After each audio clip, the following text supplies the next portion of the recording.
All right. All right. All right. All right. What up, chat? How you guys doing? What up? What up? What up? What up? What up? What up? Let's play some motherfucking video games, man. I have a very important question for you. How are you feeling? Oh, fucking fantastic. Oh, just fucking wonderful. Oh, just fucking 10 out of 10 lovely. You know what? Not even 10 out of 10, 11 out of 10. I'm feeling literally 11 out of 10. Couldn't be fucking better, man. Anyway, how you guys doing? Hi, hello. Hope you guys are doing well. Let's see how Scrim Night goes. Oh, I don't think I need that overlay up. So, today's Scrim Night is gonna be, well, I don't know. I'm not gonna say it's gonna be scuffed, but I'm just gonna say, like, if it ends up being a little scuffed, don't be too surprised. We are, like, severely understaffed today, and by severely understaffed, I mean I think Cinecookie is doing literally everything because, like, no one's around, and I think Cinecookie is literally just volunteered to do basically all the work. So, shout out to Cinecookie first off. Like, that's fucking awesome of her to do that. But also, just, you know, keep in mind that, like, you know, if things are a little bit shaky or something, you know, don't get too upset because, you know, it's one person doing like a 2 or a 3-man job. So, you know, it's gonna be chill. But anyway, how you guys doing? Hope you guys are doing well. Eilish, you resubbed 13 minutes ago. Thank you. 19-month resub. Welcome back. Thank you. I appreciate you. If you need more people for scrims, I volunteer. Hey, I let Lemon. That's all up to Lemon. Lindy's driving. She says hello. You're on the car radio. Hi, Lindy. Pay attention to the road. Don't die. It's all snowy out. Be careful. But hey, that's all up to Lemon. Lemon is the one that, like, that I kind of just, like, left in charge of all this. So, like, when it comes to, like, scrim mods and shit, that's all Lemon. Like, I feel like if Lemon wants to, I told Lemon he could add as many mods as he wants. And he did add a few. And maybe he'll add more. I don't know. I mean, normally we don't need, like, we already have like 5 people that run mods or sorry, that run scrims. I think today was just kind of like a surprise day. So hopefully we won't need them that often, but I don't know. I guess we'll see. I do appreciate your guys' willingness to help though. Oh, my Steam overlay is being stupid. Doot.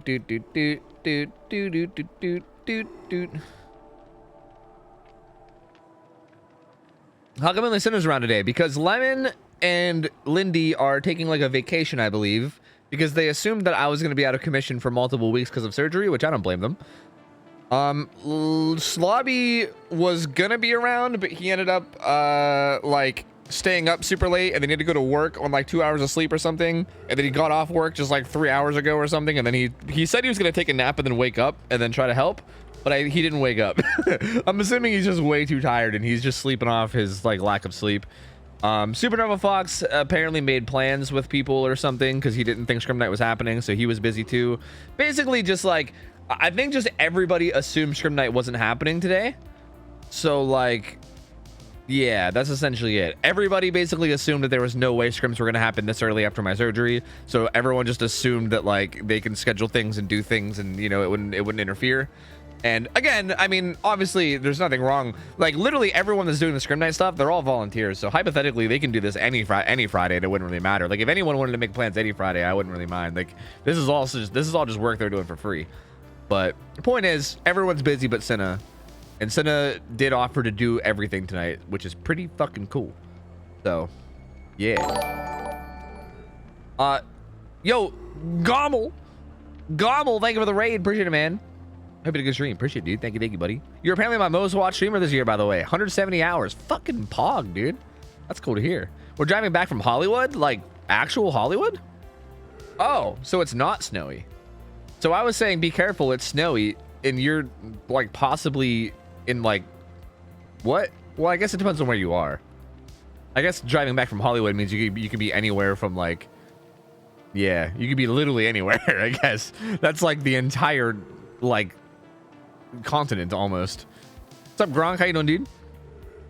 Motherfucking Grank. How you doing, man? Dead Drift, what up, dude? How you doing, buddy? How competitive are scrims? What do you mean by how competitive? I mean, people play it in a competitive way. In terms of like the skill levels, it depends. We kind of do all skill levels. We go the whole way from like low hour gamers, like people that don't really know what they're doing, to the point where we're like, it's more about giving them feedback and trying to help them improve. We range the whole way from that the whole way up to like people that are actually like in the comp scene. Like for instance, if you look at the, well, if you're in Discord and you can see the schedule for tonight, the like final people we have tonight are actual comp players. Like we have like an actual comp team that are playing on Survivor, and then there's a couple killers that play comp as well that are towards the end. So towards the end of the night, assuming those games happen, you'll probably see some like actual competitive level games. But the beginning of the night, like we basically scale up hours. We start the night at like a low amount of hours, and then we slowly scale up the hours as the night goes on. So towards the end of the night will be like the like actual competitive players that like already have a ton of competitive experience, and the early games will be like the people that are kind of still learning, like still kind of getting into it. Like they're good players, like don't get me wrong, like there's still a lot of skill, but like they maybe just don't have like the perfect teamwork, they don't have like the perfect strategies yet, you know. So yeah, you'll see a big range essentially. Dan May, thanks for the 26 months. Welcome back, dude. We have Demise, 2 comp teams. Oh, Demise is who I was talking about. Who is the other team that we have? Is it Emerald? Is Emerald also a comp team? I see that their match made way higher, even though their hours are low. Is that because we know them as like a comp team or something? I'm unfamiliar. Should I be familiar?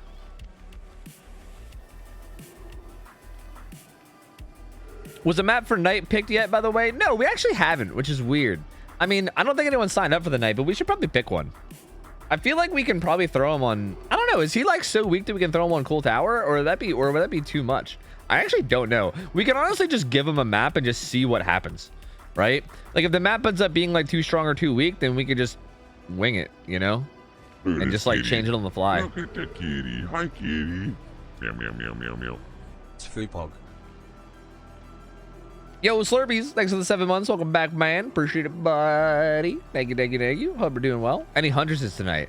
Let me go look here. I'll give you a list of all the killers that are possibly playing tonight, okay? Hi, kitty. It looks like we are in for... Howdy. Hold on. Thanks for always hanging out with us, Tofu. Cobalt Tiger, I'm glad to 17 be a part months. of your community less than 3. Thanks, man. Yo, thank you for hanging out with me, man. Appreciate it, buddy. Thank you. Okay, our list of killers is Blight, Oni, Shape, Nemesis, Mastermind, Artist, Huntress, Hillbilly, Huntress, Pig, Oni, Blight, Hillbilly. So there you go. So there is 2 Huntresses signed up, yes. 2 Huntresses. There's an Artist, which should be interesting. There's a Myers. Myers games are always interesting because you never know what's gonna happen. Oh, the Myers is Shape of My Heart too, which is like a Myers player. Like his name is like the Shape of My Heart because he plays the Shape, and then he makes his name of My Heart. So it kind of fills out his name. He played before, and it was adorable. He actually did really good before, so that's kind of exciting. We got a couple Onis, which is exciting. The 2 highest hour killers are playing both Billy and Hillbilly. I almost just said Billy and Hillbilly. Jesus fucking Christ. The 2 highest hour killers are playing Blight and Hillbilly, which are both really exciting. There's a 6,000 hour Blight and then a 10,000 hour Billy. So Subby Wubby. That's kind of exciting. Ulu. Hype 3 years, hype. Rotten Walker, 3 years, man. Welcome back, duder. Appreciate the support, bud. Thank you. Did you get your surgery? Not really. I had like a half surgery. Like they went in, they cut me open, they went in, and then they were like, oops, there's more damage than we thought. We have to leave now. And then they left. So I had like a half surgery, kinda. Unknown importance or Kurt for Huntress? The Huntresses are neither. One is just simply Ice Cream, and the other one is WVR Mario. So neither one of them are playing tonight.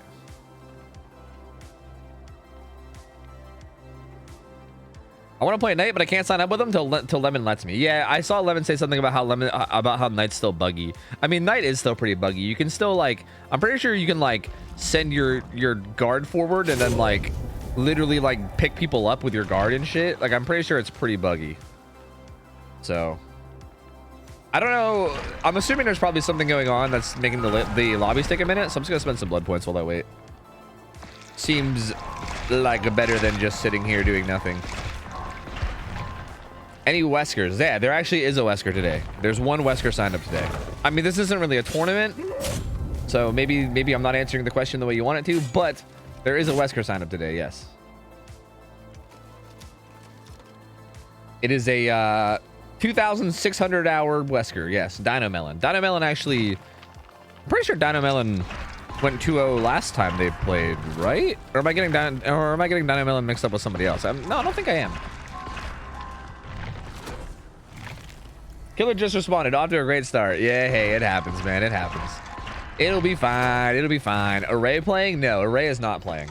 Although we do have a very, very, very good Blight possibly playing.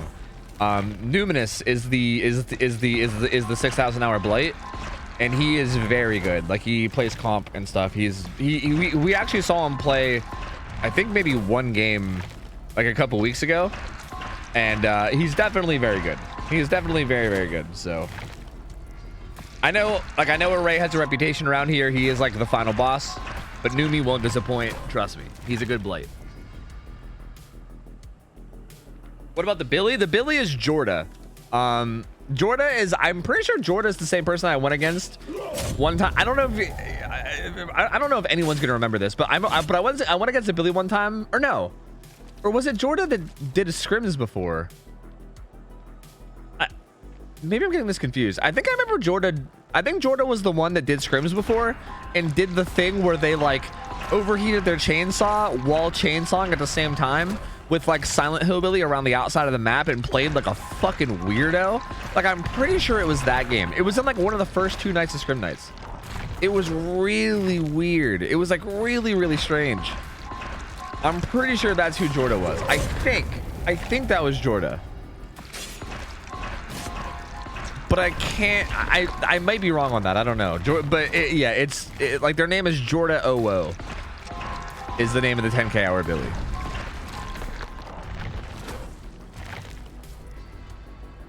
Big Bod Bree, what up? Go Gertie, what up? We won Array. Yeah, well, it's tough to find a team for Array to go against. I mean, we do have a couple comp teams today, so I'm sure Array could have played today. But there's also a lot of other high hour killers that we've been trying to like get games for. So look, man, we just need more we need more high hour teams in general if Array is gonna play.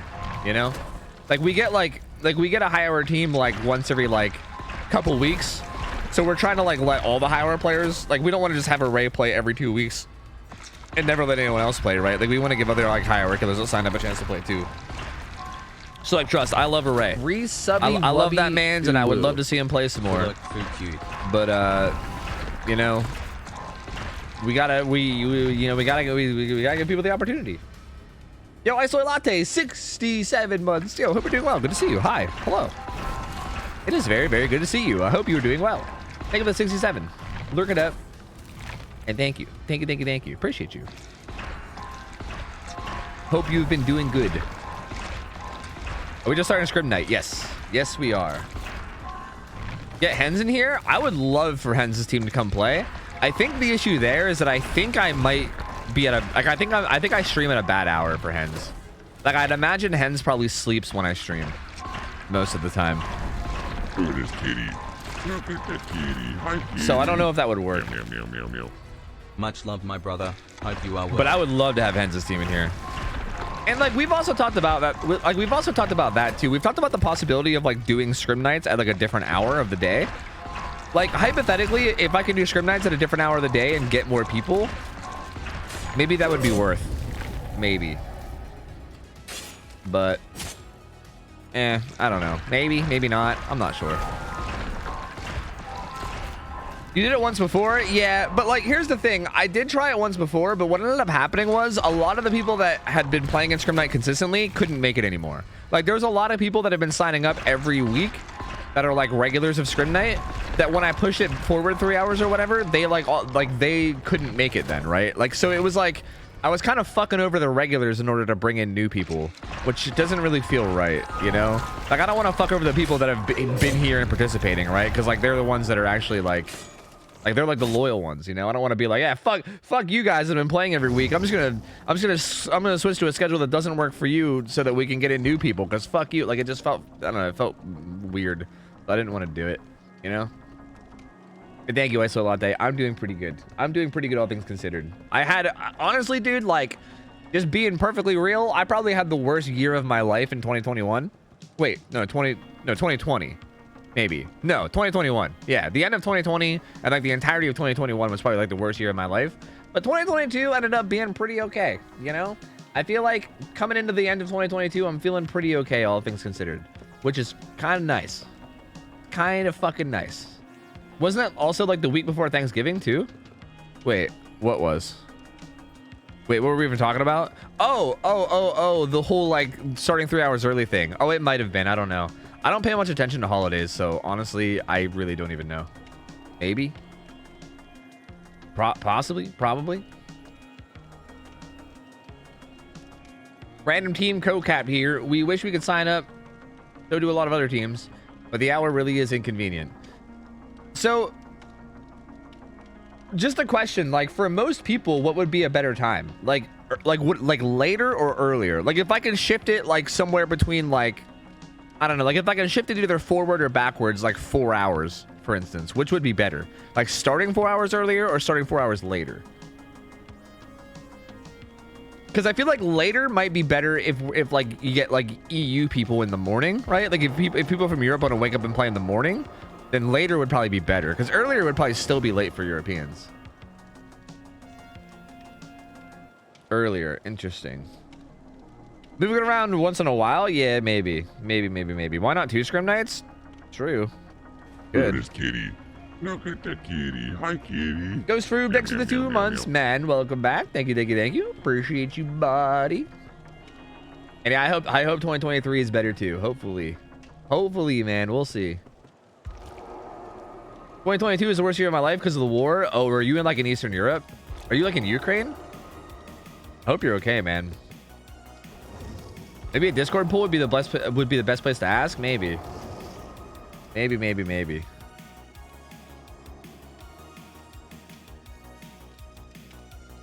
Scrim night every day. That's right, dude. I'm just gonna say I'm not gonna be an actual player anymore. We're just gonna be a fucking. What's the killer, by the way? Motherfuckers in there playing with their weird ass names. I swear to God. Oh, Tums is playing Blight. This killer. Remember your offerings, fuckers. Okay. And to set the map.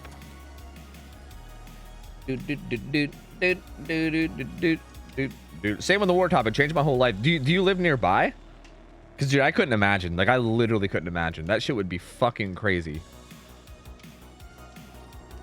Gamba? Oh, yeah. Oh, yeah. Shit, it's going to be hard to, like, give, like, introductions and stuff because, like, there's not... we're not going to have the overlay today. But, okay, so, this is team... This is Power Struggle Rangers, right? Yeah, this is Power... Wait. Is this Power Struggle Rangers? No. But it's... Is this OhTofu's wife? No. Wait, but Z Slasher and Borderline Demon. Wait, what? Who is this? What team is this?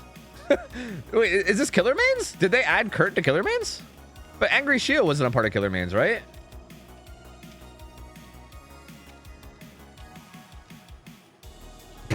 Okay, bro, I'm not even sure. I actually don't even know what team this is. Because this feels like a mix of like 5 different teams. Power Struggle Rangers couldn't make it today. Okay, so this is OhTofu's waifus. Dude, they're adding so many people to their fucking team. I feel like this is such a mix-up of like different teams that have already been signed up. So it's very interesting. But I mean, all these people have played in Scrim Night many times. Just I usually see them on different teams. But these guys are all solid survivors. I've seen all these guys play on different teams. I know Z Slasher and Borderline Demon are like hardcore killer mains. But they still are pretty solid at Survivor. They're really good at like strategy and tactics and macro. The killer is a Blight that I know nothing about. The killer is a Blight and he has 1,200 hours. Now again, with Blights, it's fucking weird because sometimes like 1,000-hour Blight will be like crazy cracked and like out of their mind good, and sometimes they'll be completely boosted. So I don't know what to expect. You guys can gamble away. I have no idea what to expect out of this. If this Blight is cracked, these guys might be in trouble, right? But if this Blight ends up being a bit of a, you know, boosted animal, then maybe they'll be okay. I don't know. I mean, it is a tough map for Blight. You never know what to know. You never know what to expect with Blight, you know? Like if this is somebody that put all their hours into Blight, like if all of their like 1,200 hours are all into Blight, then they might end up being insane. But like, if he's, you know, if there's somebody that maybe played like a couple, like maybe like 100 hours of Blight and the rest was all like other stuff, and maybe they play a bunch of Survivor or something, you know, like it's so hard to know. It's so hard to know. So we'll see. I really don't know. I don't know what to expect. We'll just have to wait and watch to see how it goes. Look at the kitty. Hi, Oh, kitty. I'm turning off alerts, by the way. Meow, Sorry. I keep those off during scrim nights just so they don't interrupt with the gameplay. Sleepy Spy, thank you for 11 months. I'm going to thank people in between games, though. Sleepy Spy, thank you for 11 months. Ghost Froob, thank you for the 2. Wrong Sins, I might have missed you, man. Thank you for the 6 months. Appreciate it, man. Thank you. Hope you're doing well, dude, brother, man. Good to see you. Rotten Walker, I might have missed you as well. 3 years, dude. Thank you, man. Welcome back in. Appreciate you guys, man. Thank you. Yeah, if you want to allow inner healing, that's fine with me. Yeah, because inner healing did get fixed or whatever. So yeah, if you want to allow that, that's fine. Yeah. Also, if you do we even have any midwich games today? I don't think we do. Oh, we do. We actually have a midwich game today. Senna, if you want to let the Nemesis player, actually the Nemesis and the Pig player, we have two games. If you want to let the 2 killer players that are playing on midwich today, if you want to let them know that they can burn the yellow oak, you can let them know that as well. Or I'll even let them know once we're in the lobby. It doesn't matter to me. Okay, a win is 9 hook stages. I should have probably said that. 9 hook stages. Normally we have like score being kept at the top. But I don't think that's gonna be a thing. Oh, dude, Senna actually Senna actually put the name of the teams up there. I don't think Senna's gonna be keeping score though. I doubt it, because that's a ton of work. That's like a ridiculous amount of work if you're keeping a score too. But yeah. So basically 9 hook stages, no matter how they're divided, is the win condition. Like it can be 3 people all dead and then the last person not hooked at all. It can be like 2 people dead and then the other 2 having 3 hooks amongst them. Like whatever it is, as long as it's 9 hook stages, killer wins. The survivors do have voice, yes. I would be very offended if the survivors were not on voice, because these are very competitive games. Like this is competitive to this, like in the sense that like everybody is expecting the killers to play like total dicks, like hard tunnel, hard camp, like the go-to strategy in most matches is like tunnel one person out immediately as fast as you can, turn the game to turn the game into a 3v1, and then hold down some kind of like a macro with like the gens. Basically, it's very sweaty on both sides, and that's the way we like it. What's wrong with midwich? We kind of made an executive decision behind the scenes that we're going to allow killers that get midwich to burn yellow oak offerings instead of the basement offering, because the basement offering does nothing on that map since there is no shack, and also that map has fucking ridiculous hook spawns, like stupid fucking hook spawns, like absolutely absurd. And it's kind of like silly to have a killer like get it down and then just not be able to get a hook because, you know, the hook spawns are just bad RNG or whatever. From what Senna said, and I trust Senna. Senna said that she tested the map with like yellow oaks, green oaks, and purple oaks, and she said that purple oaks are way too much, to the point where like hooks are spawning like together in hallways to where you can maybe like hook 2 people in the same hallway and then have it be like a really bad camping situation. And she said that yellow oaks were enough, that yellow oaks were pretty much consistently good in the sense that there was never any bad spawns, or at least they were probably extremely rare. So I trust Senna. So we're gonna go with yellow oaks. We're gonna allow them to do that if they want, and we're not gonna penalize them if they don't, but we're gonna allow them the option to burn a yellow oak if they want, basically, if they have that map. Only on that map. That's it. Only on midwich. So it'll only be Nemesis players and pig players, because those are the only 2 that play on that map. I don't think I can keep score at the same time. Yeah, don't bother with it, Senna. Don't bother. Like literally, don't bother. You're gonna literally overwhelm yourself so much if you try it. Just don't even bother. Just like while the game's going on, you can hang back and like, you know, be like contacting the next people and everything. Like just do all that kind of stuff. You don't got to worry about keeping score. I don't like, okay, like the scoreboard's nice or whatever, but it's not that huge of a deal. Like it's not, you know, it's not gonna be like again, we all know that the win condition is 9 hook stages, right? So it's totally fine.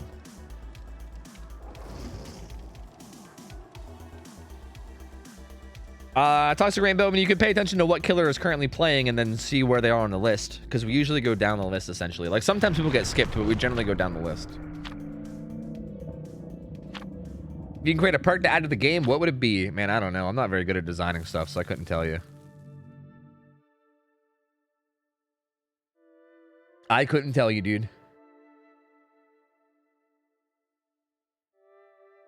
Okay. I wish hours were just played at the very least. You know, maybe I can do that stuff in the lobby. I might be able to like set up like the team names and also the hours in the lobby, so we at least have that. Yeah, possibly.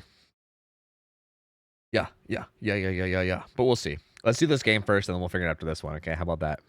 How you feeling after the surgery? Good, man. Good. Even, I mean, it was like a half-ass surgery, but honestly, I'm feeling pretty good. I'm feeling like mostly recovered. I don't really have full arm motion yet, but I'm feeling good enough that I don't really notice it most of the time. Is the queue for tonight's teams up anywhere? Yeah, it's in Discord. If you join Discord, there's a whole section for scrims. If you scroll down, and there's a little channel called Schedule 12/16/2022, which is today. If you click on that, it'll have the whole schedule for today. All the killers that might be playing, all the survivors that might be playing, all like in order on like in the order that they'll most likely be playing in. So yeah. Anyway, here we go. Here we go. I don't see any repeat perks, so I think we're good, right? At least not off the top of my head. Cool. Let's see what the killer's deciding to run. Okay, so Pain Resonance, Eruption, Call of Brian, Corrupt Intervention. Pretty standard. Also, Compound 21 plus Speed. So pretty much what you expect. Just really good mid-game perks. Just like Corrupt Intervention to help get started in the early game, and then also just a bunch of like gen regression. Also pretty fast find on the survivors. What happened right there? He was like looking right at the Kate, but then kind of lost track of her. Ah. Interesting. Okay, well, finds the Kate, gonna be chasing her. Opts to leave. What? Already very weird decision making out of this Blight. I'm gonna be honest, very odd. Why did he just leave that Kate? She was in a perfectly fine spot to chase. Couldn't find whoever's on this gen. Looks like he was trying to locate whoever was on this gen and couldn't find them. There they are. He's gonna kick it, just to apply Call of Brian and Eruption to it real quick. So there he goes. Gonna find the Ada. Yes. Good vault from the Ada. Okay, decommitting from that chase too. I don't like this so far. It goes for a really ambitious lunge. A very, very ambitious lunge and doesn't quite get it. She vaults the L. She's gonna run to the T. She should get that vault too. Ooh, he's running it the wrong way, but he might be able to use his power to get the hit. He didn't use his power. Why do you use your power, man? Use your power. You can just bounce off the wall there, and then they're dead. Okay, this Blight, a little shy about his power. There he goes. Gets the hit there. Borderline Demon takes a hit. I'm curious to know, like, that gen might be getting done, though. Yeah, I think that was it popping.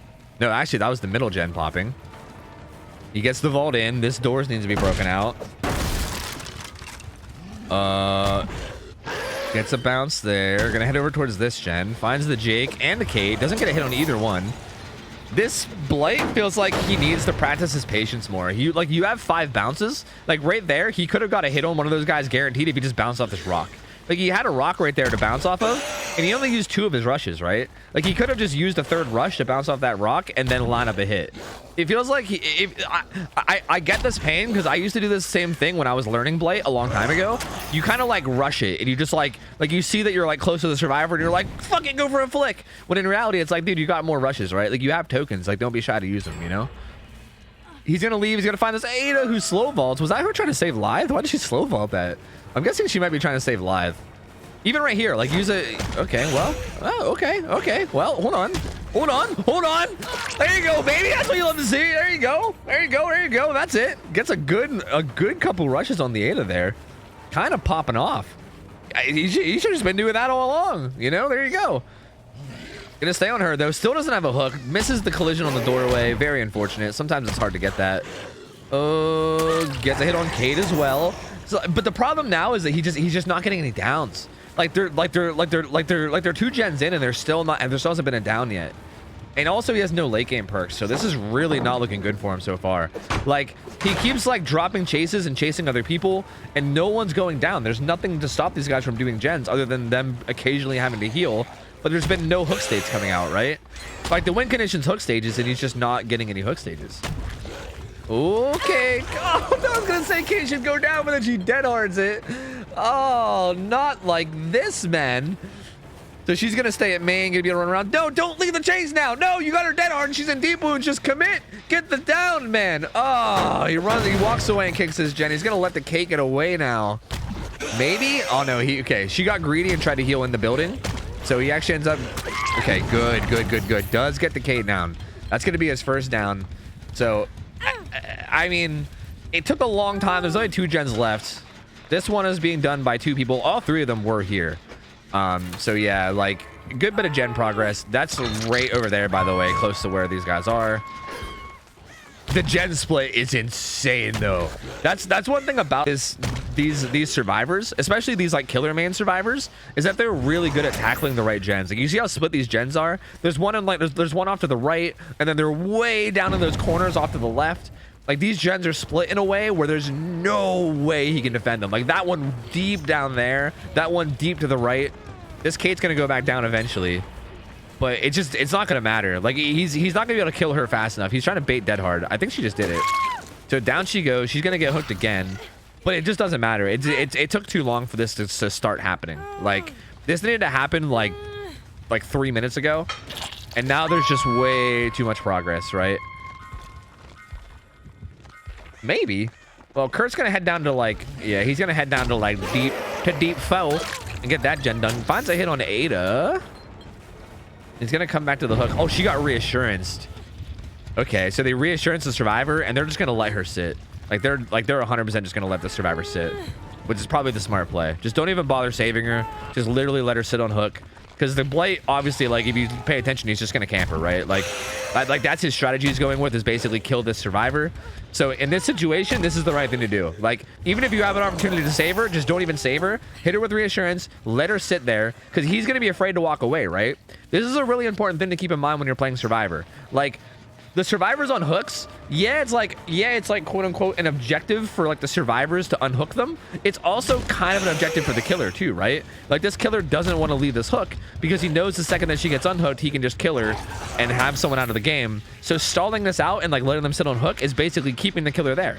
Like Borderline Demon is free to do this gen. I mean, Kurt was doing a gen earlier. It looks like he's not now. It looks like he's setting up for the save, but basically, like, this guy is like free to do this gen for so long because this killer, he doesn't want to leave, right? Like, he's already committed so much of his strategy to killing this Kate that he can't really afford to just change up his strategy now, right? He kind of has to, like, he has to kill the Kate. Otherwise, all the rest of the gameplay that led up to this means nothing.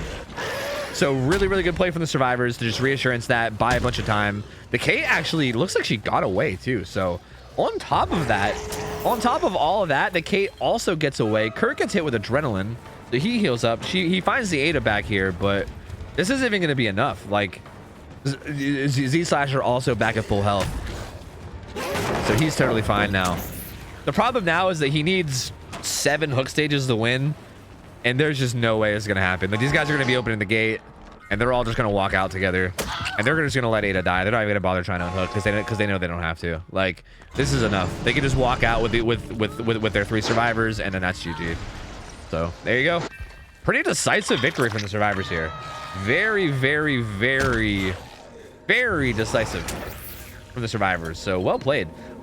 Tums, I think he needs to be a little bit more patient with his blight rushes. I think his like strategy choice was actually like, okay, I think his strategy choice once he got the down was okay. I feel like it just took him too long to get the down because he bailed from chases too much. I think he needed to commit to a chase way earlier. Like, honestly, the very, very, very first survivor he found, he could have just stuck on them and got it down. Like, imagine how much different this game would have been if he just downed that very first survivor he saw, as opposed to like leaving and then kicking gens a bunch and then like going through all the motions of like wandering around the map and kicking a bunch of gens and getting different hits. If he would have just like chased the first person and committed to him right away and got that hook, this game could have been way different. I think that was honestly the biggest downfall of the strategy there, but good try regardless. Very well played from these survivors. These guys came through and played very, very well as a team and kind of tackled this whole strategy and the way this blight played perfectly. So well played. These guys are gonna stick around. Okay, if you guys don't know, we're doing this in like a King of the Hill style, kind of. where the winning side basically sticks around, and then we rotate out the other side. So these survivors are going to stay, and we're going to rotate out the killer and get a new killer. And then if any side wins twice in a row, they win our massive grand prize of a gift sub on Twitch. Our humongous prize of a gift sub on Twitch. Unless it's the killer, in which case they win 2 gift subs on Twitch. So we'll get these guys a new killer. We'll see what they can do. It looks like, based on the schedule, it looks like it'll most likely be an Oni unless they don't respond. We'll see. And here, I'll pay out the prediction as well. Yeah, here. I know you guys want your tofu bucks, so here, let me hook you guys up. Bam spam biggity. Do. What's a borderline message? Tisseraine's talking about you guys being dicks. Don't be dicks. Don't be dicks is basically what she's trying to say, because we don't tolerate that shit. If anyone's being an asshole ever, we don't tolerate that shit. I'm pretty sure you guys weren't. I'm pretty sure you guys were being pretty chill. But generally speaking, we don't tolerate anyone being rude ever. Like to either side. Like if a survivor team is losing, or if a killer's losing, and everyone's like, "Oh my god, they're so," if someone's like, "Oh my god, they're so bad," like just shut up. Just shut right up. You know, like dude, it's got to be nerve-wracking as fuck for someone to like get on here and play in front of like 1,000+ people. You know, especially when they don't have like any experience doing this kind of thing. Dude, that's got to be so nerve-wracking. Like they're probably not going to be playing their best. Just, it's fine. You know, it's fine. It's fine. It's all for the sake of learning anyway. So it's cool. It's cool, man. It's cool.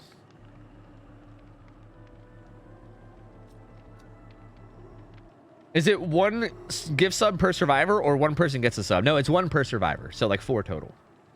They basically all can get a gift sub to any channel on Twitch if they want.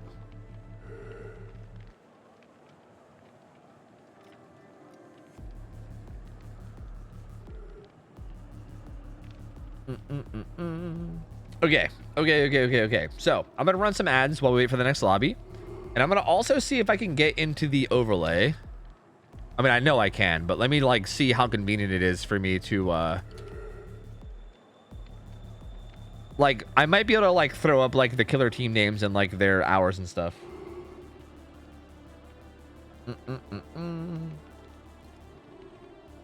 Like I know Cinna threw it up for these guys, but again, she's already doing like all the work for everything, so I can maybe do a little bit myself, you know?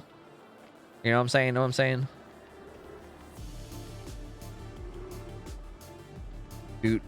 How long do the scrim nights last? Usually around 5 to 6 hours.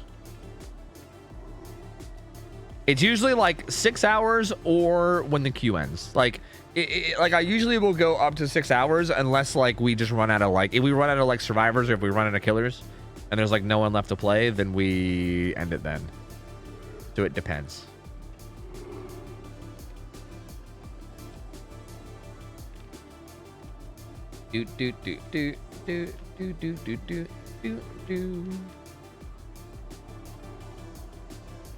Okay, so I'm gonna assume that the next killer, Cinna, you're going to let me know if like one of the killers like skips. But I'm just gonna go off of what the schedule says the next killer is, or like if you skip a killer, just like let me know. But the next one should be. It should be. Their name is the Insane One. They are the Oni. And they have 1,600 hours. Should be the next killer.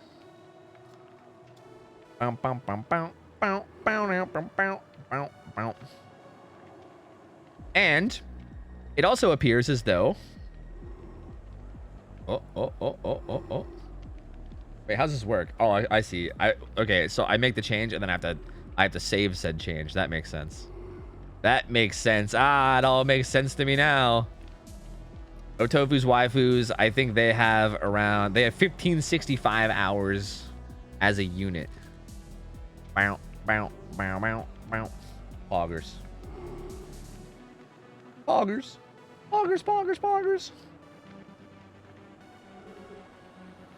Cody Eggs, what up? Who won the last match? The survivors won the last match.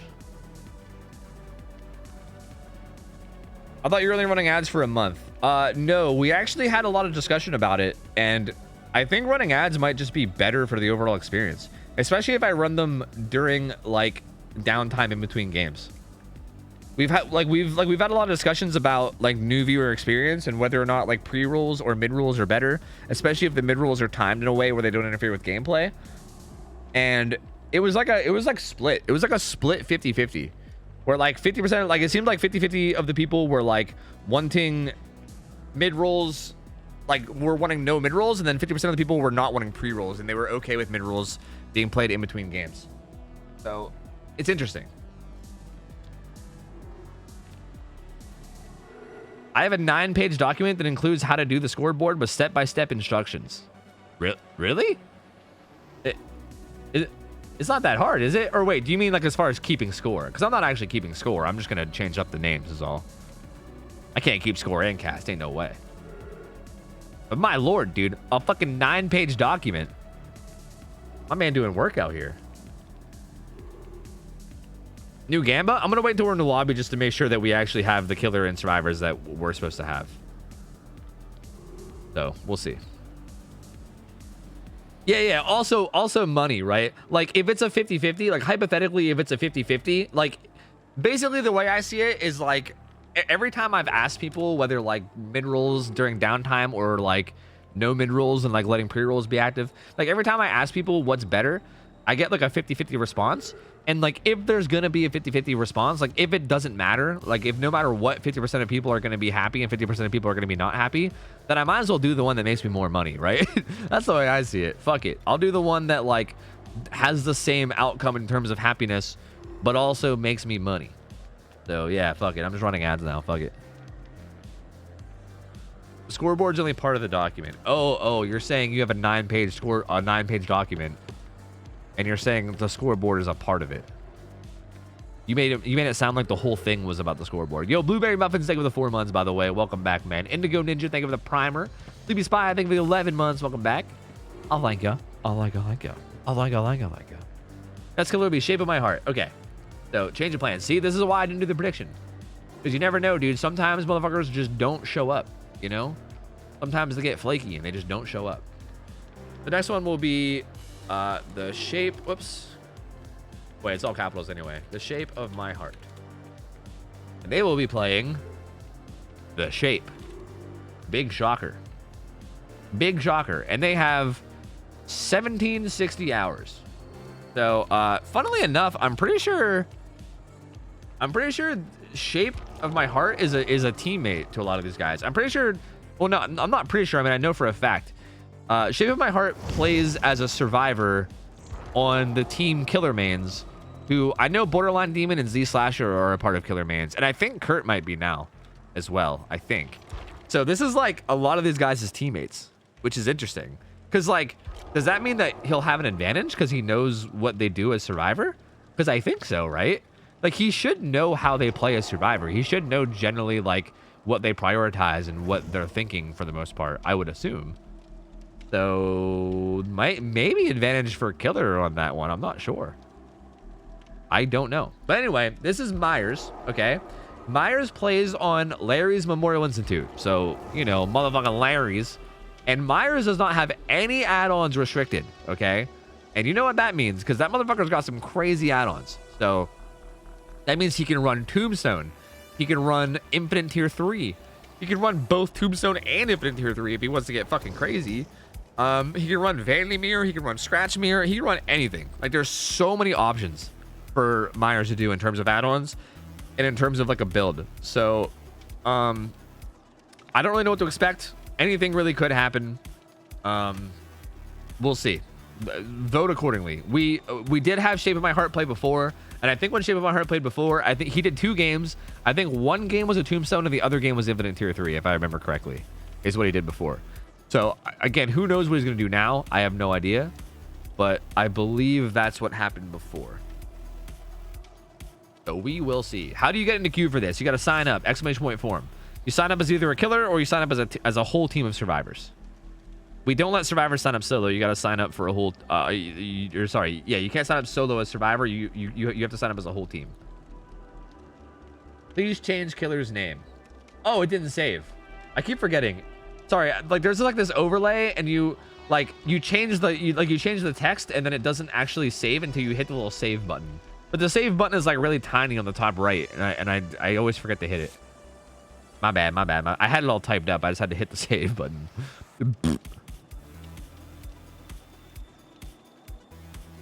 Yeah, Brian Caldwell. Hey, shit happens though, man. And dude, it's good to be back too. I missed you guys, man. I mean, it was only like a week off, but I missed you guys too, so it's good to be back. I appreciate it, dude. I appreciate it. I mean, things will still be okay. It's just gonna take a little bit longer, you know. So it'll be alright. What's up, Drex?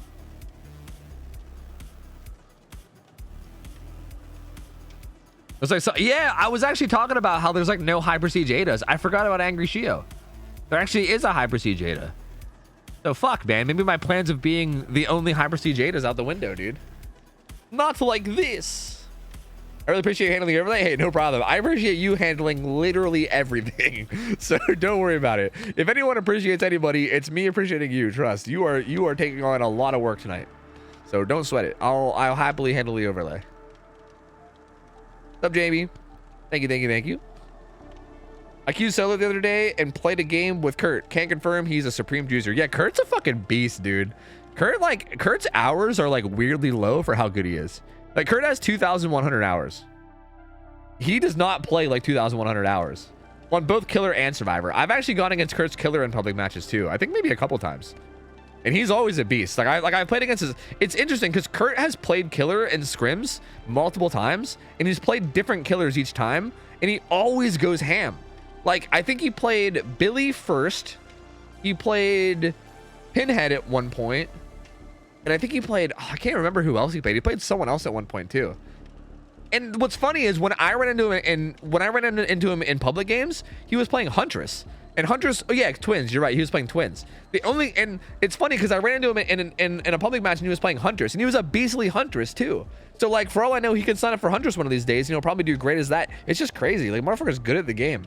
And I know that 2,000 hours being not very much is like a silly, I know, like it's kind of silly to say 2,000 hours equals low, but in DBD it kind of is. Like, it sounds dumb, but like, dude, DBD is a weird game, man. Like there's so much to learn that like I wouldn't expect a 2,000 hour player to play the way that a 6,000 hour player would play. You know what I mean? Like there's usually a clear difference in that amount of hours, usually. Dark Passenger, it's gonna be out early next week. It's gonna be out a little bit later. I didn't really say it, but yeah, it's gonna be a thing. Also, Zach, what up, man? What's up, Sangria? I am, yes.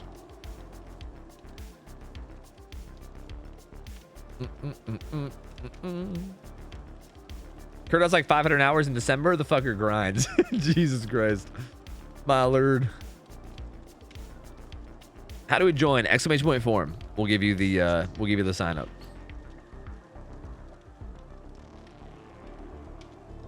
I'm just waiting until the night's allowed to sign up. Yeah, I'll talk to the mods about it, and we'll see if we can come up with a map for him.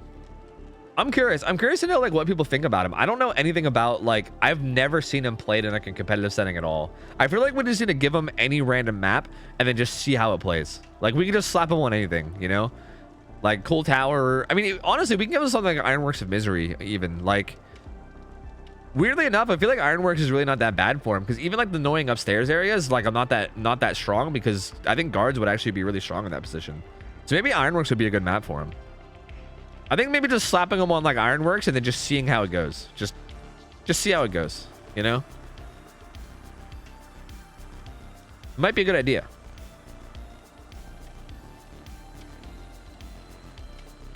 Yeah, but like night stalling a 3-gen for an hour isn't actually a winning strategy. Like that's just an annoying strategy. That's not actually a way to win. Mr. DOF, what up, man? How you doing, dude? Does any killer get Haddonfield? No, fuck that map. That map is fucking garbage, dude. We're not putting any killers or survivor teams on that garbage ass fucking disgrace of a map. No way. No shot, buckaroo. Fuck. See, now I'm saying it. Now I'm saying it. I'm saying it ironically. I'm fucked. I'm fucked. It's over, boys. I might as well just unban it at this point. I'm fucked. Chief, thanks for the 10 months. Welcome back. Appreciate the support, man. Thank you, buddy. Appreciate it, dude. Thank you. That's my home. I live there. What, Haddonfield? That map sucks, dude. God, I hate that map so much. Yeah, same, Senna. I really don't know. It feels like no one like plays him either because of how boring he is. So it's like tough to really get a feel for how like actual good or bad he is. That's what I'm saying. I think we should just throw him on a map and then just see what happens, right? Like worst case scenario, he gets shit on all the time or something, or maybe he wins all the time. And then we're like, oh well, I guess that's a problem. Like I think we can figure it out like in practice. I mean, it's not like this is like a fucking $10,000 tournament, right? Like if we happen to give him a map that's like either too strong or too weak, then we could just use that as a learning experience and then switch it up later, you know? Did betting happen? Yes. You must have missed it. Any killer going to be moved to the new map? No. Fuck that map too. Give Nurse Garden of Joy? Hell no. Dude, we're not going to utilize any of those garbage maps. I'm sorry, dude. Like there's a lot of maps in this game that are just quite frankly fucking garbage. And I'm not planning on putting any killers on any of the garbage maps. Like no, thank you. What's the heaviest music you listen to? I don't know. Maybe like Death Clock or like System of a Down or something. I don't know. I don't listen to a lot of super heavy music, to be honest. Okay. Damn, Prestige 100. Poggers. See, the shape of my heart. That's how his name works. It's pretty poggers. Let's see what the ability he has is. Interesting. Double stock. That's a lot tamer than I thought we'd see. That's like pretty tame, actually. It's just 2 stock speed add-ons. Wow, that's very interesting. I was expecting some like Tombstone, Infinite Tier 3 crazy shit, but he's just like, nope, double stock. Just simply double stock. Honestly, it's a pretty safe. It feels like a lot safer of an add-on set, right? Like hypothetically, if you run Tombstone and then they predict it and just like jump in lockers during your Tombstone and you get no value out of it, hypothetically you could end up throwing, right? And like what's interesting too is that could still happen, right? They don't know if he has Tombstone or not. He could pop his tier 3 and they might just jump in lockers just to try to avoid getting Tombstone when they don't even have to. Like that's possible. What is interesting about this is that he doesn't have Corrupt Intervention. That I think is questionable as fuck. Not having Corrupt Intervention is bizarre to me. That's a fast down though. God damn. There's the double stock speed coming in right there. That was a really fucking fast down. I can't really argue with results like that, right? That down happened. So Kurt didn't even know what the fuck hit him, dude. We're gonna hop off to wait for pain res, but like I said, like without Corrupt Intervention, these guys have a ton of gen progress on the map now. At least they should. Yeah, like the Ada has a ton of progress, or Rebecca's a ton of progress. Like this is kind of like the lack of the lack of Corrupt Intervention kind of causes that. No, Ada. Oh, this is such a bad start for these guys. Kurt going down like instantly to the tier 3 that he probably didn't think was going to be close to being up yet, and then the Ada just running right into the killer too. She had to have known like where he was coming from, and like that he was. Like, was that just miscommunication? Like, they had to have been able to communicate that and been like, hey, Ada, by the way. Okay, to be fair, this map is a very big, like, test of comms. This is one of those maps that's very hard to communicate, right? Like, if you're that Ada and you're trying to talk to to Kurt about what generator you're on, how do you describe it, right? You can't be like, oh, I'm in one of the corners, you know? Like, you really have to have, like, the clock system of, like, what's 6 o'clock, what's 12 o'clock. You really have to have that clock system down of knowing, like, where to call out. And on a map like this, it's kind of hard to know that, too, because, like, everything kind of looks the same on this map. They do get Kurt before struggle, though, which is good. Gonna down Z-Slasher, and then probably gonna go after Kurt again. Kurt vaults the pallet, uses his live to get the fuck out of dodge. But yeah, it looks like Shape of My Heart here is going to be going after Dwight, trying to get him out of the game. This is something that you're going to be seeing again probably all the time, is getting one person out of the game as fast as you can. Because if this Dwight dies before they get a good bit of gens done, he does have Decisive Strike though. He's also the Deliverance survivor, which is very unfortunate because that means that Deliverance is never going to come into play at any point in this match, which is a very strong perk. He could have swung at that and downed him. I don't think he might not have realized he was vaulting until it was too late. I don't know. But Kurt doing a good job of buying more time. I mean, Decisive Strike actually got value, which is rare. Like, I feel like that perk usually does nothing at all, but it actually got value. He's extending this chase quite a bit. Like, even if he dies right here, that was still like an extra like 20, 30 seconds. That was still not bad at all. He's good. I heard footsteps. Ooh, I heard some footsteps. That was a little monka. Oh, he's got basement here too, so he's gonna hook him in basement. Let's see what gen progress is looking like. Rebecca's doing the side gen that Kurt died on earlier. It looks like Ada's back on the gen she was originally doing. But they only have one gen done. I mean, he has deadlock to help to help slow him down a little bit and also give him information. Call O'Brien even though he hasn't kicked a gen yet. Modern Abuse is there to help him with his terror radius to do different terror radius shenanigans. And then Brutal. So he's just gonna chill here. His terror radius right now is very small because of Monitor. Should be about 16 meters. Or sorry, no, should be about 8 meters? What is it? Because it's 16 meters by default at tier 2, right? Oh, finds the Rebecca. Dude, like this stock speed is just so fast. She's gonna die. Dead. Just dead. So yeah, it was 8 meters, which is like really small. Like a lot of people don't realize how small an 8-meter terror radius is. And yeah, Kurt's dead now. This is actually the smart play, and he can just stand here. No one can save Kurt. They can't even try to save him. If they get anywhere close to these bases, if they get anywhere close, he just kills them. Because his tier 3 lasts long enough. So Kurt's dead. I think this Myers basically has this game at this point. Good job for these guys from getting Rebecca up. If Rebecca would have got hooked here, it would have been actually over even just right now. So good job on them to get that Rebecca up while Kurt was dying. That was very important. And if that didn't happen, that would have been really bad.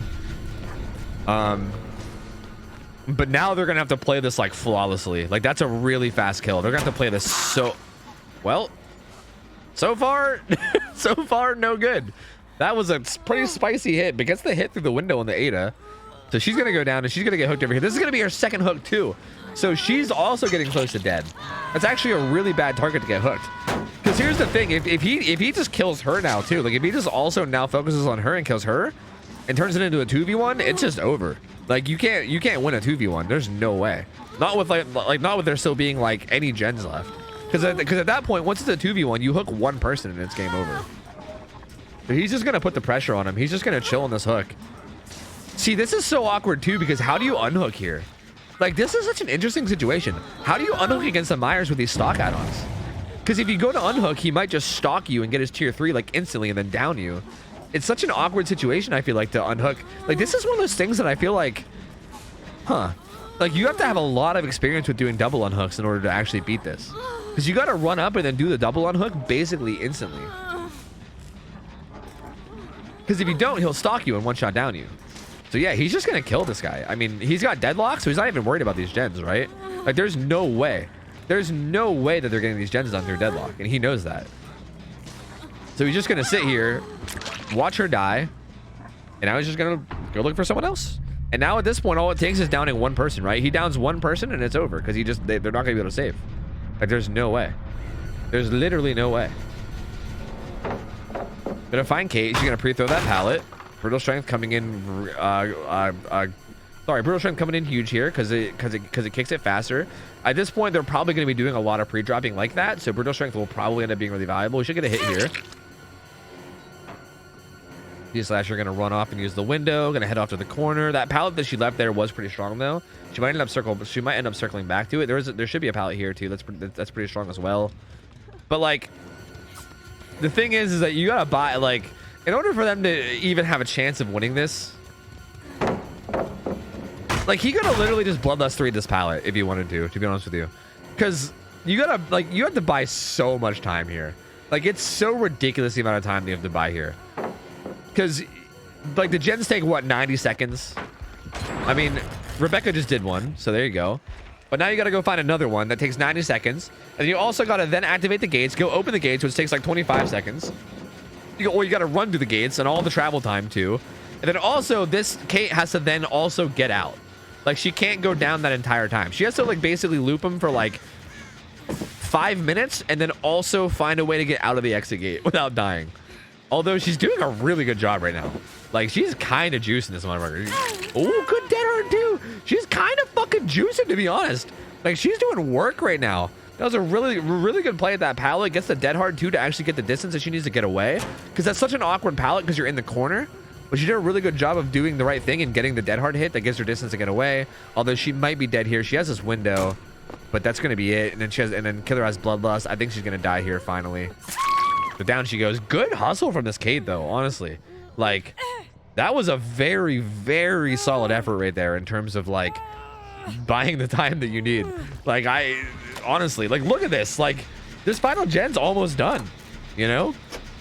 I mean, hypothetically, if the Rebecca does this gen and goes and opens a gate and then can unhook somehow, I mean, I don't see that happening, but like, if it did, imagine, right? Like, imagine.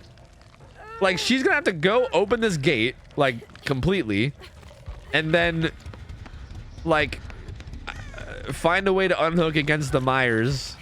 To be fair, he has no stock, but also, like, here's the thing. If you try to solo unhook against a killer that knows what they're doing, they'll just literally sit there and stare at you, and then they'll just grab you if you ever hold on to it for too long.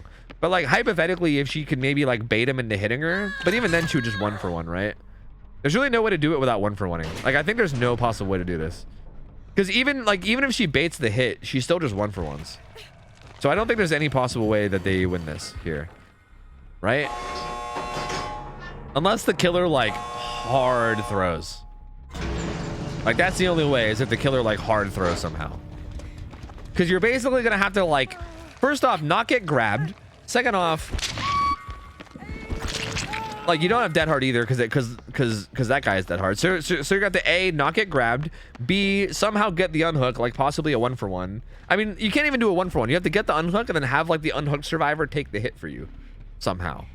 But and also not getting stocked to tier 3 too. I don't know how much she's been stocked, but she might have been stocked a bunch as well. He hears her running up. Nope, she hasn't been. Oh, he actually just goes for the stock. Okay, but he does get the down. She's under a pallet.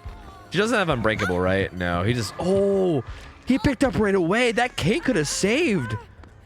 Dude, that Kate could have saved. Oh, I mean, I just don't think Kate expected him to pick up right away. I mean, to be fair, I wouldn't expect him to pick up right away either. I mean, that's the 9th hook. So that's actually GG. Like, it's over right there. But hypothetically, if Kate would have got that... If Kate... Oh, God. If Kate would have got that pallet save... Hypothetically, that could have won the entire match. Maybe. Nice dead hard out. But also, like, it's hard to blame her because, like, how do you expect the killer to just insta pick up there, right? Like, I would 100% expect the killer to, like, keep coming after me at that point, you know? So, there you go. I mean, well played from Shape of My Heart. Good try from the survivors. I feel like this game just came down to how quickly the first downs came in. Like, those first 2 downs happened way too fast, and it just all snowballed out of control from there. Like, Kurt went down really, really fast. I don't think he expected him to have, like, his tier 3 as quick as he did. Again, these guys were probably expecting something like a Tombstone above anything else, right? Like, honestly, I wouldn't expect double stock. I would expect something like Tombstone or Infinite tier 3. So they probably didn't expect that. The Kurt, I almost said the Kurt. The Dwight went down really, really fast early on.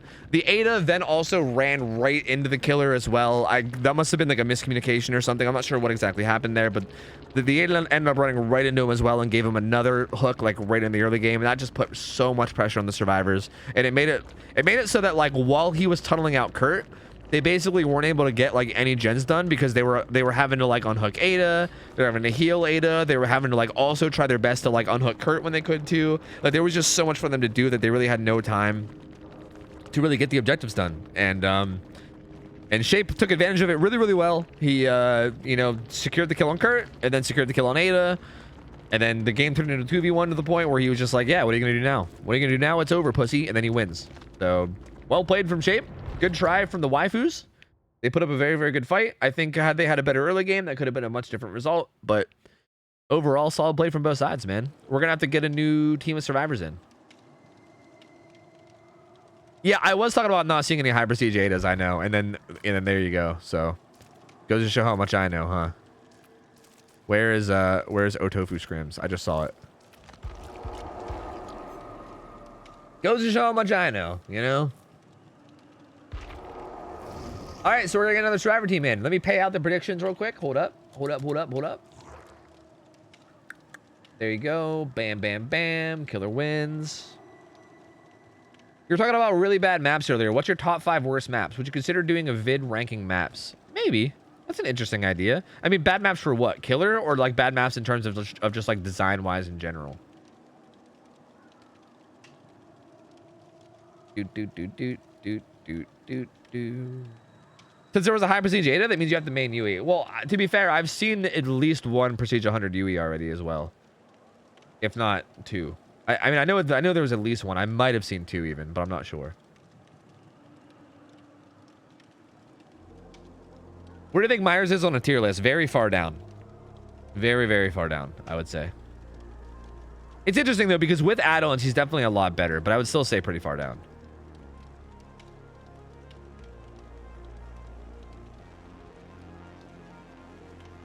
Is there a high prestige Hattie? I know that Jane is actually a high prestige Hattie. Like Jane Romero, the prestige 100 Romero, the prestige 100 Romero. The prestige 100 Jane Romero player whose name is Jane Romero. She's also a like very high prestige Hattie as well. I don't know how high, but I know last I saw, I think she was like prestige like 50 or 60 or something. Do you think it's worth unlocking Quentin just for wake up? No, not in like public matches. No. Wait, I don't think wake up's that good of a perk to actually run in most situations. Like in a situation like these games where we're forcing survivors to run unique perks, where like they can't all run the same perk or whatever, then maybe. But in like your average public match, no, it's wake up's not that good of a perk. Like it's okay, but it's not amazing. Like there is like that kind of fun build you can run where you do like wake up and soul survivor, and then you can open exit gates at like the speed of fucking sound. But I don't know. It's like a fun build, but it's not really like a super good build, you know? It's just like mostly for fun.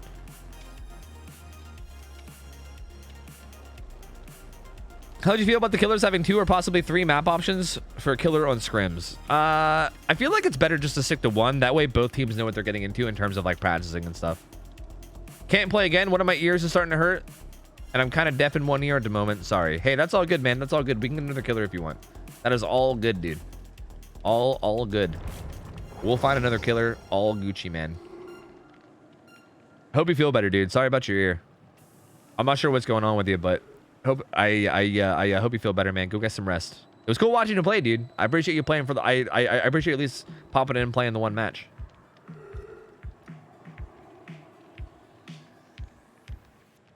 What's that song? Oh, it just skipped. It was called Freelancer. It's called Freelancer. Can I have some tips for night? Yeah, when you're at a loop, you tap M2, and then that loop is now shut down. That's my tips for night.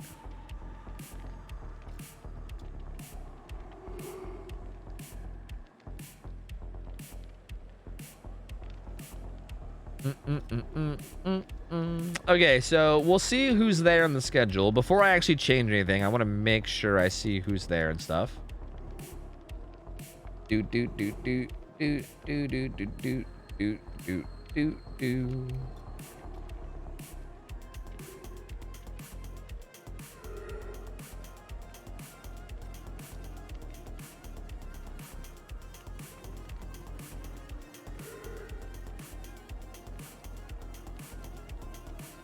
It looks like Code Wolf is going to be the killer, I believe.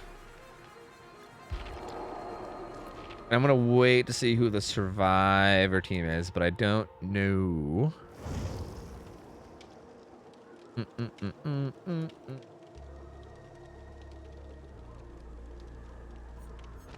Okay, Code Wolf is killer. Code changed to Legion. Interesting. Wait, what was Code playing before? Legion. We have not seen a Legion play in scrims in a long time. We saw a lot of Legions early on. Like our first like 2 or 3 scrim nights, we saw like a lot of Legions for some reason. Like it was like weirdly a very popular choice. And then now we haven't seen a Legion in like a super long amount of time. So this is going to be interesting. I don't really know what to expect out of this.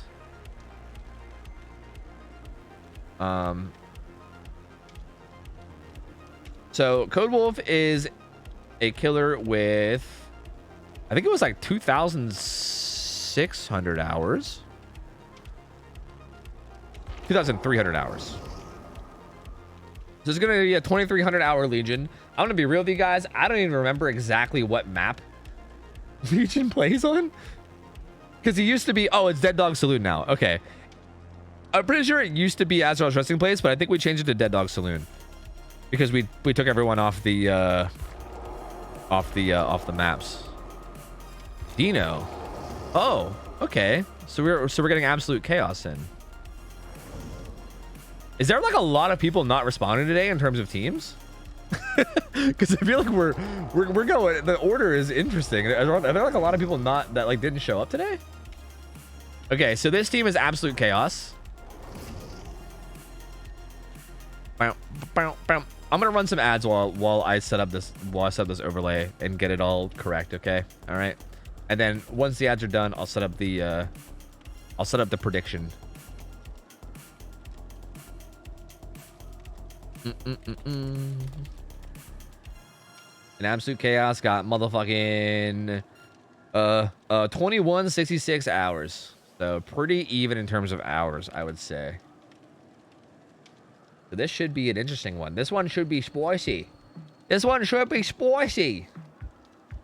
Communication feels radio silent, but it's all good. Yeah, yeah. I mean, that's how it is. Like, there's a lot of times that people like just don't show up or whatever, but yeah.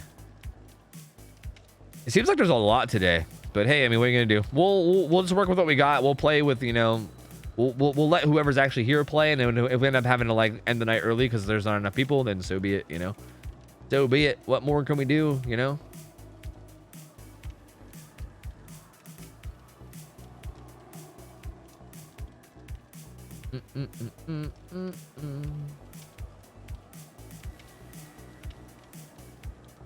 Deadpool, what up, buddy? How you doing, man? Hello, hello, hello.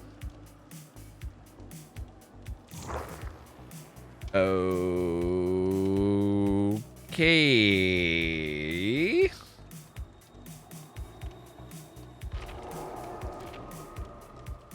We try again. We go again. We're back. Are custom matches P2B or are they based on who's created the lobby? They're based on who created the lobby. As a matter of fact, I think yeah. Is it based off who created the lobby or is it killer? No, it's who created the lobby. We just usually make sure that the killer creates a lobby. So yeah. I was going to host the match, but okay. Wait, is he not hosting the match? I don't understand. What's up, Ray? How you doing, dude? What up, bud? Is Legion another low tier killer like Myers? Yes. Legion's generally considered to be on the weaker end. I messed up. It's the Rats of RPD who are next. Okay, so the Rats of RPD are here. Okay. So Absolute Chaos will be going after this. Gotcha. Hey, like I said, I expect there to be some fuck ups. I know you're the only person doing things right now behind, you know, you're the only person running all this, so I expect there to be, you know, some minor slip ups here and there. It's all good. Okay, so not Absolute Chaos. We got Rats of RPD. These guys are around 2,000 hours average. Not like this. What is happening to these lobbies? Was that one hosted from? Was that one being hosted by Senna? Because I think maybe like I think the killer might have not been host. I don't know. Being the only scrim person is rough. Yeah, for sure. Yeah, for sure. Hi, Karn. What up? Hey, Dovey, I wasn't sold on Bond as a perk, and after you advocated for it, I gave it a go, and it's become an addiction. Dude, seriously, once you start running Bond, you like cannot stop running it. It's crazy. It's like it's so addicting. And Array, good to see you, man. Scrims are going well, dude. Scrims are going well. We're kind of overworking Center right now, but you know, other than that, it's going well. These shows, thank you for buying. Adam Diz with the sub. Yorkies, thank you for 58 months, man. That's a lot of motherfucking months, Yorkies. Holy hell, dude. Thank you. That's so much, man. Lurker extraordinaire out here. Thank you, dude. Thank you. Shay, 40 months. Welcome back. Appreciate it, bud. Sujak, thank you for 3 months as well. Appreciate you guys. Thank you. Demonic Ghost also gifted us up to Shape. Thank you, dude. Appreciate you, buddy. Yo, Chevelle resubbed for 3 months during the last game. Royal, thank you for the 8 months. Chief, thank you, dude. Appreciate the 10. Thank you guys, man. Bond is also very entertaining for watching teammates do weird shit. True. I feel like I feel like sometimes you can bring Bond and then you can just treat the game like it's some kind of weird nature documentary, you know? Follow around the Dwights, you know?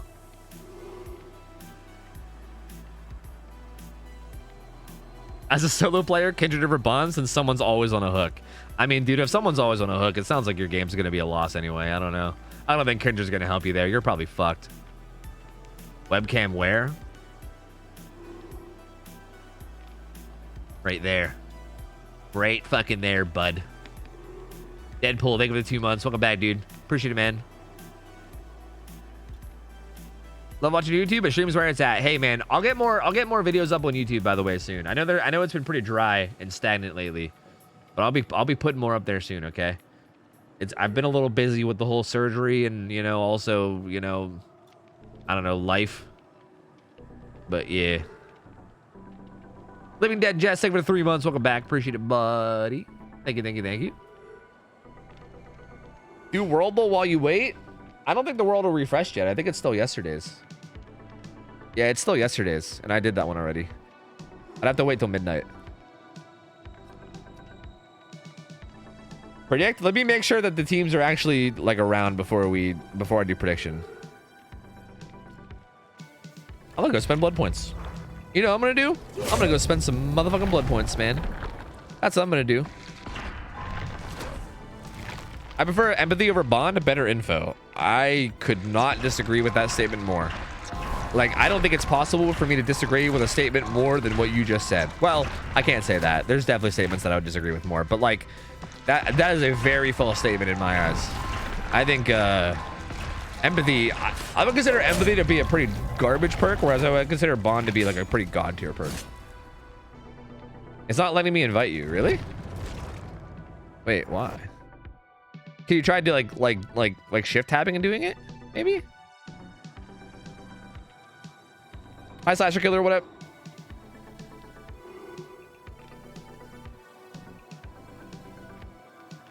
If not, I'll maybe reboot.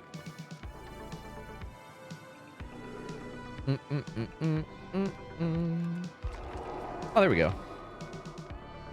Is that Bloody Night? Yes. Yes, it is. Paul Gares.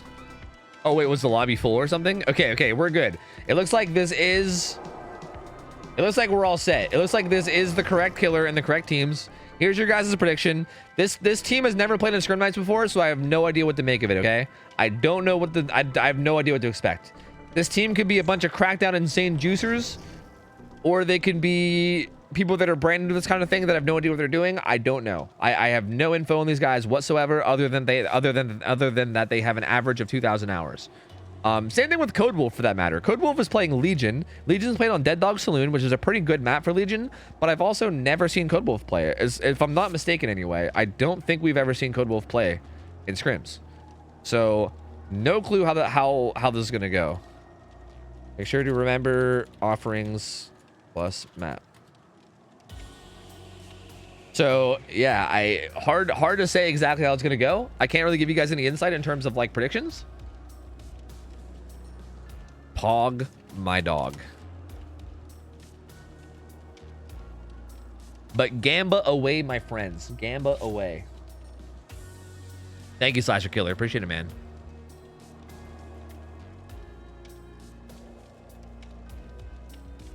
Myers didn't get a second match. No, he said that he was having some ear problems. Like he was struggling to hear out of one of his ears, and he wanted to just take a break. I guess he wasn't feeling too well, so he just hopped off. So he could have gotten a second game, but he just decided not to. He wasn't feeling well, so we just moved on. Are the survivors hours combined? No, they're the average. So like hypothetically, if two of these guys have like 3,000 hours and then the other two have 1,000 hours, they would be 2,000 hours total. Is the average of all four of them. Where's Gamba? It's up. It's up right now. It's literally up right now. Hurry up and vote. It's probably running out soon. Like it's running out in like 10 seconds. You better hurry. Hurry up and Gamba.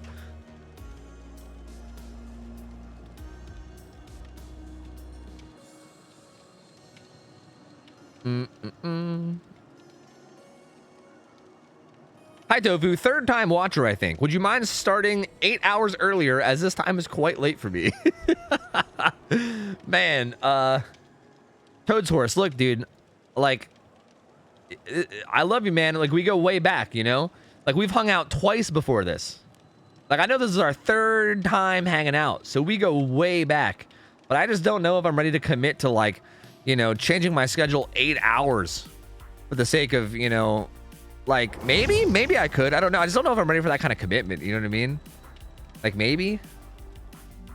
I don't know. Like I feel like this is all moving so fast between you and I, you know? I told Chad they can continue their streak next week. Yeah, that sounds good to me. Yeah. That sounds fine to me. All right, here we go. I'm excited for this game. I'm pumped for this game. Now, we haven't seen a Legion play in forever. So no idea what this is going to do. Legion has no restrictions in terms of add-ons or anything. Dead Dog Saloon's a pretty strong map, especially if you like hold down 3 gens and stuff, because that like back gallows area can be tough. I'm curious to see how the survivors handle it, since it's kind of awkward against Legion, since you can very often like get a lot of people injured very, very quickly. Yes, almost everyone that plays is from America, although we do get people from Europe and Australia sometimes. But I'll go into that more in detail later. But yeah, right now, basically, almost everyone that plays is from North America. Yes, almost. Okay, so just because these guys have not played before, I'm just taking a quick second to make sure. There's definitely different exhaustion perks on everybody. It looks to be all good in terms of their builds. Okay, so he's running. Oh god, that's mural sketch, right? What's Stolen Sketchbook new now? I can't remember. Stolen Sketchbook used to be like his best add-on, but I can't remember what it even does now. Dying Light. What the funkin' waggles? Dying Light, huh? Someone please fill me in on what Stolen Sketchbook does now. I'm sure someone in chat has to know, right? This is definitely not an add-on you see on I see on Legion very often, so I can't think off the top of my head. Drop items from second chain hit offwards. Oh, the Franklin's add-on. Interesting. That's actually maybe kind of good because they're all going to have items, right? He finds the Dwight right away, and I'm pretty sure that's Mural Sketch to make him go faster. Mural Sketch just makes it so that the speed increase you get from frenzy hits is a bigger speed increase. Gets the opening hit on Dwight. Does not see anything with his frenzy. So immediately going to go into cooldown. Dwight's the obsession, so interestingly enough, this is actually a pretty bad chase for him to take with like Dying Light, but also like it doesn't really matter because if you can get it down, you can get it down, right? No, I think he was gonna get that down too, but he got stuck on the hay. Oh, that's so sad. He actually was in a pretty good spot to down him. I think he was close enough. That was a cheeky little mind game there to try to vault the window, but the Dwight has enough distance to make that vault. He's gonna vault it. It's gonna get entity blocked. He uses aura for some reason. Is that object? Is that Dwight running object? What was that aura reading about? They get a gen done. I think that might have been main. Little attempt at a moonwalk, but doesn't quite work. Oh man, not getting that down is gonna come back to haunt this killer, I think. He's got Bloodlust 1 and he's not broken it yet, so he can just stay on him. Bloodlust 2 kicking in. Oh, I feel like he should just commit to that Dwight, to be honest with you. Opts to leave though. He's gonna get the hit on this Michaela to start the frenzy. Sees some killer instincts. He's gonna head over towards the water tower where he knows there's a survivor. Looks like it's the Zarina. Gonna smack the item out of her hand and put her into deep wounds as well. Sees the aura of the cage. She's at main. Dwight is also on top of main. But doesn't quite make it up. He does know there's 2 people up there though, so I think he's gonna head up anyway. I want to see that Dwight is running Object of Obsession. What a psycho. What an actual psycho. He finds Kate, who's the only healthy survivor. He drops off. Why did he drop off right there? Why did he not at least hit that? Hey, weird decision to. Did he? I mean, I wasn't expecting him for a second. I don't know if maybe like Dwight did something that confused him and made him think that he was someone that he wasn't or something. There's the flashlight sitting on the ground. Well, so far not good from the killer. Like, again, this is very similar to what happened the very, very first game with the Blight, where no one's gone down, right? Like, lots of hits have come in, right? There's been lots of damage states done and lots of hits, but no one has died yet. Like, no one's gotten hooked. They're all healing up. They're all resetting, and it's basically just right. Like now it's just basically the same as it was when the game started, right? Like, there's nothing to show for all those hits that he got. So, very unfortunate. I don't know why. There seems to be this issue a lot of times with killers where they just drop chases for like seemingly no reason, and then they end up just resetting, right? Like this is basically like the match just started, except maybe like 1 or 2 pallets are maybe broken. But yeah, there's a second gen done, and still no hooks. Okay, Michaela kind of runs at him for some reason and gives him a hit, so that's gonna be a second hit in his power. I don't think he's gonna be able to make it to that Dwight in his power. This feels like a mistake. The top of this building is disgusting, and you're not gonna be able to get your chain hit up here. There's no way. There's no fucking way you get that. So I think committing to this is probably a little bit of a mistake. I think he maybe should have just stayed on Michaela and try to down her. But instead he's gonna chase the Dwight off of this. He's full health, so he's gonna have to hit him twice. Maybe? What the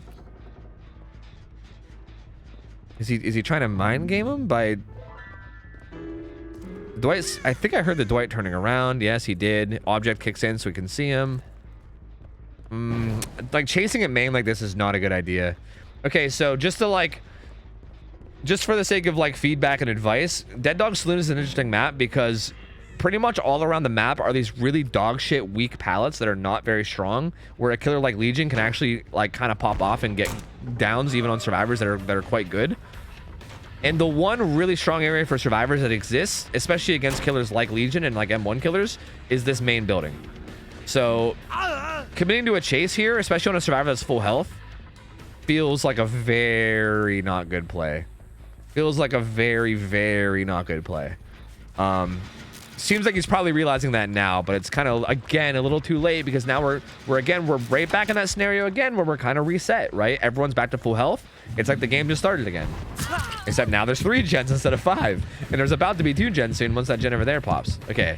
Learns from his mistake this time. Stays on the Michaela. I mean, he could have went after the person that was over there.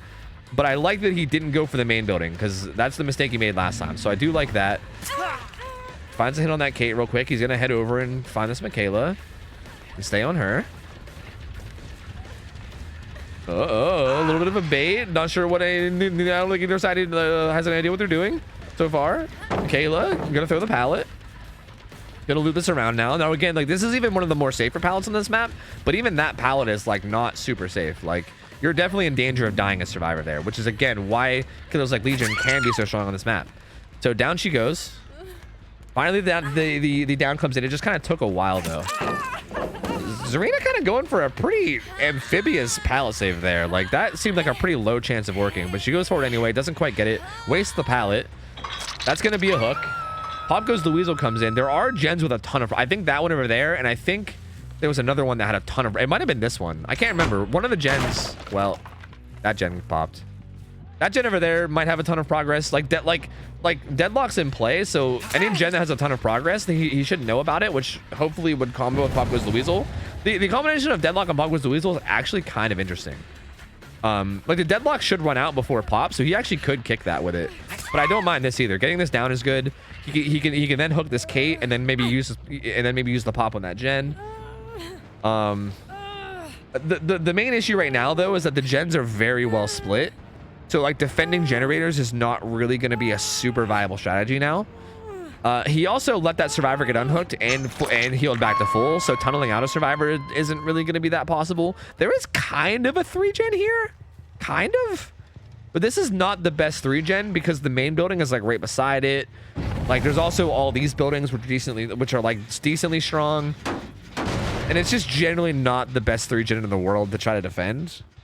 But it is kind of a 3-gen, so I feel like at this point maybe that's his best bet is just to stick it stick to these 3 gens over here.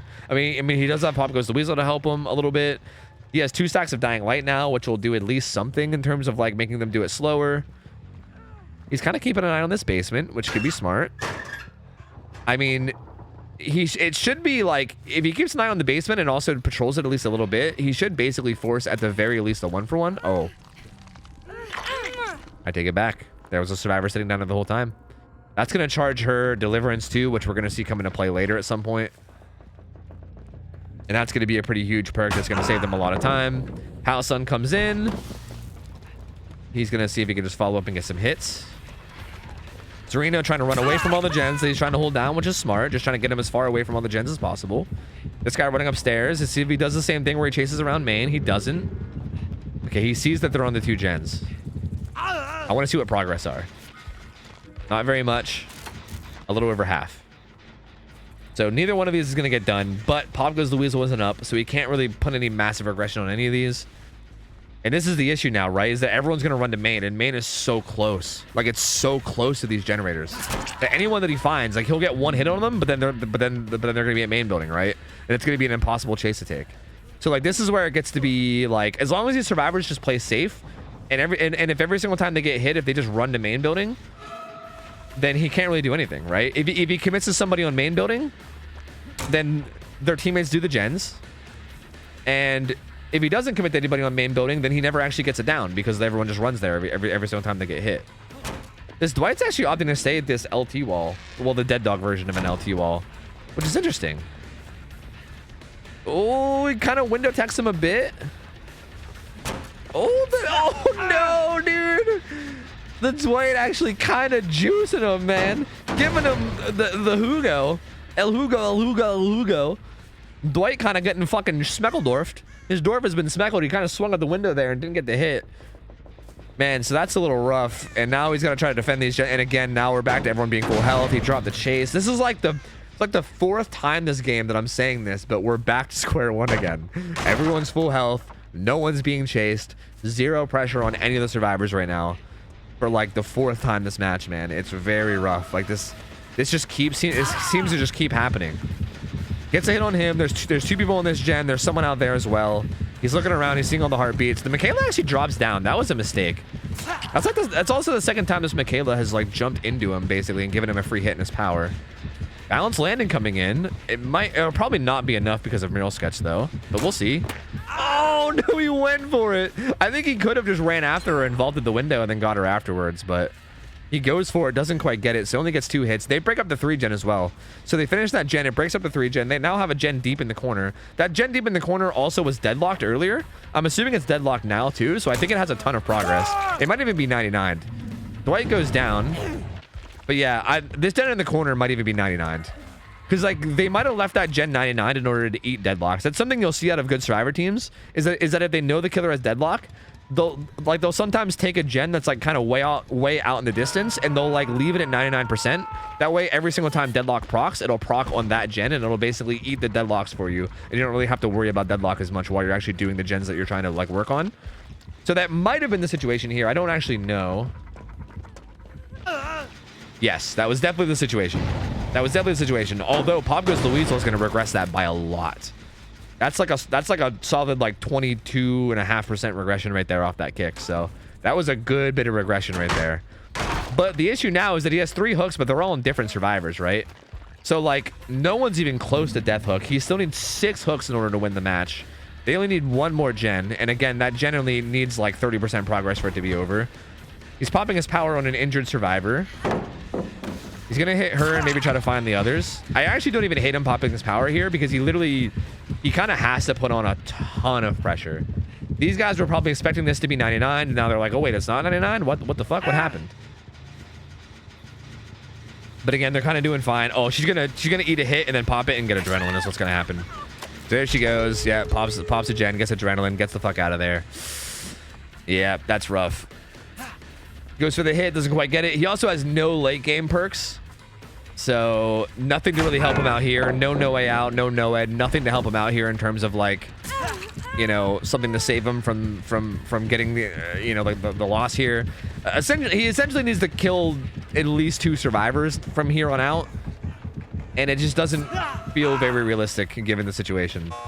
Yep, these guys are gonna open the gate. This game's gonna be over. This game's gonna be over for sure. Barring some huge throw.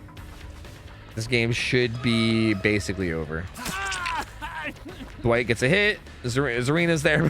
Zarina's just putting her face in the Legion's face. And yeah, getting on her. Oh, there was a survivor behind him that was injured. Oh.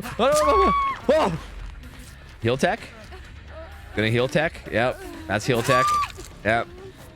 Now he's gonna crawl. They're gonna. Oh! Heal tech failure. Failed heal tech. The Catherine's dead. The Catherine is dead. She's literally dead. It doesn't really matter though, does it? It doesn't matter. The survivors have still won. This is only going to be, I think 5 hook stages. So yeah, that'll get him 2 more hook stages, but that's only 5 out of 9 that he needs to win. So unfortunately, not going to be the win for the killer. Very good performance for the survivor. Again, this killer, I feel like suffered from a lot of what I think the very first killer of the night suffered with as well, where I feel like a lot of the times what ends up happening is they just don't commit to chases, right? Well, the interesting thing here is that this killer kind of like didn't commit to the right chases. I feel like he committed to like the main building at one point when it was bad to. Like at one point he like committed to the Dwight at main, which was like the only chase that he shouldn't have committed to almost. Not the only one, but it was like a chase that he shouldn't have committed to. And then other times when he should have committed to chases, he didn't, and he let them go. So it was I feel like a lot of this just comes down to decision making. I don't think this Legion player is bad by any means in terms of like their actual like skill like in chase and like mechanical skill. It just felt like very bad decision making. It felt like there's a lot of situations where they needed to stay in the chase that they were in and get the down that they almost had, and they didn't, and it kind of let them go. Like that again, there was like maybe 3 or 4 times this match where I basically said, hey guys, like they're basically back to like, you know, square one. Like everyone's reset. Like he would basically just drop a chase, and then like the survivors would all heal up, and then, you know, he wouldn't be chasing anybody, and there would be 4 healthy survivors, no one being chased, which is basically like the start of a match, right? That happened like 3 or 4 different times throughout the match, which is definitely not something that you could have happen as killer. You never ever want there to be a spot in the game where no one's being pressured, like not even like someone being chased. You want to always have at least one survivor being pressured, if not multiple. So pretty unfortunate from the killer, but what are you going to do? Very well played from these survivors. These guys did a really good job of handling that basically perfectly. I mean, I didn't see, like, the only really flaws I can see is maybe the Michaela running into him during his frenzy a few times or whatever, but these guys handled this like also pretty much perfectly. I mean, they played it phenomenally. So well played from those guys. We're getting another killer in. Sure, Senna. Yeah.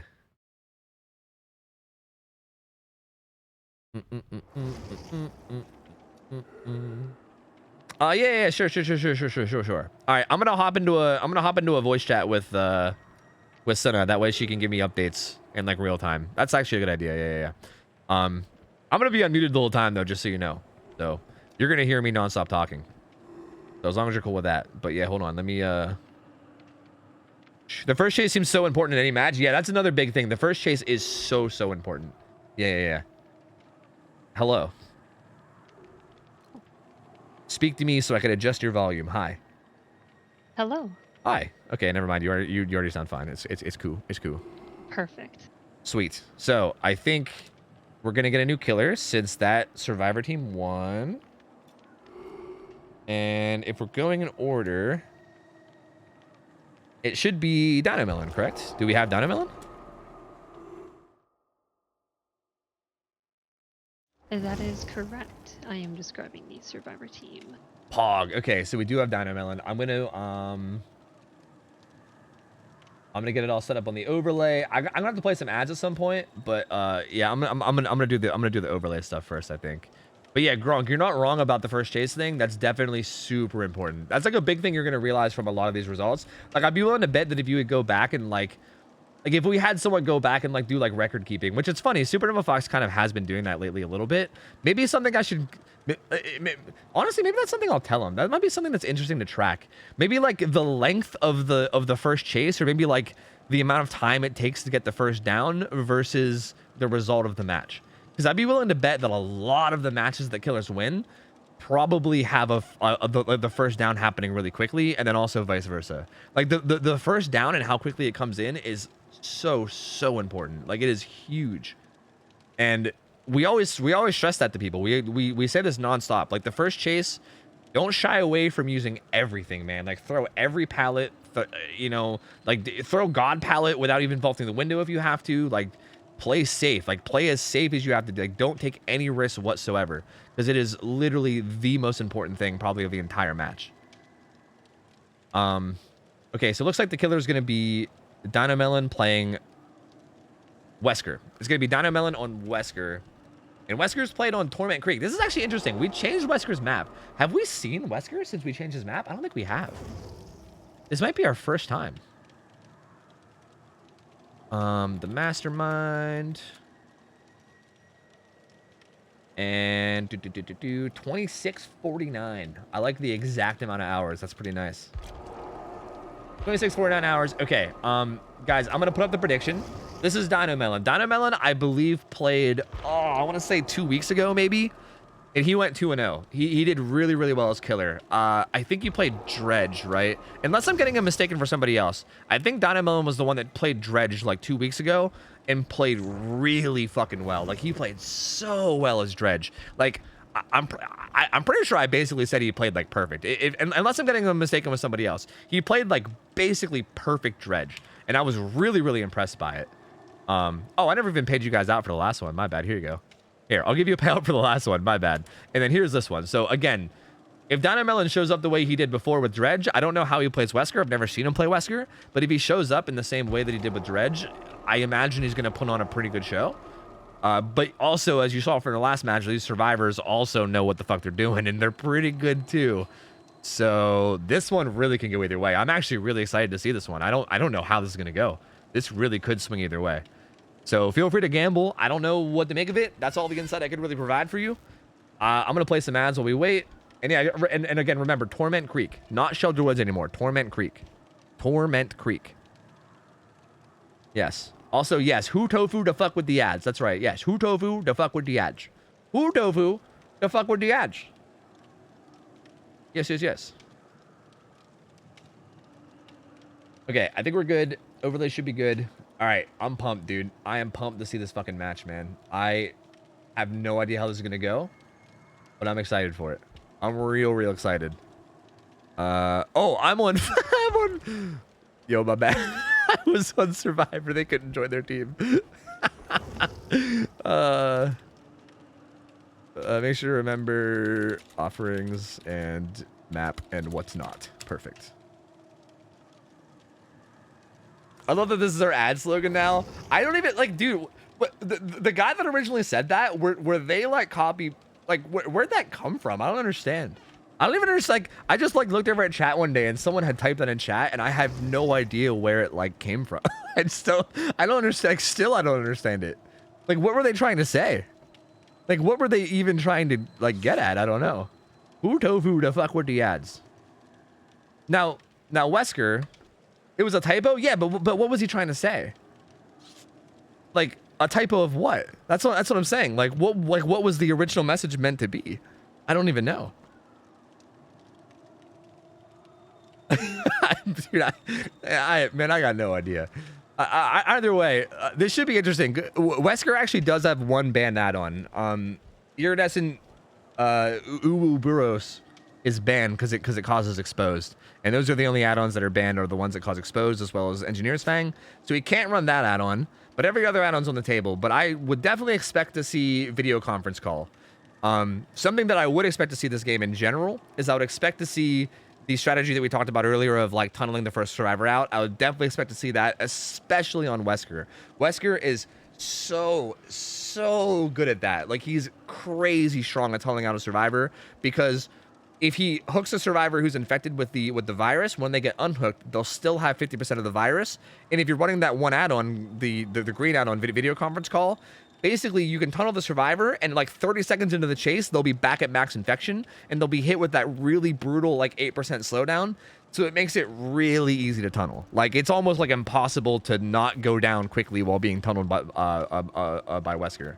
So assuming Dynamelon knows that, I would highly expect to see that add-on, and I would also expect him to basically utilize it by tunneling out a survivor quickly and taking advantage of the early 3v1 as fast as possible. So again, we'll see though, because Torment Creek is not a bad map for looping.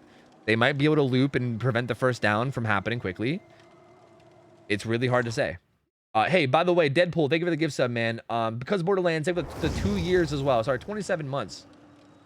867 hours this year that you've been here. Really need to rethink my life choices. I agree. What the fuck are you doing with your time?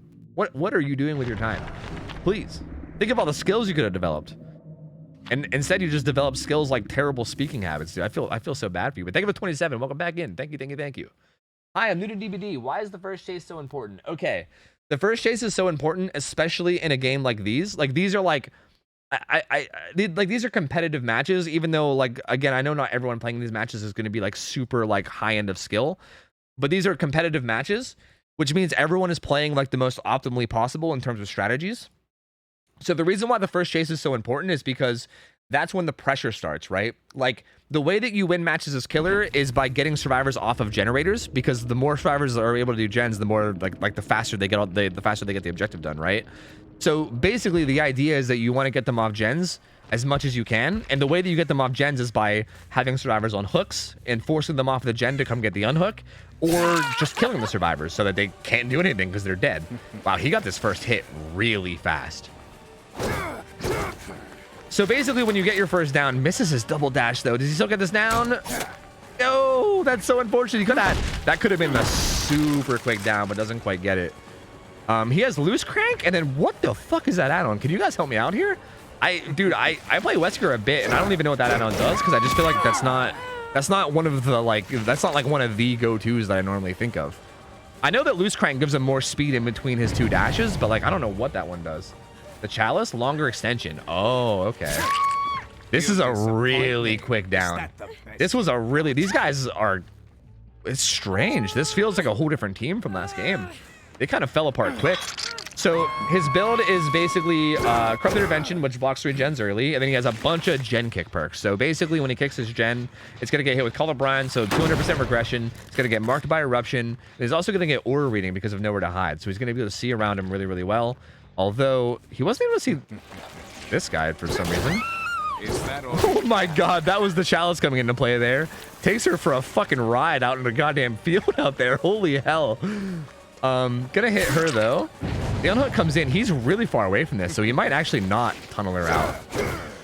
I can't tell. I don't know. He might not need to. He's kind of going ham right now. Michaela's gonna use lives. She's gonna get out of here. He's not running video conference call like I thought he would, which is interesting. The Kate does get healed over there.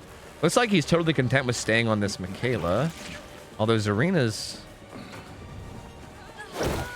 Oh, this is so awkward. Okay, yeets her into the cornfield.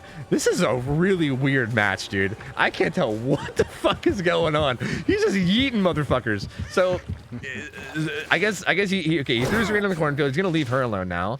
He might look for this Kate again. He found her too. So this is big for him. Like Kate's the one that was hooked before. He's gonna want to get her out for sure. She's clearly gonna juke this. He knows that. Smart play from him. Really good zoning there.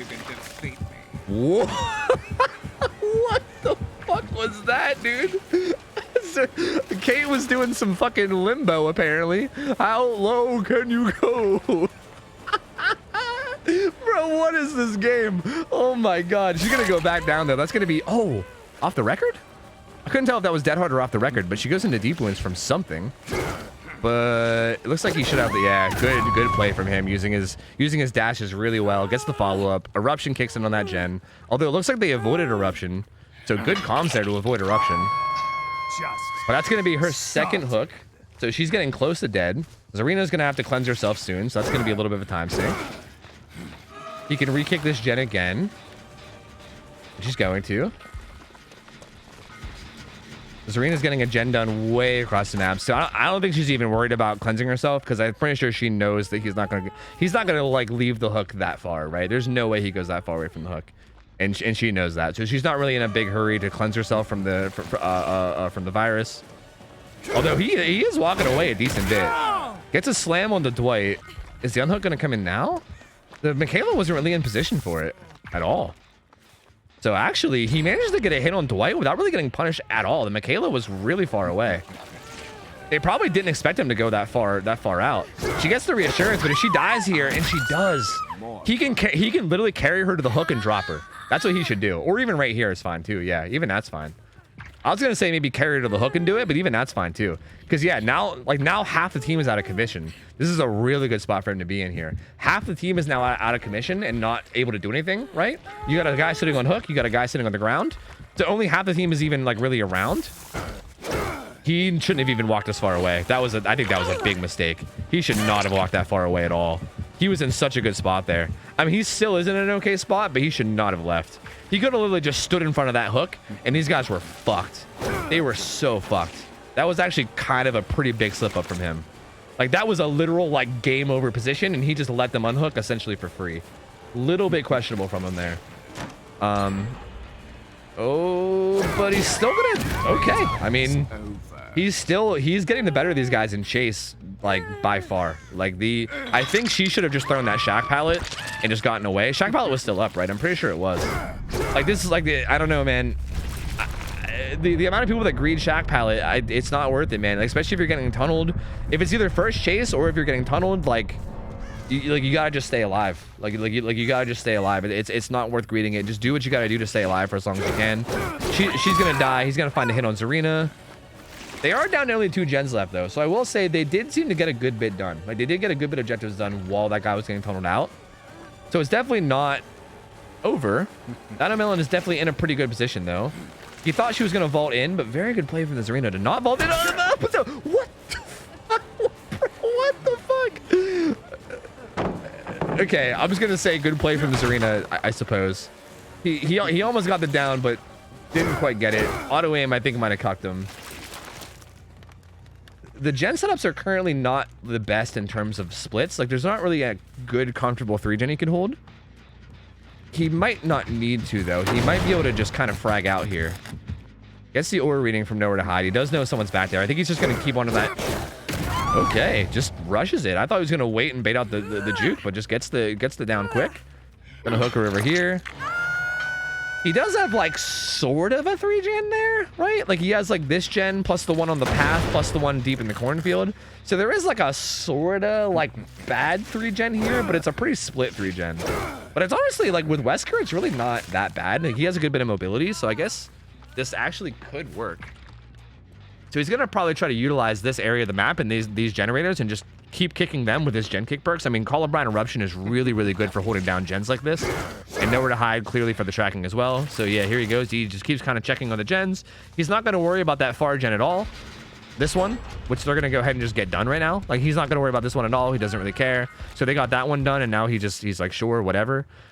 And he's just going to keep an eye on this hook as well as these gens. And again, as long as he ends every chase fast, he should be in a really good spot here. The survivors basically need to, this is good so far, right? If the Michaela can get over there and unhook her, and then also if they can play their chases really well, they could be in an okay spot. Oh, she has deliverance. I didn't even realize. That was dumb on my part. I didn't even check on it. So that's why they weren't even bother going for the save. She deliverance at the very last second. So good play on their part. Dwight throwing the pallet, good play. He needs to get away from this 3-gen. He needs to get on the other side of the map. That's what he needs to do.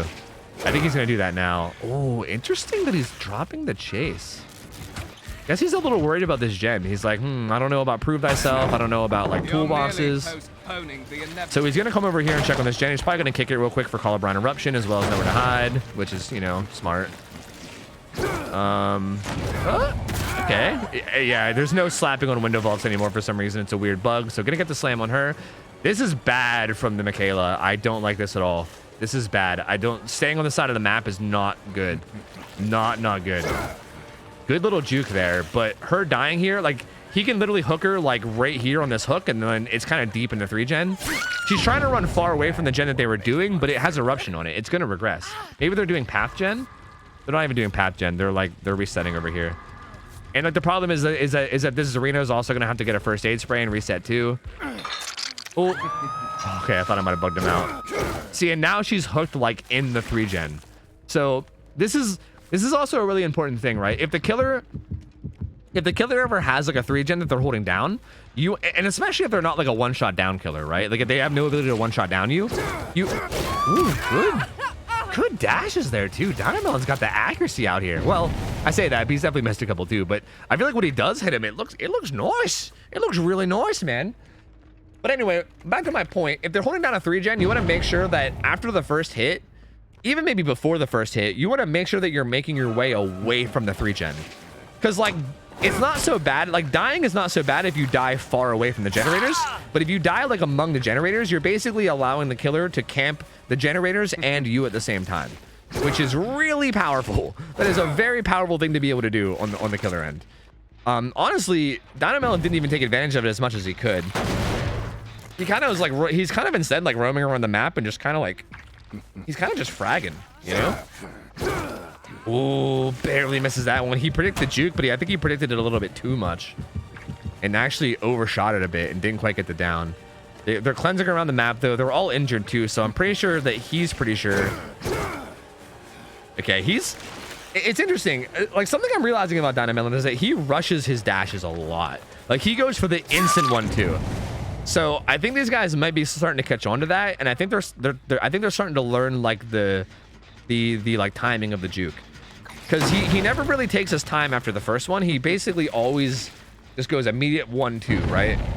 And they're kind of like, it seems like they're starting to catch on, and he's starting to land a lot less. But he does get that down. He's also going to find the Dwight here. Doubles back, but the ball doesn't come in. Oh, there it is, though. Oh, baits the dead art. He's going to go down there as well. The pickup happens, but he can just get this hook. He's still in a really commanding spot here. Like, he's still in such a commanding position. This is going to be his 6th hook out of 9. Oh, is he gonna basement him too? Yep, he's gonna be basemented as well. Oh, that's so bad too. Oh, that's extra bad. These guys are both injured, so neither one of them can even try for a basement save right now. There is someone on that far gen though, and he is gonna be worried about that far gen. So honestly, maybe Wally's checking on the far gen because he's gonna be worried about this, right? Like he's not gonna want to just leave that gen alone. And that guy in basement dying is not enough for a win either, so he can't really just camp this hook for a win. Interesting that he's hard committing to this chase away from everything. Huh. I don't like this at all. Like committing to this chase deep in the corner away from everything. Like this is smart from the Zarina to run here.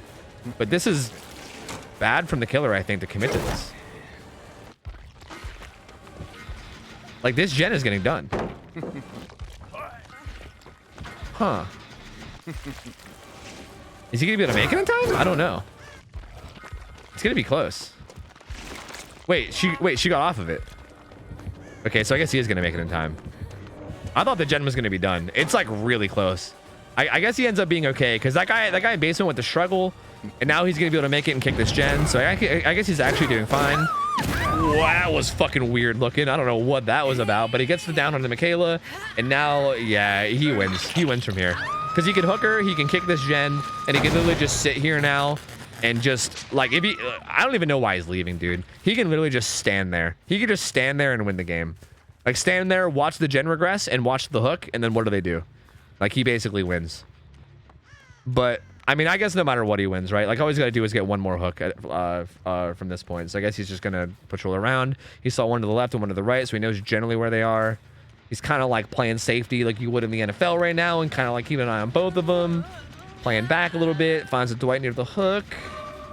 And this he does have dead hard, and I think he knows that.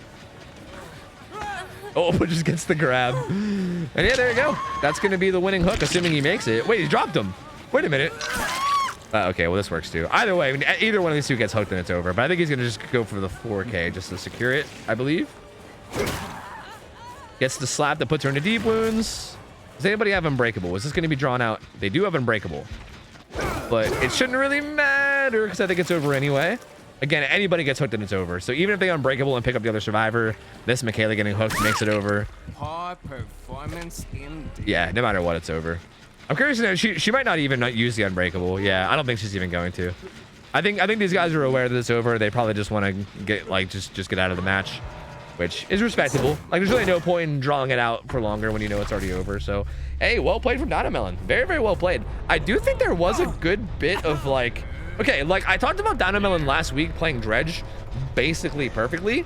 I will say I do think there's a good bit of like there was a bit of flaws in this play here. I do think there was some interesting decisions. Like there was a lot of positions where he had very powerful positions that he could have taken advantage of, where he kind of just didn't and played a little. I don't know if I want to play. I don't know if I want to say sloppy. I just want to say he played a little.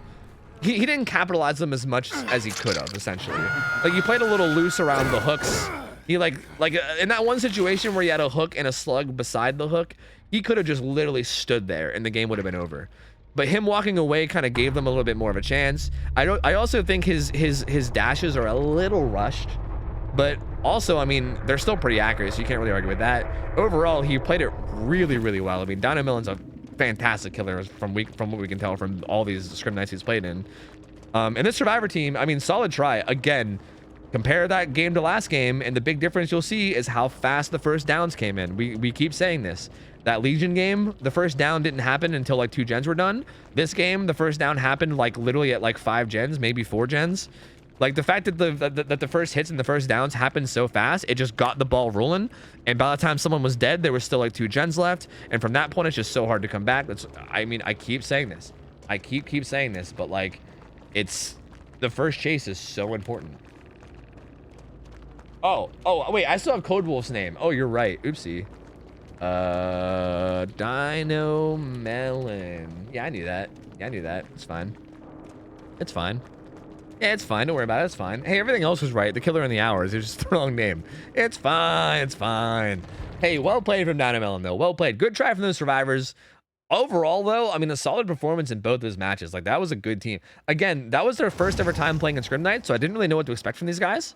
I didn't know if they were gonna like come in here and have like good teamwork and play solidly, or if they were gonna just kind of like come in here and like I don't mean to be rude when I say this, but like we get all kinds of signups, right? We get people that have a ton of experience playing together, and we also get signups of people that are just like, hey, we've never really tried anything like this before, and we don't even really know each other, but we're down to just to try it for fun, right? And then you'll get teams like that just come in and get crushed, and you're like, oh man, like unfortunate, like they, obviously like they have a lot of work to do.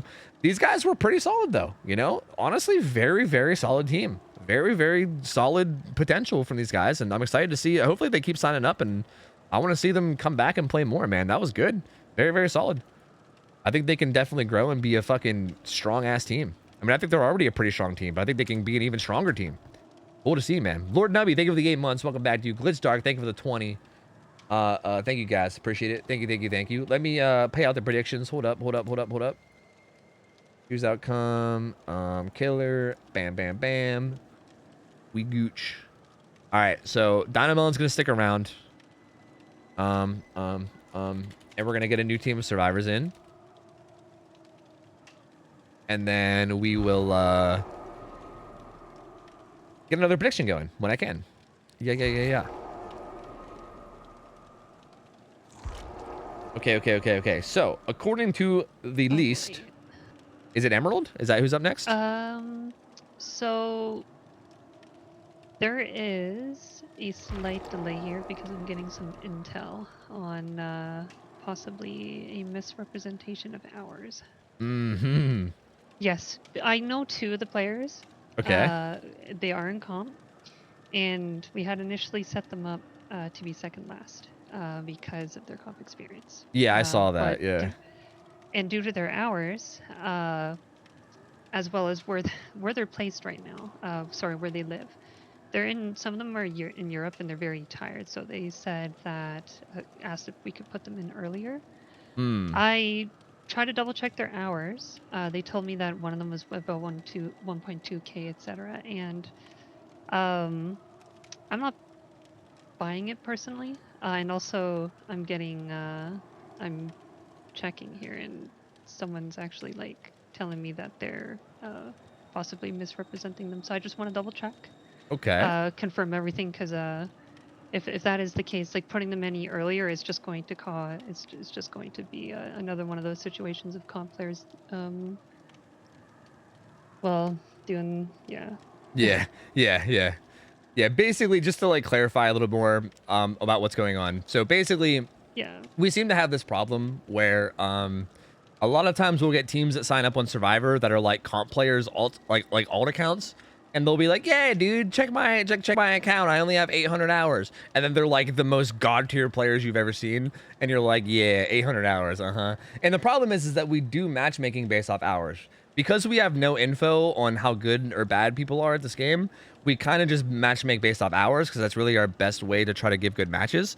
So if we get told that someone has 800 hours and then we put them up against someone else that has 800 hours, but the person's actually like a smurf and they're like a comp player with thousands, then it ends up being a fucking slaughter. And yeah, so we're trying to make sure that doesn't. We've had that happen a few times in the past. It ends up being it ends up being lame, because like a lot of the killer players like sign up and they have to wait like a month before they can actually get their match, and then they're excited to play for the one Friday that they finally get to play, and then they go against a team that's just like way better than they should be going against. It just ends up not being good. So I don't know, before you guys get up in arms, I don't know how, like, what exactly the situation is here. Okay, I don't know if these guys are like necessarily trying to like stomp on a bad killer. Maybe they'd be okay with going against a higher hour killer. I think the main thing that it sounds like that they want is just to play earlier. I think that's the main thing they want. I don't know if they necessarily want to beat on a good on like a worse killer. I think they maybe just want to play earlier in the night and not have to play like really late, since they're from EU. So I'm not sure. Before you guys get your pitchforks, we don't. Yeah, if that was the case, like if they if let's say like we had a night where we had higher hours, like I can understand putting them in then because of their experience, if this is the case, and then that way they can actually play at a more reasonable time based on their time zones. Yeah. That's the only thing I could think of, but right now this is a bit troublesome, I will say. Yeah, I mean, if you want to just skip them and tell them like, hey, sorry, like maybe another night, that's totally fine. You think so? Okay, I'll do that. It's up to you. I mean, if you, it depends on how confident you are in like them as well in terms of like what they're gonna do. You know what I mean? Because I really don't know. Like, To kind of get the ball rolling, honestly, I'll probably just like let them know they can play like another night.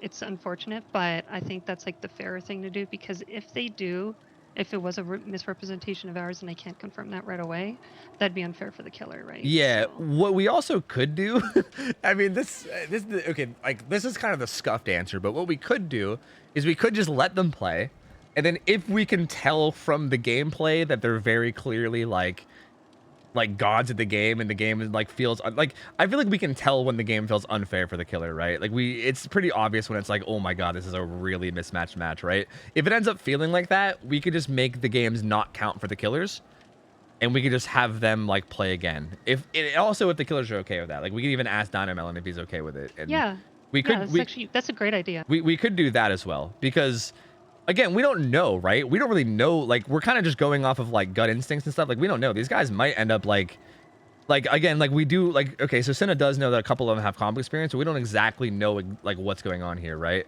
And on top of that, these guys are like from EU as well, so they're going to be struggling with high ping too. So it might be fine, you know? It might be fine. We're not punishing people for being good at the game. Look, to explain more, the way that we do this is we matchmake based off hours, and we scale up the hours as the night goes on. We start at low hours, because the way it works is it's King of the Hill style, right? Dino Melon won the last match, so he's sticking around, and we're getting in a new team of survivors. So basically, as he wins, he's going to get higher hours and higher hours of teams. And if the survivor team beats him, we're going to replace him with a higher hour killer, right? So both sides, killer and survivor, both slowly scale up in hours.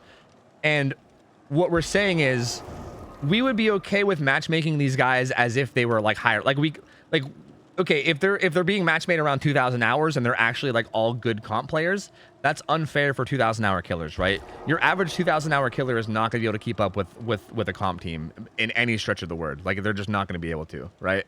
So it's unfair to matchmake them with 2,000 hour killers, and we can matchmake them. We can just pretend that they have 5k hours, but if we did that, they wouldn't be playing for like another like 3 or 4 hours, because we're not there yet, right? We need to play more matches before the hours scale up that high. So it's either A, they play in 3 hours, which is like too late for them, or B, we matchmake them up against somebody that maybe isn't on their level and ends up being unfair, right? Like that's our two options, which is why it's a tough spot to be in. Like, we're not trying to like punish them for being good. We're just saying it makes it awkward to matchmake correctly, because it's either these guys have to play at like 8 in the morning their time, or the killers have to play against someone who might be like, you know, way better than, you know, the matchmaking should be, you know? So it's a tough spot, right? Like, you know, we're not trying to punish anybody for anything. It's just the way our matchmaking works, and the fact that they're EU makes it tough. Need the team? I wasn't on it. It was that was Senna still inviting. But we're Gucci, man. But it's fine. We're gonna OhTofu scrims, like actually playing. Let's go. Yeah, that's right. Let's go. Poggers. We could bump up the killers, but again, how do we reset then, right?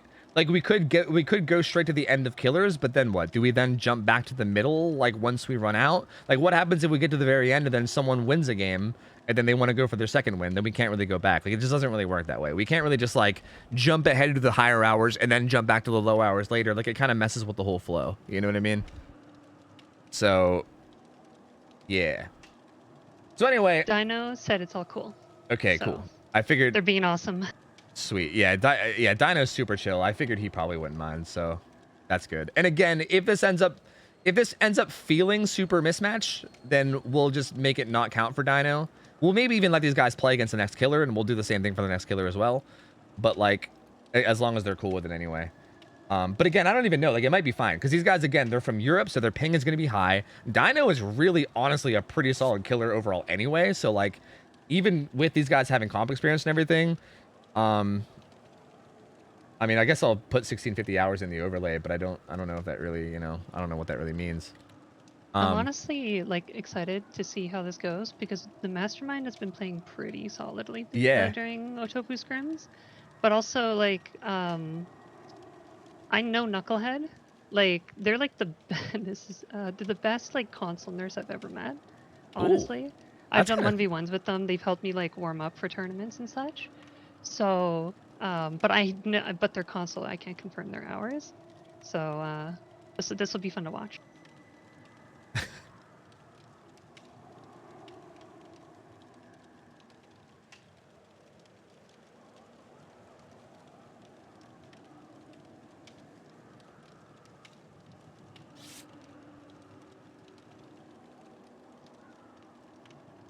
They said give us a ray. Oh man. Gotcha. Yeah, no problem. Okay. Yeah. Okay. Yeah. Again, I don't have any issue with them like actually being good at the game if they are. Oh, I gotta play ads real quick. I gotta play ads and I'm gonna set up a prediction. So here you go. Here's some ads. I'm gonna hold the lobby hostage real quick. And I'm gonna give you guys a prediction real quick. So again, these guys probably like comp level survivors, at least a couple of them. Gonna be pretty good, but 9/11 also has been playing very well as well. So by all means, you know, vote however you want. Vote however you want on it, man. We'll see. We will see, man. We will see. OhTofu the fuck with the ads. OhTofu the fuck with the ads. Give him a ray, true. He said, also, if you can match us versus high hour nurse / blade, that would be so very nice of you next time. See, like, again, like, if this team ends up being, like, super cracked, I do like having teams like this that, like, because I feel like if we have teams like this, that makes it so that we can have people like Array play, right? Because I know, like, almost every week we have people that are like, yo, where's Array and stuff? Because everyone, like, people love seeing that, like, super high-level play. I mean, hell, I'll be honest, even I like seeing that shit. Even from a bias point of view, I love seeing that shit. So having teams like this that are like actively signing up means that we can see more of that. So yeah, I mean, we'll see how this goes. And yeah, assuming that's a thing, maybe in the future, we'll have them scheduled later. And maybe we can have them up against some really solid teams. Or sorry, we can have them up against really solid killers. And we can end up having some really good matches later on. I don't know. I'm excited for this one even though. I mean, I don't know. You never know how this is going to go, you know? I don't know. That one melon could pop the fuck off.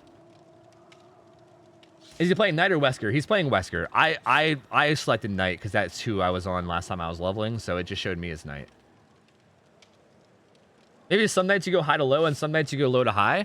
Yeah, see, we used to go high to low, but the issue with that is that, like, it feels weird to, like, win a game and then have your next opponent be, like, a quote-unquote weaker opponent. I mean, I know that lower hours doesn't always necessarily mean weaker, right? Like, sometimes a lower hour player can be better than a higher hour player. But, like, for the most part, generally speaking, like, it feels better to be like, oh, you won, here's a stronger, or at least a theoretically stronger opponent, rather than being like, oh, you won, here's a theoretically weaker opponent, you know? Like, it feels wrong to do, I guess. Like, we could do it anyway, I guess, maybe, just for the sake of getting, you know, higher hour players in earlier sometimes, but, hard to say. We'll see. We could do, I was thinking, like, if you had, like, a level killer at the beginning, like, putting them at the beginning of the day, and then I could be, like, the next one, or, like, another killer that we know that can play, like, the next game with them, just as kind of, like, a... That's like a placeholder. Yeah. Yeah, basically. Yeah. We could also do that. We were doing that for a while as well. There was a couple scrim nights where we had like high hour games that all happened early, and we like got them out of the way, and then switched to low hour games. That could also be an option too. But I mean, we'll plan all that out in the future. We'll figure that out like in between scrim nights. It's not really something we can like figure out on the fly right now, you know? Exactly. So yes, we will see. And yo, Blink, hey, of course, man. Yo, I hope you guys sign up again, dude. I'm pumped to see you guys play. Again, you guys played really, really well. And I'm pumped, man. I hope you guys sign up some more. I want to see more of it. So I appreciate you guys coming in and playing, dude. Well, okay, we have a maximum of 2 wins, Warm. You can only win 2 games in a row. I didn't mention that, but basically the King of the Hill style works for 2 games. If you win 2 games in a row, then you're done no matter what. Then you win the grand prize, which is basically gift subs to anywhere on Twitch. Okay, so I didn't really take a good look at their builds, but they look to be mostly okay. Same exact build from Dynamelon. So same exact thing, nothing's different. Same add-ons, same perks, same everything. So should be expecting pretty much the same kind of result. Just accept your Nia was holding the flashlight on him. Was that like an attempt at testing for a moth, or does the flashlight stop his power like Nurse? I don't think it does, right? If that's a thing, that'd be crazy to me. I don't know. But he finds a hit on Ace really quickly. Again, keep in mind a lot of these survivors. I think 3 of these survivors are going to be playing on EU ping, so they might get hit by some funky stuff. Like that hit right there might have looked funky from his point of view. I don't know. Hard to say. I think the Nia for the peepoed the Ace. I wonder if the Ace has Deliverance or something. That's an interesting play. Rather than just healing him. Damn, pretty fast down though. Down he goes. He doesn't have... Huh. I thought he would because of the... Interesting. But yeah, gets it down really quick on Adam. So he's going to be hooked. He's going to be in this corner. This is also, like, this side of the map can sometimes have some pretty tight 3 gens. Like, behind main, like, using main building gen plus some of the gens behind it, sometimes you can get some pretty close 3 gens back there. The unhook comes in really quickly. He gets the kick. He sees the aura of the Nia. Doesn't have a second dash to actually go after, though. She's going to make it the whole way to Shack. Interesting that he's not going back. Now he is, but it's kind of late now. I don't know how I feel about that. He kind of let the entire unhook come in. Off the record was in play, but it's not anymore because he healed. He's going to find the Nancy here.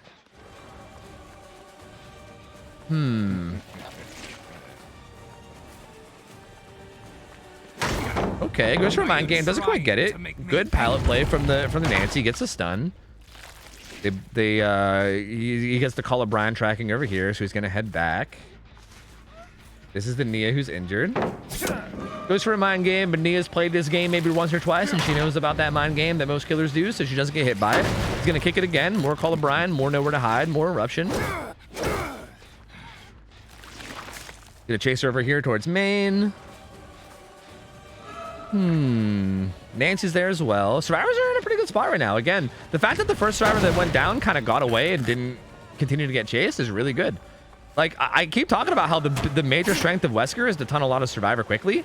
Danamelon's really not using that to its fullest potential right now. Like, he's just kind of allowing unhooks to happen, and like he's venturing like basically halfway across the world whenever the unhooks, or like whenever the hooks are in, and then he's not really like taking advantage of them whenever they get unhooked. So he's kind of allowing them to reset and not really have to worry about one person getting tunneled out as much as they would normally have to. Like, with that down coming in as fast as they could, as fast as it did, I feel like if he would have just stuck to them, this could have been a whole different game. He does find him again though, so this is the person that was hooked. I was gonna say, is he gonna bail for him to kick though?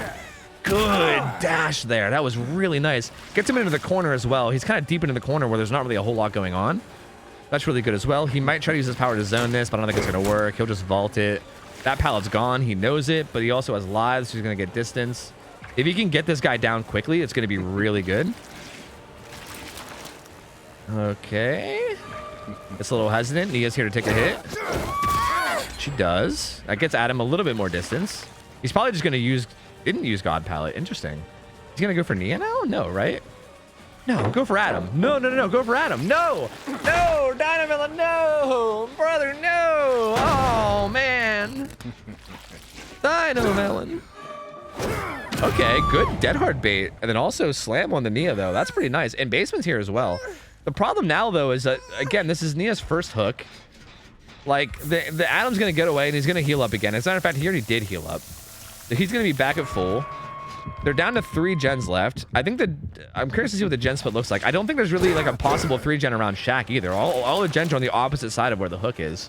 So like protecting the hook and protecting the gens at the same time are not really possible right now. He needs to basically pick one or the other. 99% sprint burst there from Nancy. She's gonna get some distance. He doesn't quite get his dash either, which is actually huge. If he gets that dash, he maybe full dies. He's gonna kick this with Call of Brian Eruption. Looks like he's opting to go for the old protect the gens as opposed to protecting the hook. Okay, good patience there. Gets the hit on the Ace. Like, the main issue again though is I feel like it's just the hook spread. He's just spreading hooks amongst everybody as opposed to getting a person out. And I don't know, man. It's probably not gonna end up working for him. Does his Ace have dead hard? No, he goes down too. Oh, Nancy here. I know Nia has for the Peepo. Nancy's gonna get hit. Nia's nowhere in place for the Peepo play. She's a whole way across the map. I mean, she did just get unhooked. I just wasn't sure what she was doing, but looks like she was just spraying herself off. You can now get this hook. There is kind of a 3 gen down here, right? There's one here. There's one in main. It's not a very good one, though. It's not a very good one, again, especially considering all 4 survivors are alive. Started. They cleanse up. They're doing okay. Oh, that's right. The Nia dead-hearted. I'm dumb. You guys are right. He's gonna kick this gen. So yeah, there's like this one and this one are pretty close, and then main building's pretty close. That's like a actually decently tight 3 gen. It's like those ones, but it's definitely not the best because like those are decently strong areas. Like main building has the window that the other gen was at a jungle gym that had a short wall window. Like they're in like, I wouldn't say strong areas, but not necessarily weak areas either. So it's not the best 3 gen to have, again, especially in a 4v1. Like I cannot stress how different this game becomes when it's a 3v1 versus a 4v1. And the fact that he kind of didn't force it to be a 3v1 earlier when he had the opportunity. Oh my god, the distance that he gets.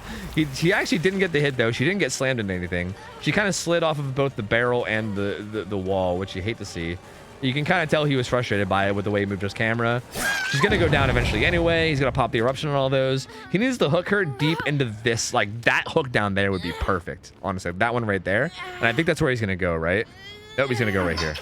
I wouldn't, to me, it wouldn't have been crazy for him to carry her the whole way down to that deep hook. It's a little risky because if they body block, they could potentially get her off the, get her off your shoulder. But having her deep in the 3 gen like that makes it really, really easy to protect the gens and her at the same time.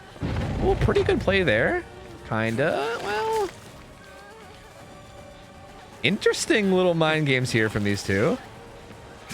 Lost in the sauce, lost in the sauce. Oh, God, the Scouse is lost. He couldn't keep track of her, and she ends up getting the vault. Interesting plays there. Does get the hit on her there. I think she's just going to bolt away from the 3 gen. This is what I was talking about with the whole 3 gen scenario, right? So this Nia's being smart. Like, she's aware that he's holding down these 3 gens. He's aware that there's no gens on the other side of the map, and that the killer is 100% staying on this side of the map. So immediately starts running down that way. Oh. Is that a lag out? Oh. Well, now the game's a 3v1. So that's interesting. Huh. Oh, no. Gives him the old nodders of respect there. You love to see that. Juice the dash and gets him to vault instead. Good vault from the Nia. Oh, gets away with that one too. Was really close, but gets away with it. This Wesker really wants to get this down so he can trigger eruption on that, but he can't quite seem to get it. Man, this changes a lot with that DC. That was his first hook, wasn't it? They get that gen done though. Dude, this Nia is doing such a good job of buying time. Down she goes, eruption goes off. That's going to be pretty huge in terms of stopping regression on that gen. Oh man, that puts him in such a weird spot. So that's 3, 4, 5, 6. This is going to be hook number 7. Shit, that DC might have actually been what cost them the game here, which is kind of a shame, but there's not really much we can do about that, right?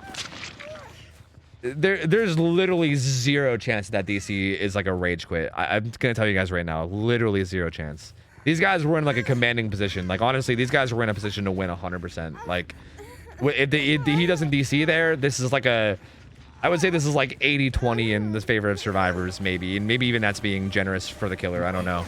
Like, they were in a pretty good spot.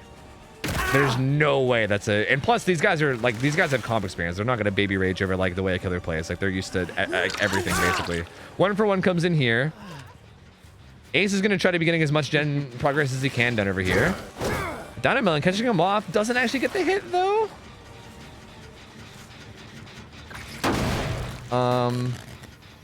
Gets the gen kick. Looks like he's gonna come back and hook him again. This is gonna be the same situation. He's gonna just keep trying to hook survivors in this 3 gen and basically just regress these gens as much as he can. The blind comes in during the hook. He's just gonna force decisive strike. Well, maybe he might. Yeah, he might just. I was gonna say he could just kind of like camp that now. Like he could just camp the locker and the hook if he wanted to. Interesting that instead he walks away. Good job baiting the juke there and getting the hit. He only needs one more hook to win. So these guys are going to play this basically flawlessly from here on out, and that was not flawlessly. So this is a shame. This is a shame. This is a shame of a way to end this match, but also, what are you going to do? So there's hook number 9. That secures it. That secures the win for Dynamelon. There you go. That's it. The game is over. It is over. So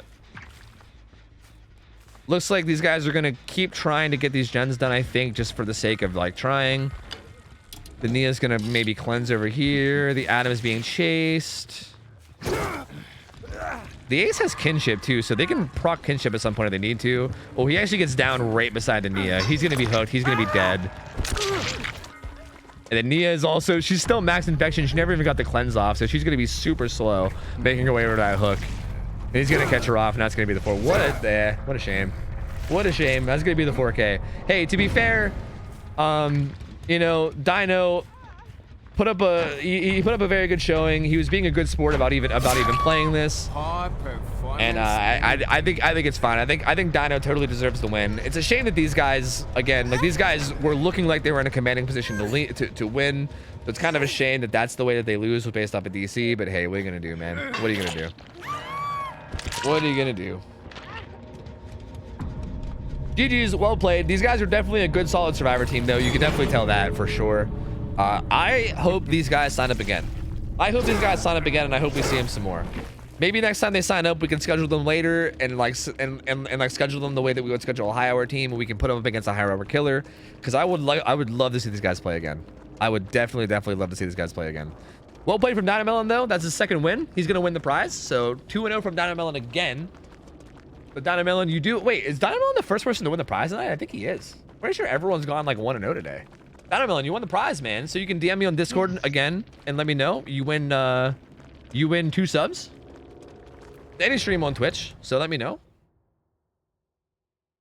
And yeah.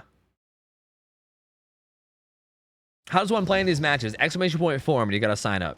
You sign up as either a killer or as a whole team of survivors. You can't sign up as a solo survivor. It's either an entire team or killer. I think I'm getting the full scrim night experience right now. Yeah, why? What's going on now? Oh my god. The next killer is also on the same team. As the survivors that they're going against? Well, right now it's the Dino who's up next versus their own team. Yeah, versus Absolute Chaos. Yeah, that makes sense. So basically, I asked them what they are okay with. They said that they're okay with like the killer playing first and then their team just playing afterwards. So got that all sorted. So like, is their team okay with playing against the because okay, what that means though is that their team might end up playing against like a way higher hour killer, right? Because if like, okay, say Dino plays killer and loses and the survivor team wins, like say the survivor team goes 2-0, then that means that they're gonna rotate 2 killers, right? Like 2 killers worth of killers, which means that they might go against they might end up going against a 4,000 hour Billy, basically. Like there's a chance that they go against a 4,000 hour Billy because of that. So make sure they know that, because as long as they're okay with that, because we'd be basically skipping them on the survivor team and then coming back to them. Like we'd be circling back to them later, essentially, is what we'd be doing. Like we'd be going, so like right now, the way it's scheduled is it's supposed to be Absolute Chaos next, but we could skip them and go to Team Chads and then Team Burn the Weebs and then come back to them essentially once Dino's freed. Actually, I guess if Dino, wait. Yeah, their team said it's okay. They're fine with going up against like 3K, 4K. Okay, yeah. You know, like now that I think about it, it would only be 1 killer, because if Dino loses, then their team could just go next because Dino's no longer taken. So I don't even know what I'm talking about. Yeah, it's fine. It's totally fine. Yeah, it's totally fine. Let's go. Cool. It's chill. We're fine. Everything's fine.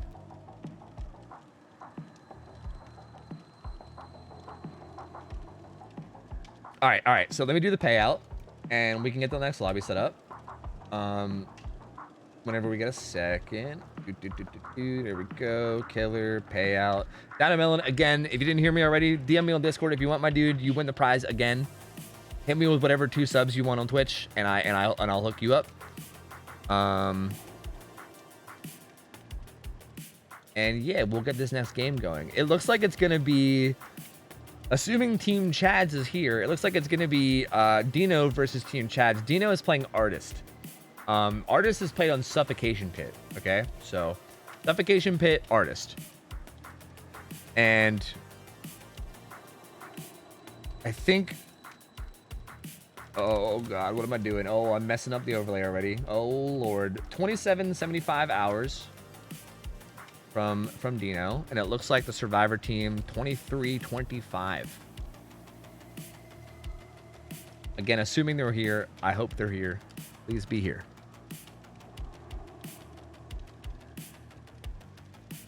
And I'm gonna play some ads real quick just to keep them out of the games. And when the ads are over, I'll give you guys a prediction, okay? So just give me a second. Give me a goddamn minute. Killer the Dino on the Artist. With 2775. Is that what it was? 2775. Poggers, dude. Look at me. Professional overlay doer. Fucking poggers, dude. Yo, Alexander the Tire. Thank you for the 35, man. Welcome back, dude. Appreciate it, buddy. Thank you, dude. Hope we're doing well. Good to have you back in, man. Thank you, bud. Any coffee break soon? You know, I probably should, actually.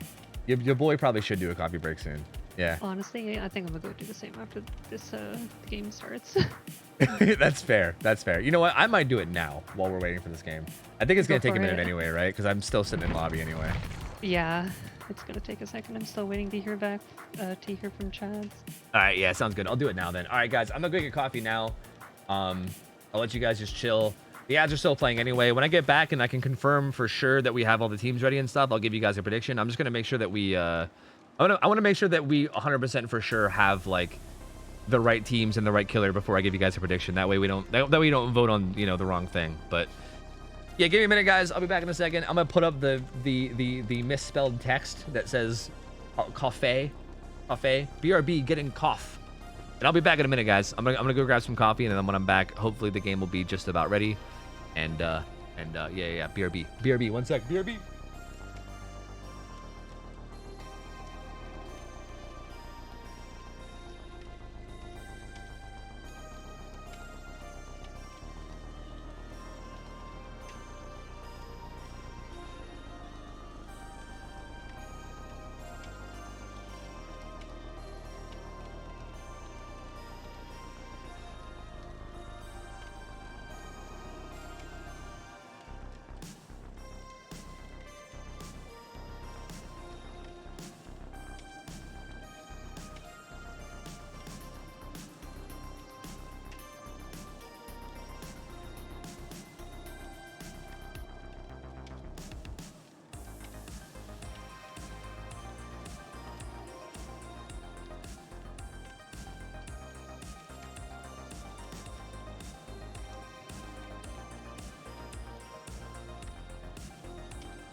Okay. And back. Hi.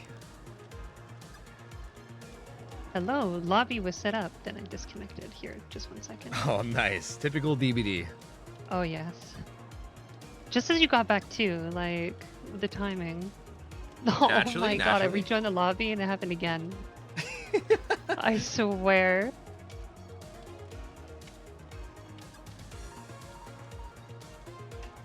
Well, we're good. Is it Team Chads? Are they around? We good? Oh yeah, they're around. They're all ready. Good. Perfect. All right. Now, Team Chads, if I'm not mistaken, is that like Tina Twitch's team? I'm pretty sure, right? I think we had them come on and play 1 week, and I think that was it. Yeah. We had these guys play 1 week, and I'm pretty sure they had a really tough match too. I think they had one of those like really like higher than their hours say killer players. So I was hoping these guys would come back and sign up again because I wanted to see them play again. It was one of those types of teams, so it is cool to see them back. They're gonna be going against the Dino. This should be interesting. Let me take this massive text off my screen. Okay, and let me also give you guys a prediction. So here you go. You guys can gamble away. Now the Dino, we've never seen the Dino play killer. We have seen the Dino play survivor. The Dino is a survivor player on Team Absolute Chaos. Absolute Chaos is a very solid survivor team. They play together really well. They're very like motivated to get better. So decent hopes there.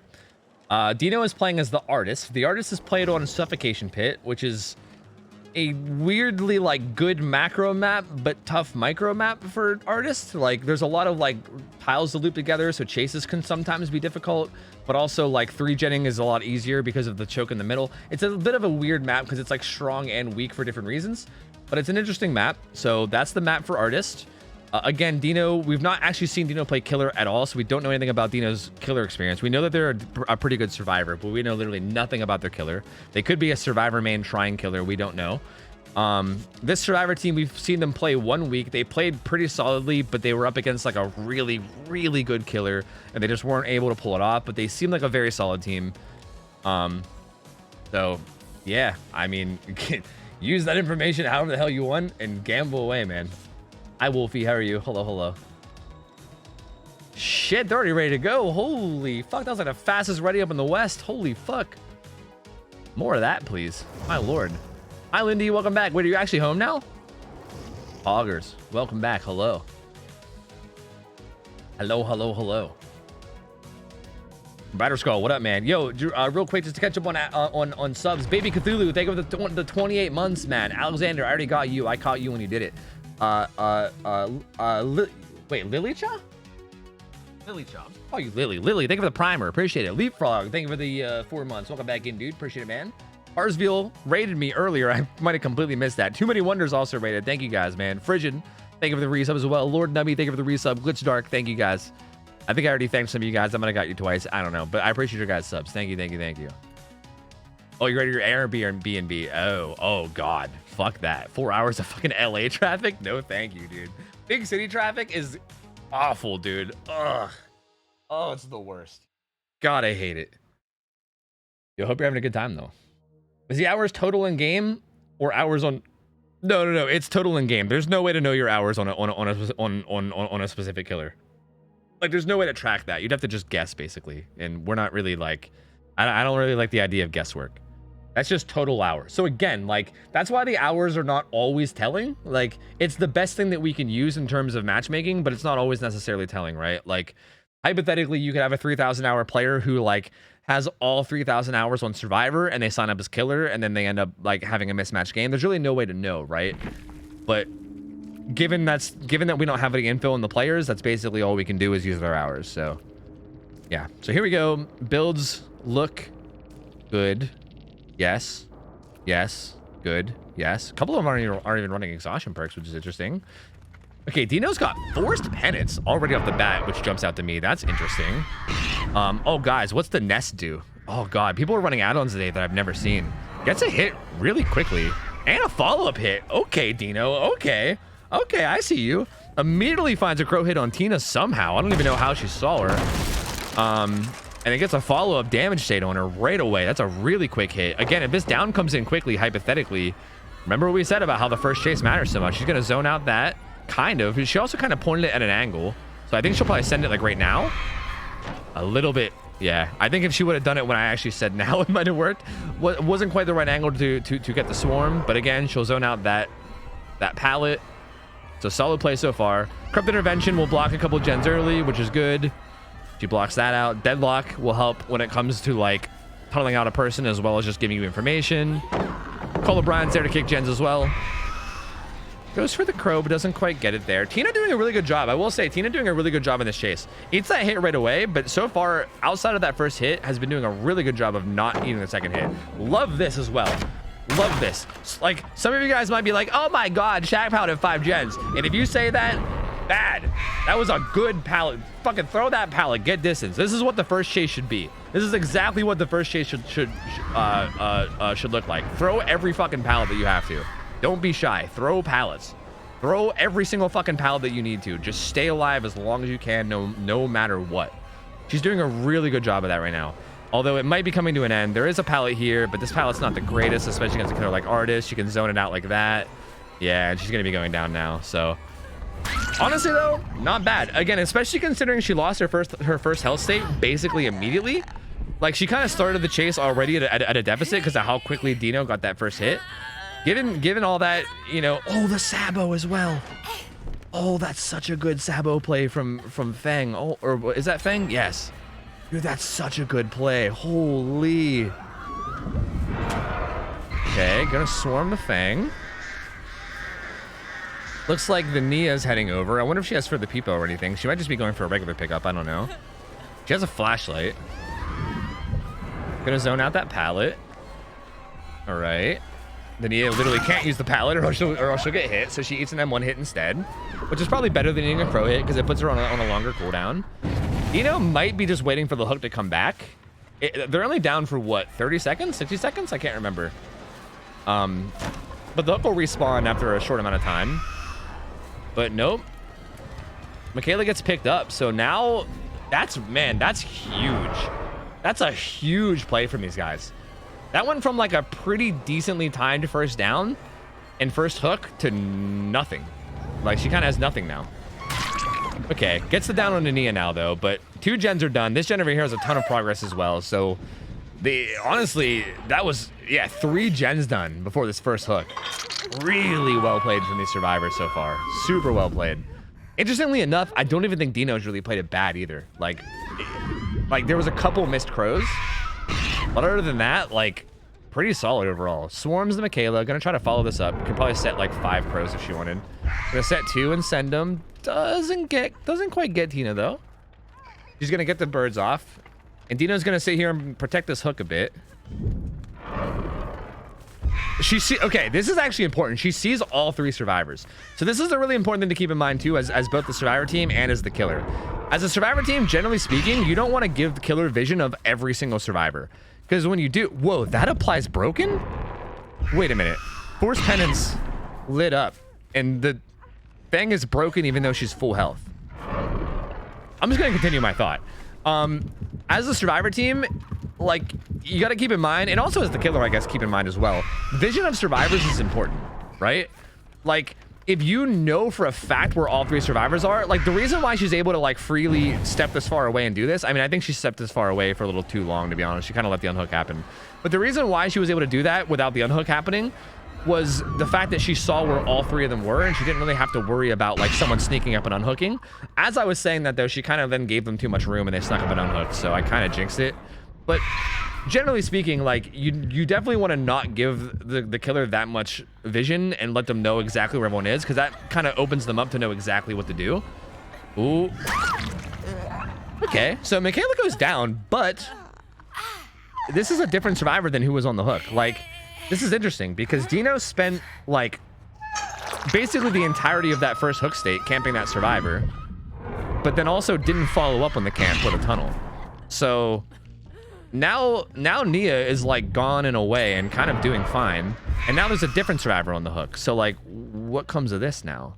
Like, I feel like this is also a thing that I see sometimes happen, and it's very confusing because, like, if you're going to commit that much time and effort to, like, camping a hook and, like, trying to get someone to, like, struggle state or trying to kill a survivor, you can't really just change. I mean, I guess you can change targets, but it's a bad idea to, like, change targets at that point because now, like, now what, right? Like, now you got 2 different survivors with 1 hook. No one's really close to dead. You're down to 1 gen. Tough spot to be in, man. And they also... They're just kind of cranking this gen like right beside the hook. This Nia or this Feng was also doing the gen deep in the corner as well. Does she have a 3 gen here? Good job juking the crow. I need her to turn around so I can see where the gens are because I'm not 100% sure. She's gonna go after the Nia. This Nia has been hooked, right? I'm pretty sure it was the no. It was definitely the Nia. So getting a second hook on this Nia will definitely be solid. There's 1, 2. Where's the 3rd gen? Where's the 3rd gen? Oh no, it's way down there. No, there's no 3 gen at all. That 3rd gen is way down there. So yeah, there's really no way to protect gens anymore either. This should be basically over, barring a hard survivor throw. Because there's no really way to protect these 3 gens now. And there's really no way to get someone out of the game fast because there's no one that's even on death hook. Like, the closest you have is 2 people that have been hooked once. And neither one of them are even being chased at the moment. So, barring a pretty hard throw from the survivors, this feels like it feels like the momentum is just too much in their favor. There's the final gen. Michaela gets hit with adrenaline. Feng gets the weird forced penance while full health thing again. Yeah, no late game perks either to help her out here either. So, like, again, needs 7 hook states in order to turn this into a win. Michaela's got the gate open. Oh, what the? This is like some new dance schmooze out here, baby. She got the schmooze, baby. Got the schmooze. So Michaela's out. Feng's gonna be out. Everyone's gonna be out. Yep, everyone's gonna be out. Nia's doing the game on the opposite side. These 2 are gonna get out as well.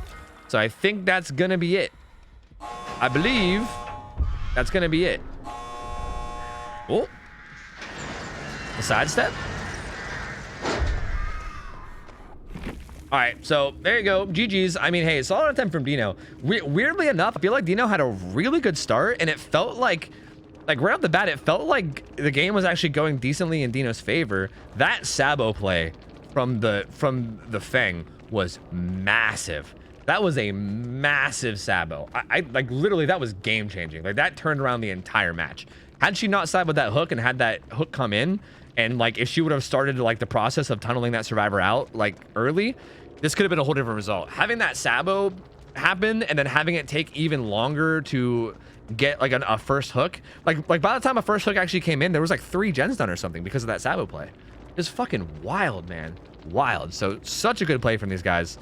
Good try from Dino. Again, I don't really think like early game, I think she did fine. I think the main thing I would say was an issue. I mean, I can't even really give her any shit about the Sabo either, right? Like it's hard to see something like that coming. So like just very good play from the survivors. I guess the only thing else I can say is I think like when the survivor was on hook and she was like throwing crows at the other survivors, once that survivor gets like to like maybe a little over half towards struggle, that's when you need to kind of just walk up to the hook and just face camp it, right?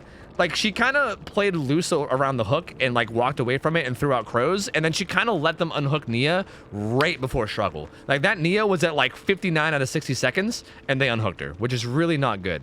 Like if someone's that close to struggle, literally just walk up and stand right in front of the hook. Like put pressure on them, make them have to like make a crazy good play to unhook. Like you can't let them unhook for free like that, because that's like that kind of wastes like all the time, right? The whole time that you spend like the entire time that she spent just like sitting there was basically wasted because they unhooked right before struggle. So that's really the one thing that I would criticize mostly and say that that's something that needs to be worked on, is like securing that. Like if you're gonna try to secure like a kill or like a struggle state, actually commit to it and make sure you secure it and like play closer to the hook, especially once it gets closer.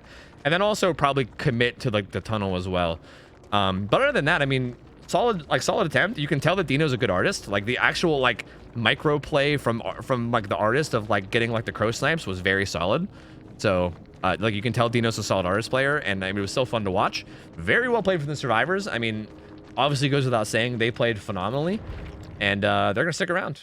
They're gonna stick around. We're gonna get get another team or sorry, we're not getting another team. We're gonna get another killer in for this team of survivors to see how they fare up, and we'll see how it goes.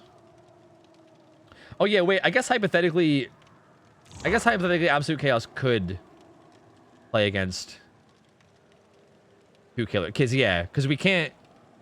Yeah. Because these guys are gonna have to play against their killer. Yeah, wait. Am I stupid? How do things work in my head? Okay.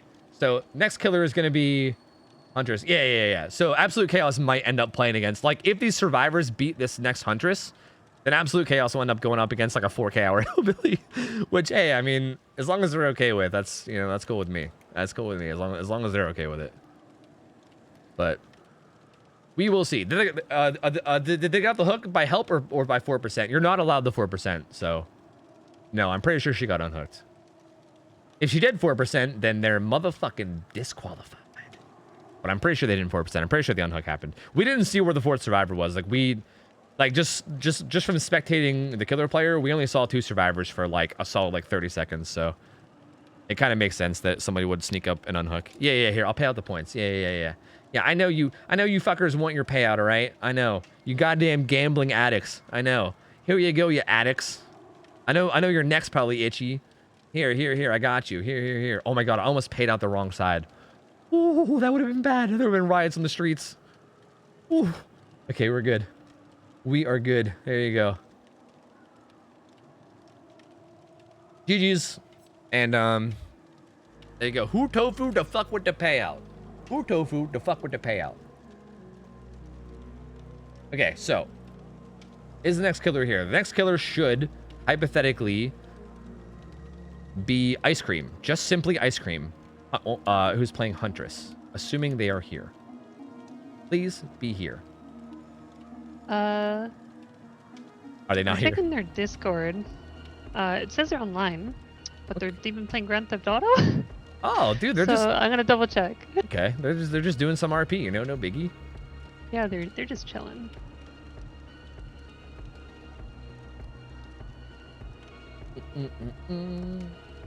I paid out the wrong side before, just Pepe point them and then say scammed. I mean, that's true. Like, it's not like Tofu Bucks mean anything, you know? It's not like it's real money that's on the line or anything, you know? You can just laugh at them and say scammed, or like, what's gonna happen?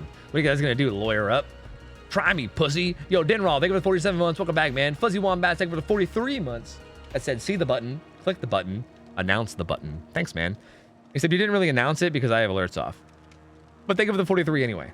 Rider Skull, thank you for the 14 months as well. Appreciate you guys, man. Thank you. Casey, what up? Hello. What's up, Karan? Yeah, man. I kind of had surgery, but I kind of didn't. Like, I went in for surgery, and they, like, cut me... Well, they cut me up, and they stuck a camera in me. And then once they stuck the camera in me, they were like, oh, no. You got bone damage, dog. Like, your bones are way more damaged than we initially thought. So they had to, like, stop the surgery mid-surgery. And they basically, like, patched me back up. And then told me, hey, sorry, we're gonna have to give you a more invasive surgery in, like, I don't know, in the future. And then they put me back on, like, the list. So basically, like, I got cut up and I'm kind of still recovering from it. Like, I got kind of fucked up, but I didn't even get fixed. So, like, yeah. Unless you meant, like, well, unless you already knew that and you're asking about future surgery, in which case I'm not gonna get updates for that for a long time. Like, I'm not gonna hear about the next surgery for months, I'm assuming. Stop drinking bone hurting juice. Yeah. I also browse Reddit from time to time. Yeah. I'm not gonna hear about the next one for months, I would assume. Like, it's probably gonna be... I would assume it's probably gonna take, like, maybe like a month or two before I even get a call. And then when I do get a call, they'll probably schedule, like, a pre-op thing that'll probably be like, you know, I have to go in and get a talk to them, and then it'll probably be like a month away from that.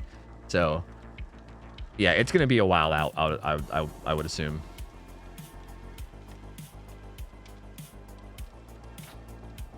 And I'm trying to find the backup, and they're radio silent. So, okay, this might take a minute. Oh, Lord, dude, not like this.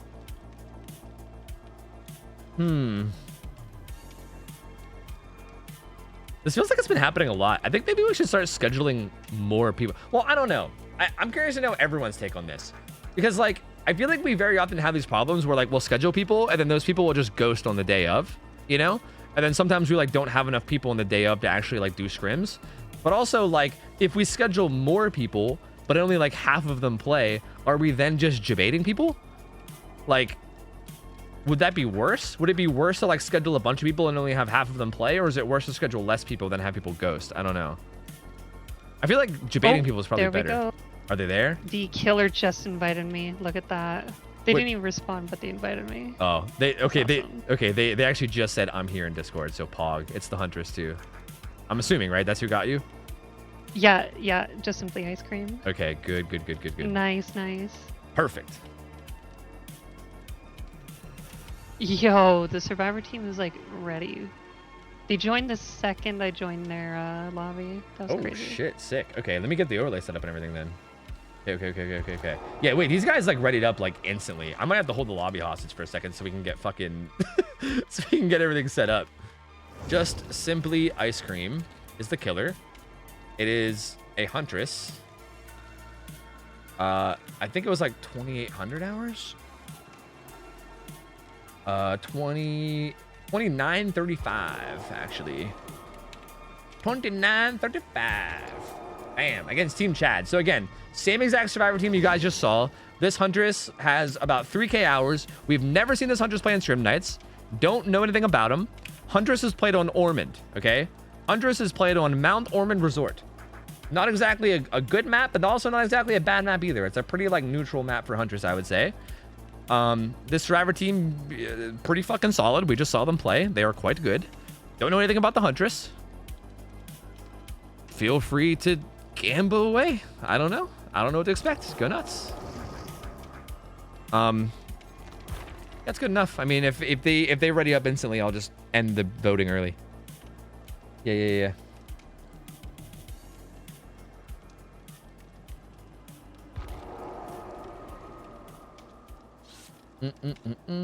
Just have people as alternates and let people sign up as alts.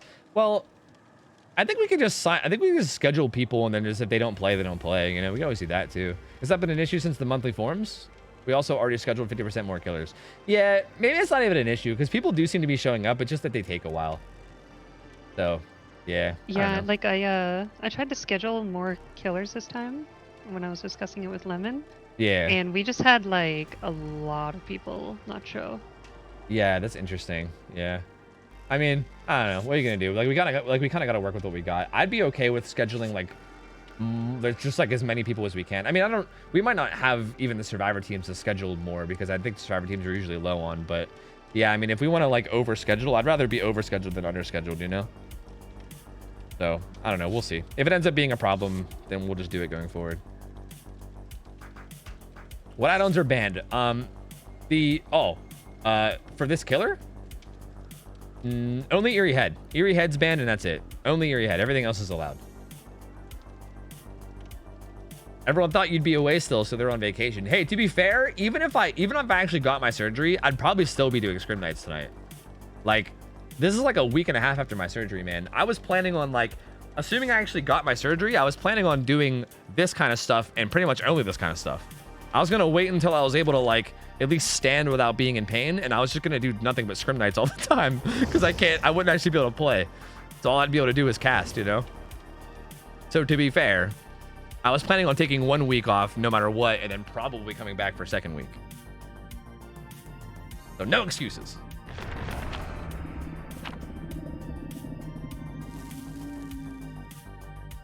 And I bet that I know who the killer is. Sure, if you want to. I don't know. Why not? Why ban Eerie Head? Because it just creates situations that are not very interesting or fun. Like the killer sitting in front of the hook with an Eerie Head hatchet drawn and then being like, go ahead, try to save, you know? It leads to situations that are not... It leads to situations that aren't very interesting and or fun. And we find that like exposed add-ons in general are just kind of like that, so we just banned them all. I don't think it's Spooky Loops. I doubt Spooky Loops is signing up for scrims under an alt account this late at night. I highly doubt it. It might be someone that's like a fan of Spooky Loops. Is there like an ice cream thing that's like a meme in his channel or something?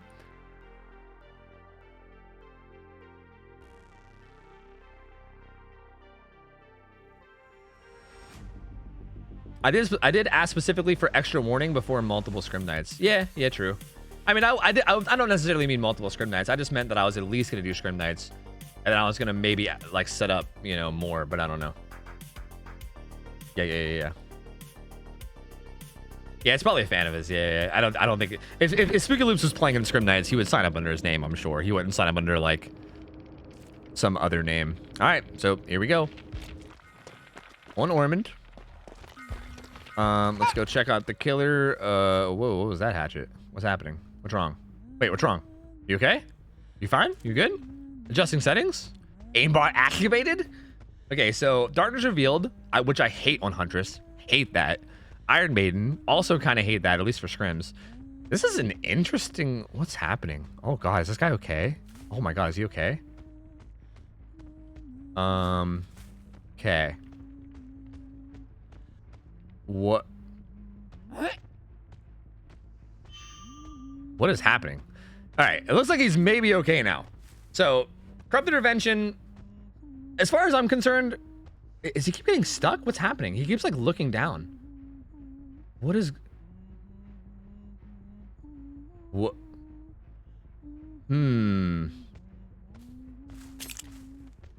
What? What? Is he lagging out?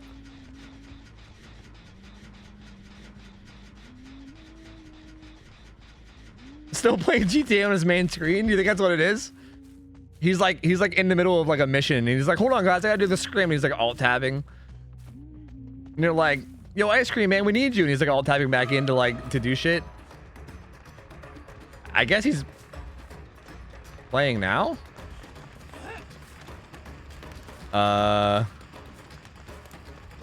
Okay, gets that hit. I mean, hey, he's got infantry belt, OCAF, really good add-ons. Probably like one of, arguably the best add-on combo on Huntress, you can say. I mean, I don't know, it's very arguable. You can make arguments for a lot of stuff. Ooh, good hatchet though.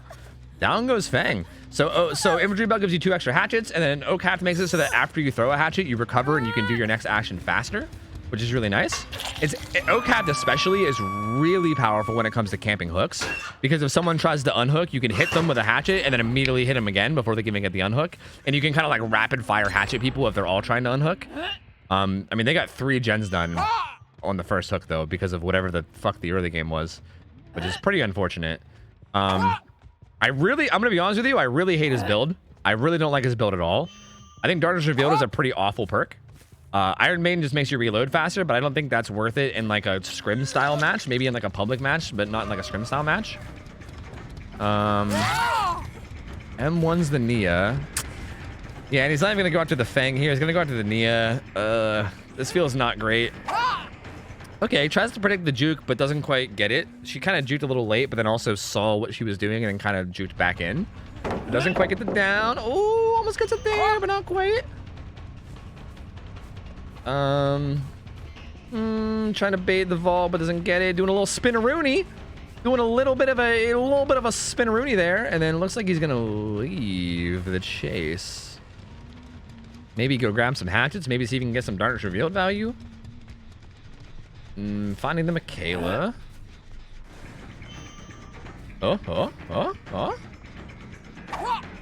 barely misses that hatchet. Looks like the aim kind of flicked a little bit to the side. Might go for one over the rock, but it's gonna be a little, that's the last one, so gonna have to go reload. More spinneroonies. And might get an M1 here, but no, probably not. Well, I mean, this is wasting a lot of time. Gets the stun. Well played from the Michaela. Like, basically baiting out both the hatchets, getting the palace stun, buying a bunch of time for her team, who are surely slamming out gens. Yeah, this is... Even the Michaela got back on a gen that's, like, almost done, dude. Like, if she leaves this Michaela, she has a gen that's at, like 60 or 70. Oh, man, this game is, like, over pretty much already, dude. Not like this. What is that?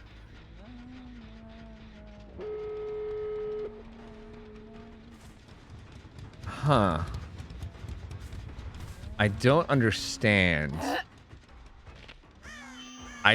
Oh, maybe they are lagging. Did you see that? Oh, I wonder if they've literally just been lagging their ass off the whole time. Did you guys see that right there? They kind of like rubber banded it. Like even we saw like the rubber band.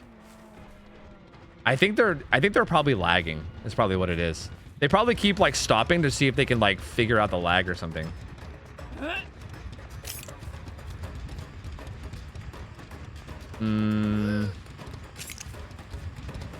Keeps getting played by this. Ooh, okay, Zarina doing a really good job of predicting the hatchet pull each time and not getting hit. Ends up getting M1'd. She's gonna look for the exit gate, but there's no one there. The problem is that they're probably at the other exit gate. Actually, it's a really good hatchet on the Zarina there, so she's gonna go down. But again, the issue here is that these guys can just open the gate and leave. Like if they're at the other gate, they can just open it and leave, and then they win. Like there's really no way. Yeah, and they're all here, so like they're gonna do that. They're just gonna open the gate and leave. So this was a very unfortunate game. This was a very unfortunate one. Because I wanted to see this Survivor team be challenged because they played really well that last game. So I really wanted to see them put to a test. So this is a shame. And also like this Huntress, I think was like lagging and maybe she also couldn't play either, which is a shame as well. I'm curious to hear from Simply Ice Cream. I would love to hear from Simply Ice Cream exactly what happened because that was the most fucking bizarre match ever. Like what the like what was any of that?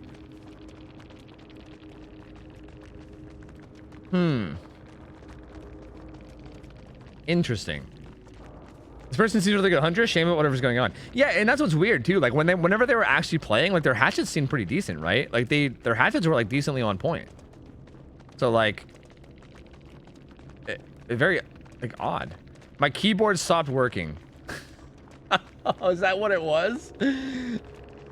Oh my god. That's so unfortunate. Like, was it fine right before you loaded into DVD and then just it fucked up right when you got in?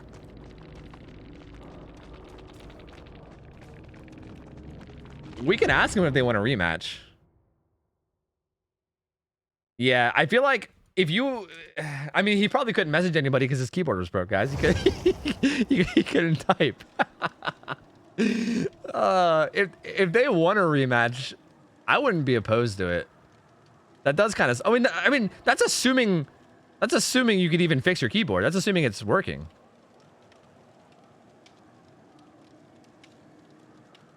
But we could also just go next. I mean, I don't know. It don't matter to me. It's pretty unfortunate. I feel like it would have been an easier rematch if you would have told us right away. Like if you would have like just like either AFK'd or maybe just DC'd right off the bat and been like, my keyboard's broken, like I need to fix this. Then we could have like easily done a rematch. Like since we played out a whole game, now I don't know. Like we maybe could, but I just don't like. Is it right to? Like I don't even know. Well, we're ahead schedule, and the team did say that they're okay with it. I mean, if we're ahead of schedule, then you know. Yeah. Sure. Yeah, fuck it. Fuck it, man. I'll rematch. If they're down to rematch, I'm down to rematch. Can you fix it? Let's see if we can fix it. Looked like it started working at the end. Yeah. You might want to like pull up a text document and like just like fucking type some shit or something. Make sure it's working. Because no matter what happens, this next game, this one's it. So you better. I hope you can figure it out. But if you're down to rematch, we can do it. Yeah. Yeah, I mean, sure, they're typing in chat. That's a good point.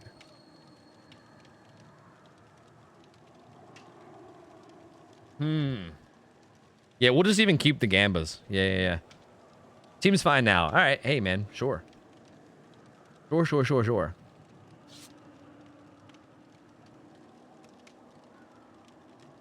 Guaranteed the people calling to pay out the Gambo were also complaining about the DC counting. Probably. Yo, people take the fucking tofu bug gambling seriously. I gotta play ads though. Oh god, I'm gonna hold lobbies hostage for a second because I gotta play ads to make sure they stay out of this game. I'm gonna hold it hostage for a second. Holding hostage for like 45 secs for ads. Then I'll go back spec. Doot. Cool. OhTofu the fuck with the ads.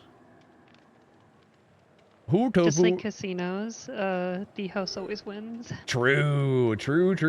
When will these guys learn? When will they learn? Right? They can't win. It's always me that wins. That's why I have that little. That's why I have that little redemption where I can where I can make myself no longer play hag, because I can just redeem that anytime I want. Even if you guys save $1 billion tofu bucks, I hope that someday someone gets $1 billion tofu bucks, because I'm literally just gonna hit that button, and then my chat's gonna riot, and it's gonna be hilarious. You guys will never learn that you can't win. You can't beat the house. It always wins. Yo, I was gonna Uniburn. say like you could just refund the points, but I'm like, no, you could just redeem that. But you don't have any points to begin with. It's infinite. Yeah, exactly. Like I could redeem it like 30 times in a row. I'm set. I'm literally invincible. I can't be beaten. But yo, Uni, thank you for the resub. 3 months. Welcome back, bud. Pika, thank you for the 10 months as well. Thank you. That said, tofu, the best tofu. Thanks. I do pride myself on being the best soybean curd that I can be. Jake Trash, thank you for the 29 months. Welcome back, man.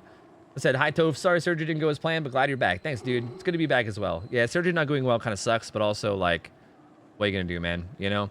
I mean, I didn't pay any money for it, and also I'm going to have it done in the future, so, like, it's chill. It's chill, man, you know? We'll get there eventually, so it's cool. Do it now? Okay, here. Oh, reward is temporarily unavailable. Check back soon. Wait, why is that a thing? I can make myself play hag. Wait, why is the no longer have to play hag unavailable? Wait, what? Did I set it to a weird thing? Okay, I can redeem the one where I make myself play hag, but then you guys are gonna make me try to play hag, so never mind, I'm not doing that. The ads are over, I can go back.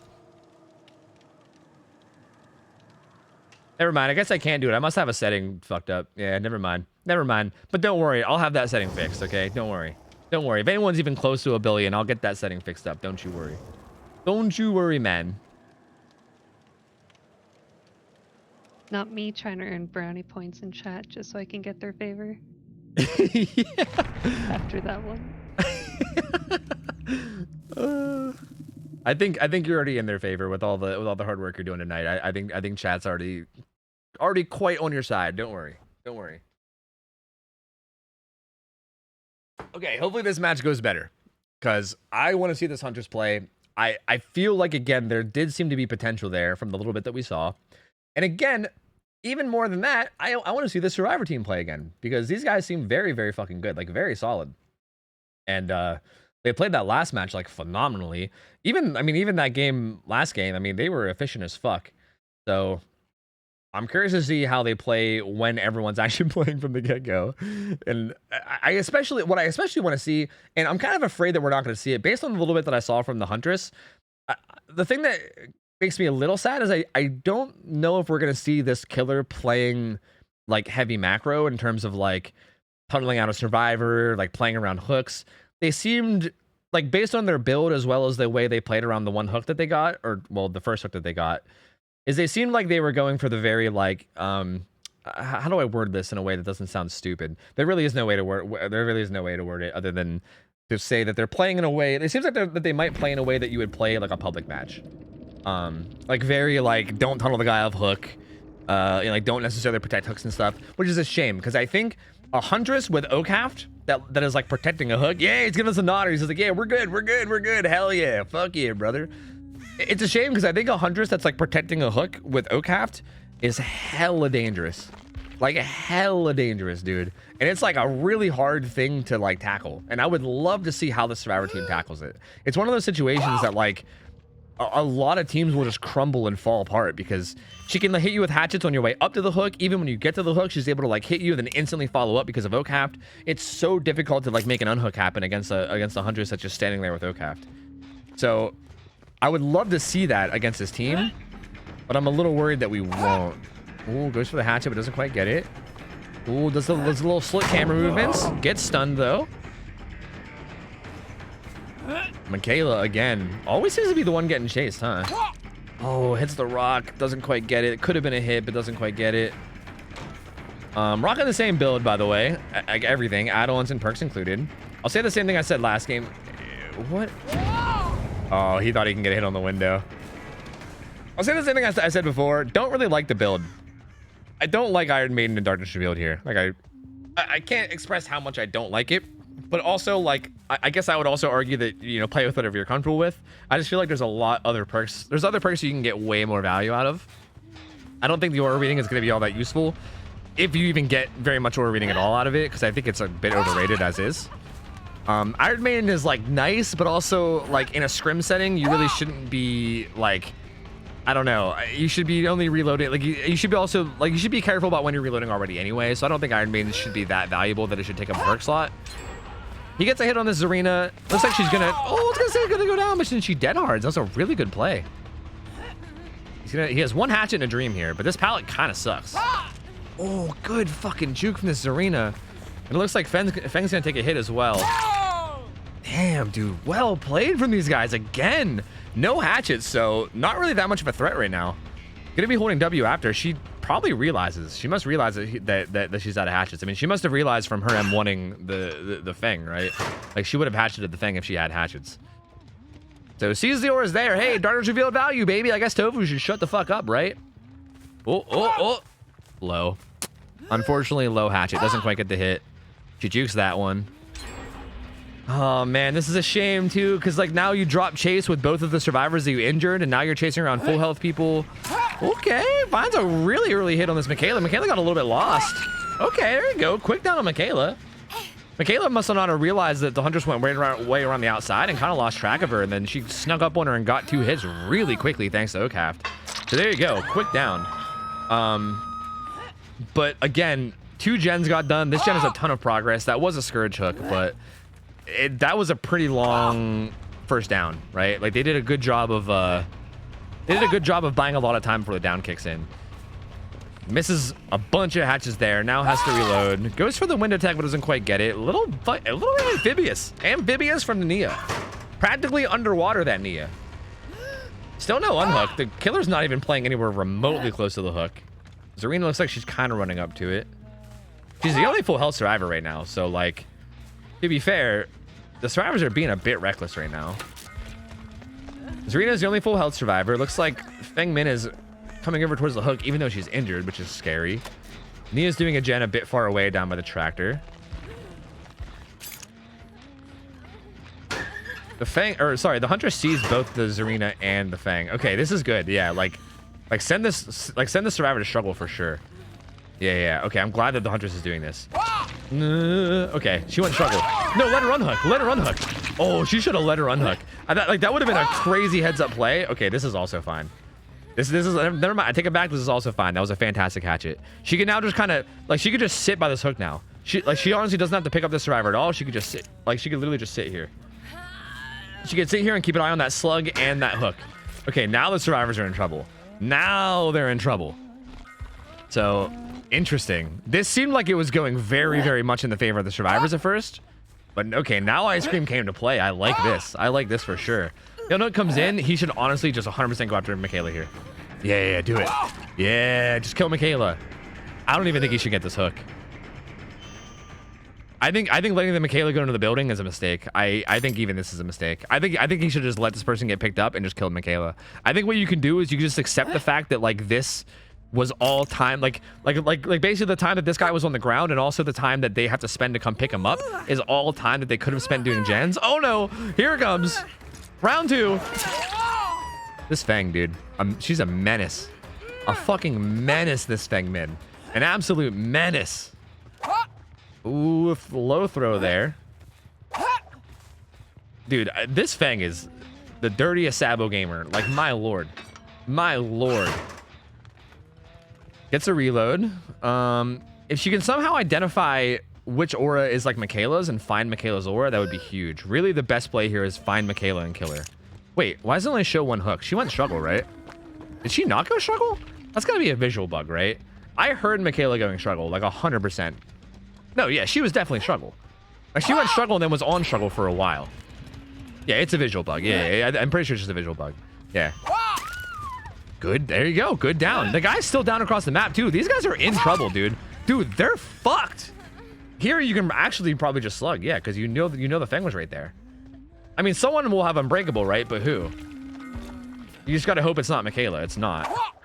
Ooh. These hatchets are so important. Oh, these are so important. No. Oh, no. These are the most important hatchets, dude. I mean, I say no, but also, like, if you're rooting for the survivors, then, like, yes, because it's so important that they don't eat those. Like if the Feng would have ate that first hatchet, or I guess if you want to say if the Huntress would have landed that first hatchet, she could have then followed up on the other survivor, and that would have been so huge. As a matter of fact, I don't know if any of them even have Unbreakable. No, it was the Feng. But this Michaela's gonna be dead. She's actually in a good spot now. The Huntress is in a decent spot. Still 2 gens that need done. These guys are gonna be healing each other. So bada bing, they're gonna be reset up top. He might hear her. A ton of pressure though, dude. Man, that was so close. Had he landed like one of those hatchets, that could have potentially been game over right there. That was massive amount of absolute massive amount of pressure. Kind of greedy from the survivors too to not like reset and like heal each other. You know, the fact that they all stayed injured that whole time was a bit risky, or like very greedy. I wonder if a lot of that comes from us banning boons. I was wondering if we were going to see that a lot. Like once we talked about the idea of banning Circle of Healing, I was wondering if we were going to see people like healing up less, because it requires a lot more teamwork now, right? Like without the use of a boon, you really need to like actually use your team and like use communication and use like positioning, and like you have to like actually use like the teamwork a lot more when it comes to like resetting and healing. And staying injured can be really scary, especially against someone that can snowball like a Huntress, you know? So almost got out of hand really quick, but they managed to reset now. They're doing pretty okay. There's still 2 gens though in a 3v1, so depending on how much Ice Cream can pop off here, it's really just going to boil down to how these chases play out. If he can pop off and get downs pretty quickly, he's in a pretty good spot. But likewise, if the survivors can manage to have some good chases and buy some time well, they're also in a pretty good spot. Feng Min looping this. He's got okay. Dude, man. Like, I sort of respect it, but at the same time, I sort of don't. Because he just throws hatchets, man. Like, he just throws the hatchets. Like, it feels like there's very little patience involved. It's just like, send it. Like that one, right? Just send it. And, like, I guess it's okay, but at the same time, it's going to make you reload very often. I mean, I guess that's why Iron Man's in the build, right? But still, like, I feel like maybe a little bit of patience here would be good. Gets the hit on the Feng. So far, she's doing great. Pre-throws that pallet. Doesn't go down there. Leaves the tile. Looks like she's going to be booking it. He didn't see that crow, did he? Yeah, I don't think he saw that crow. Yeah, she booked it this way. They get a gen done. This Feng is doing an amazing job in this chase. This is exactly what I was talking about in terms of like depending on how the chase goes. She's doing so well. They already got 1 gen done. They're also duoing this gen with Prove Thyself. This Feng is... Dude, this Feng has done work in these matches. Like, between these Sabo plays and then this chase, I don't know if he didn't hear her, but she was like right there. Maybe he's more concerned with this generator. But my lord, this Feng has been doing work, man. So he's gonna come try to interrupt this, but Feng immediately jumps on this gen over here. So like, now like this is like, so now this gen is on a 90-second timer, right? Like if he spends 90 seconds away from that gen, it's gonna be done. But he does interrupt this gen, finds a hit on this arena. Doesn't quite get the follow-up. Okay, sees the Nia, gets hit on her too. Okay. Can maybe get this down. Oh, doesn't quite get it. 1 hatchet left. She's like, this is where like the ambitious hatchets are. Never mind. I was gonna say a little risky, because if he misses this next one, then he's kind of fucked and has to reload and basically give up the whole chase. But you know what? He didn't miss it. So there you go. Gets it down on the Nia. This gen's at about 60. But again, like, what do you do now, right? Because it's hard to walk away. It's hard to walk away from this gen with how much progress it is, as well as the hook. But also, you kind of have to, because that gen over there is being cranked. So like, if you walk away and you go pressure the Feng off that gen, then the unhook comes in, and then they get progress on this gen. But if you stay here, then the Feng finishes this gen. No one has adrenaline that's alive, so there's no adrenaline currently being worried about. But it looks like she is going to come over here and look at the. Oh, this arena's here too. Oh, this is actually really bad for these guys. Oh, this is really bad for these guys again. Because they're both here. If he lands a hatchet, again, this is another situation where the hatchets are huge. But these hatchets need to land. This gen just popped. They're both here. This could be a situation where he slugs in 4Ks. I don't know if he saw the Feng that was here. Where'd she go? I mean, she got so much distance. Again, yeah, she got the whole way over here. Like, again, if these hatchets would land a little bit quicker, There were so many situations here where like if the hatchets would land just a little bit quicker, it could potentially be just GG right on the spot. But again, I don't know whether you want to say shame on the killer or maybe kudos to the survivor, but regardless, the hatches don't land. So good for the survivors. Gets him some more time, and he knows that he has to slug here, right? He can't just hook that guy and win off of it. He needs to get multiple kills. He's going to leave her on the ground. He's going to go after this Fang. The Nia's opening the gate. I think this... one of them had Deliverance up. I think it was the Zarina. Or was it the Fang? No, it was the Fang. The Fang currently has Deliverance up. So this is actually good that she's being chased. Because even if she goes down, it's basically not even a down for these guys because she can just unhook herself. They don't really have to worry about it. So they picked up the Zarina across the map. And down she goes. And yeah, I mean, she has Deliverance, but honestly, these two can just get out over here. Like if these two leave, then they win. And they're opening the gate right now. She's reloading. Go for a Hail Mary. I want to watch from the survivor point of view. Damn. Damn. You know, it would have been cool if it hit, but you know, what are you gonna do? It was honestly, yeah, it actually wasn't that bad of a throw, to be honest with you. It really was kind of close. All right, and then Feng gets out through hatch. So hey, super well played from the survivors, man. I mean, there was definitely a couple points in the match where they got a bit greedy. And it got a little scary. Like they were definitely getting a bit greedy, and like I think they were out of position a bit. Like that Zarina not being near the hook was definitely a huge mistake at the end. Like whenever the survivors were on the hook and the Feng was on the gen, that Zarina should have been on the side of the map. Like she shouldn't have been on the same side of the map as the Feng. Like absolutely not. She should have definitely been near the hook, because you kind of have to put the killer in that position where it's like, okay, do I stay at this hook? Like she should have hidden near the hook, basically, like on the side of the map near the hook, and just stayed hidden.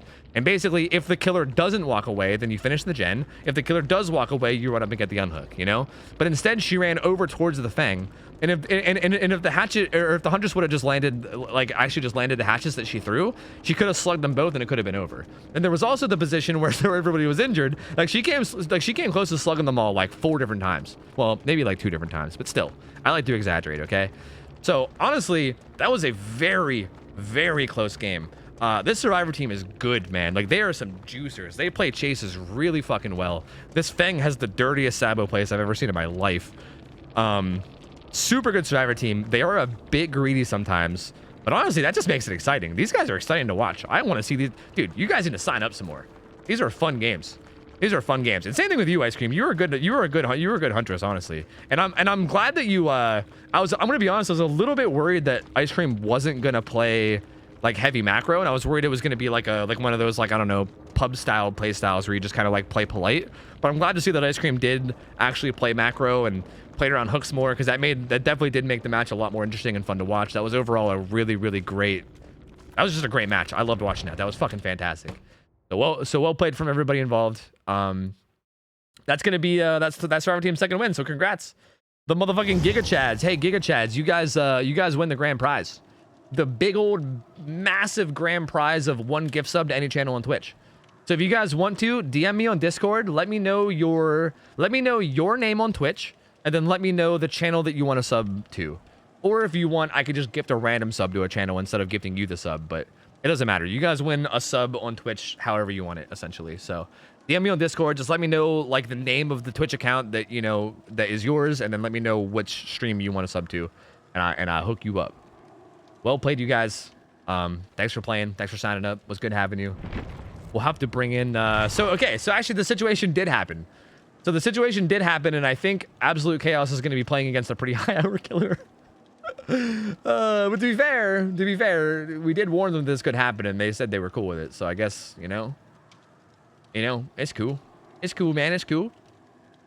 So we'll see. Big progress from last scrims. Yeah, if I'm not mistaken, though, I'm pretty sure last scrims you were going against like a really good killer, weren't you? I can't remember, but I'm pretty sure last scrims you had a killer that was like, we had like one of those killers that was like way above their hour range. Like, it was like one of those like comp players that had like 2K hours, and they were like way too good. And it was like one of those like, oh god, this guy's just gonna beat everyone we put him against. I feel like that happens sometimes, and it always makes me feel bad, but like there's not really much we can do about it. So yeah, I mean, and even in that match, I thought you guys played well. It's just, I don't know, I think it was like the comp play style was maybe just a little bit not in your experience, you know? But yeah, you guys came back with a vengeance because that was a fucking great performance. Both those matches were fantastic. Loved watching them. So thank you guys for playing. Again, DM me if you guys want your prize. Gabby the Mini Mac, thank you for the 17 months. Welcome back. Appreciate you. Thank you, thank you, thank you. Sleeping with the Fishes, thank you for hooking up a sub to Lady Amaris. Welcome in. And yeah, let me pay out the prediction. Yeah.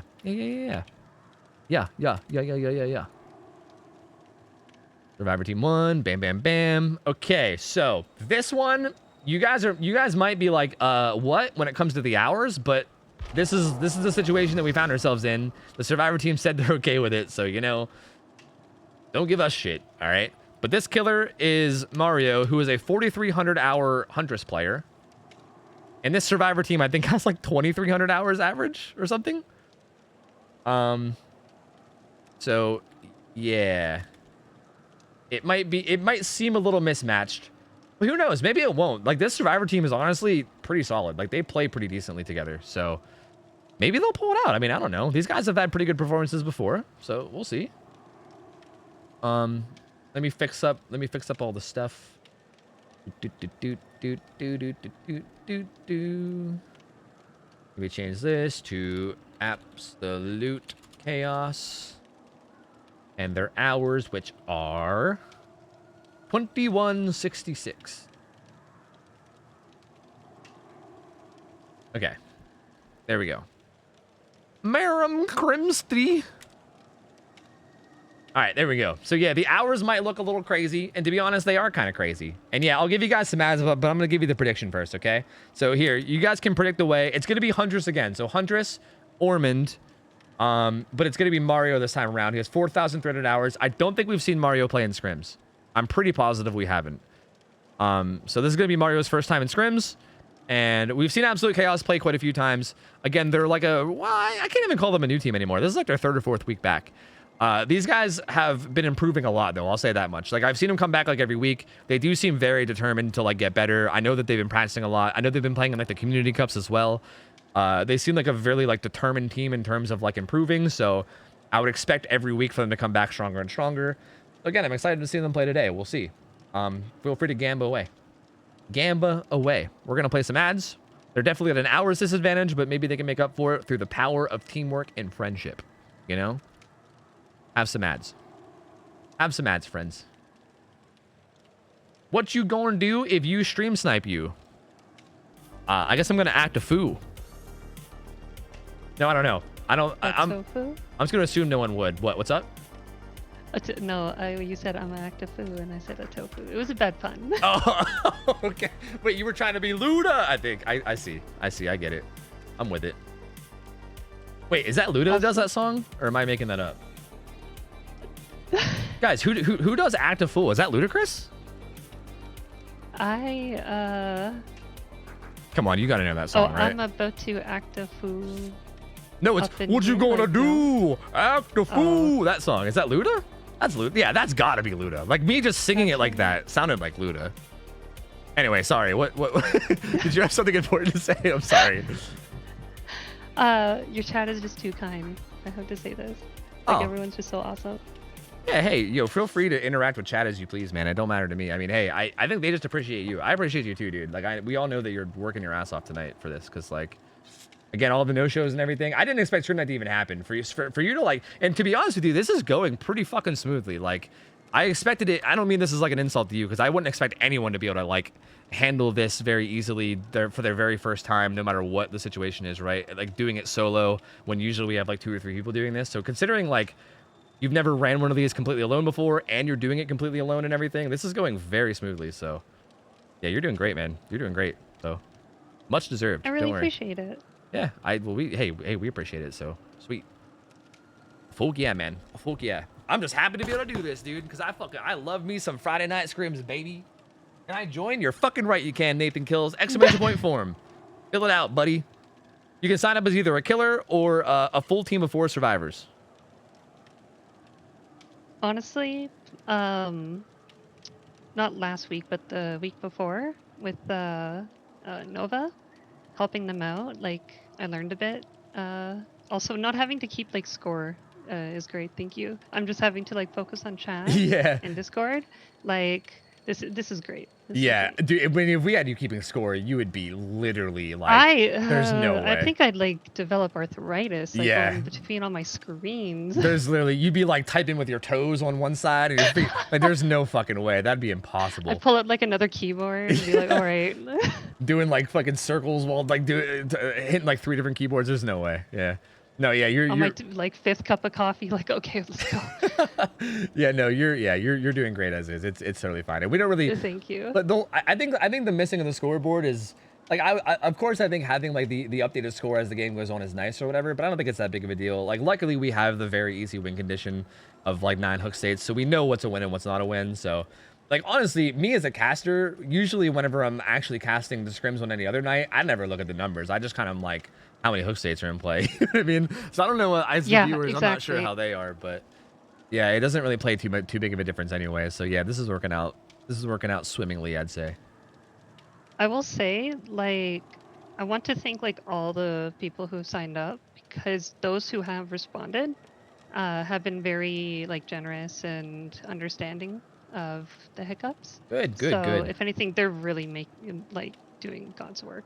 Good, because honestly, that's not always the case. Sometimes we get people that are like, I mean, not all. I mean, usually when we do, we fucking ban them anyway. But sometimes we get people that are like all rude about it, and they're like, "I was scheduled for 11 and it's 12, and now I'm angry." And it's like, bro, come on, like, shut up. We can't control everything, you know. So it's the nature of these sorts of things, right? Yeah, but, exactly. Like honestly, if they are just being like very reasonable and understanding, it just makes things so much better. Yeah, that makes me happy to hear that everyone's being chill, though. Yeah, I mean, I would expect them to. I mean, the majority of people that are playing in these are people like from the community, so they know. Like, most of the people in this community are people that are like chill and respectful. And if they weren't, I probably would have banned them a long time ago. I feel like usually when we get that kind of thing, it's usually people from outside the community that come in, and then we got to deal with it. So. Yeah, it really makes me happy to hear. And yeah, honestly, Lindy brought up a good point too. So like, also shout out to Lemon too, because he did set up a bunch of this in the past few days. Oh so, yeah. Like shout out to Lemon as well. He did set up the schedule and everything, right? Yeah. I think these guys are like on vacation, right? I think Lindy and Lemon are like in Hollywood or something, like literally in California when they're from Canada. So they're like, I don't know, like 4,000 miles away from home or some shit, and he's still out here doing work, you know? Yeah, and he's still setting up fucking schedules for me for my scrim nights while he's on vacation with his wife, you know?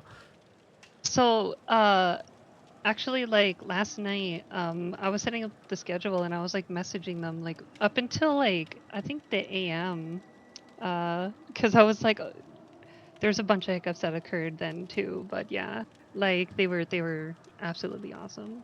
Hell yeah, dude. Yeah, dude, I love Lemon and Lindy, man. Good peoples. Good people.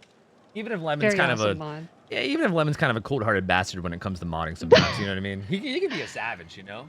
Like sometimes someone comes in and tells a bad joke, and then that motherfucker's just permabanned, and they're permabanned for like 3 weeks until I get the unban request. Like I bet right now if I went and check unban requests, I bet there's someone in there that has been banned by been permabanned by Lemon, and like they've probably been banned for like 3 weeks, and they probably didn't even do anything that bad, you know? They probably just like told a bad joke, and Lemon was like, "Later, bitch." But imagine if I made that tofu like pun in chat instead of like on voice. Like I wonder. Oh yeah, you'd be donezo. If Lyman was there, yeah, you'd be donezo. It'd be curtains. You know what? Actually, I think I lied. I don't think there is anyone in there. So, you know what? I think I actually lied. Yeah, I lied. There is no unban request for. Yep. Nope. I lied. Never mind. Unfortunate. Choosing vacation over scrims, shake my head, right? Imagine not being that committed to scrim nights that you go on a vacation with your wife. Please. Or I guess for Melinda, I'd say vacation with your husband. Vacation with your spouse. How dare you? I wanted to tell you one Palamute. I'm definitely saying that wrong. I got in Monster Hunter. Raz was named Tofu by default, and he's a badass. Dude, sick. Did you leave him named Tofu? It's sick. Wait, that's just like a default name they can have is Tofu? That's very strange. Imagine having a spouse that isn't DBD. True. Honestly, true facts. I'm married to DBD. True. That's my waifu. How can I join your game, your lobby? I try to go to survival. It won't work. And kill her won't work. How can I join you? How can I join you?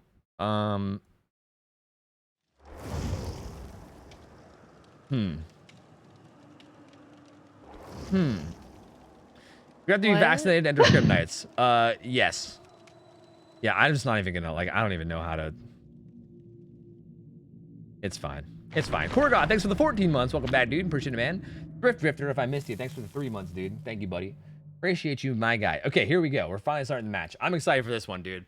So, High Hour Huntress. I've not seen Mario play. Mario's a super nice dude. It's actually cool to see him, man. Mario's been around the stream for a very, very long time. So it's cool to actually see him. I feel like I haven't seen a lot of him lately. Maybe he's been lurking, but excited to see him play. I've not actually seen him play yet, so I don't really know what to expect. But he's a pretty high hour Huntress. Huntress can definitely pop the fuck off. And again, I think Huntress is especially good at putting people in really uncomfortable situations if they play around hooks. That's the one thing I've noticed from Scrim Nights especially, and it's a big reason why we moved Huntress onto a harder map, is because I feel like when Huntresses play around hooks, if they like actually just like, if they don't shy away from doing things like standing at the hook while holding a hatchet, you know? Like if they're willing to do shit like that, a lot of these Survivor teams, especially the less experienced ones, will just fucking fall apart, dude. Like they'll just fall apart and crumble because it's really hard to deal with. And I don't blame them. I mean, I would probably fall apart and crumble too. It's a very tough situation to deal with. And I'm curious to see if we'll see something like that this match.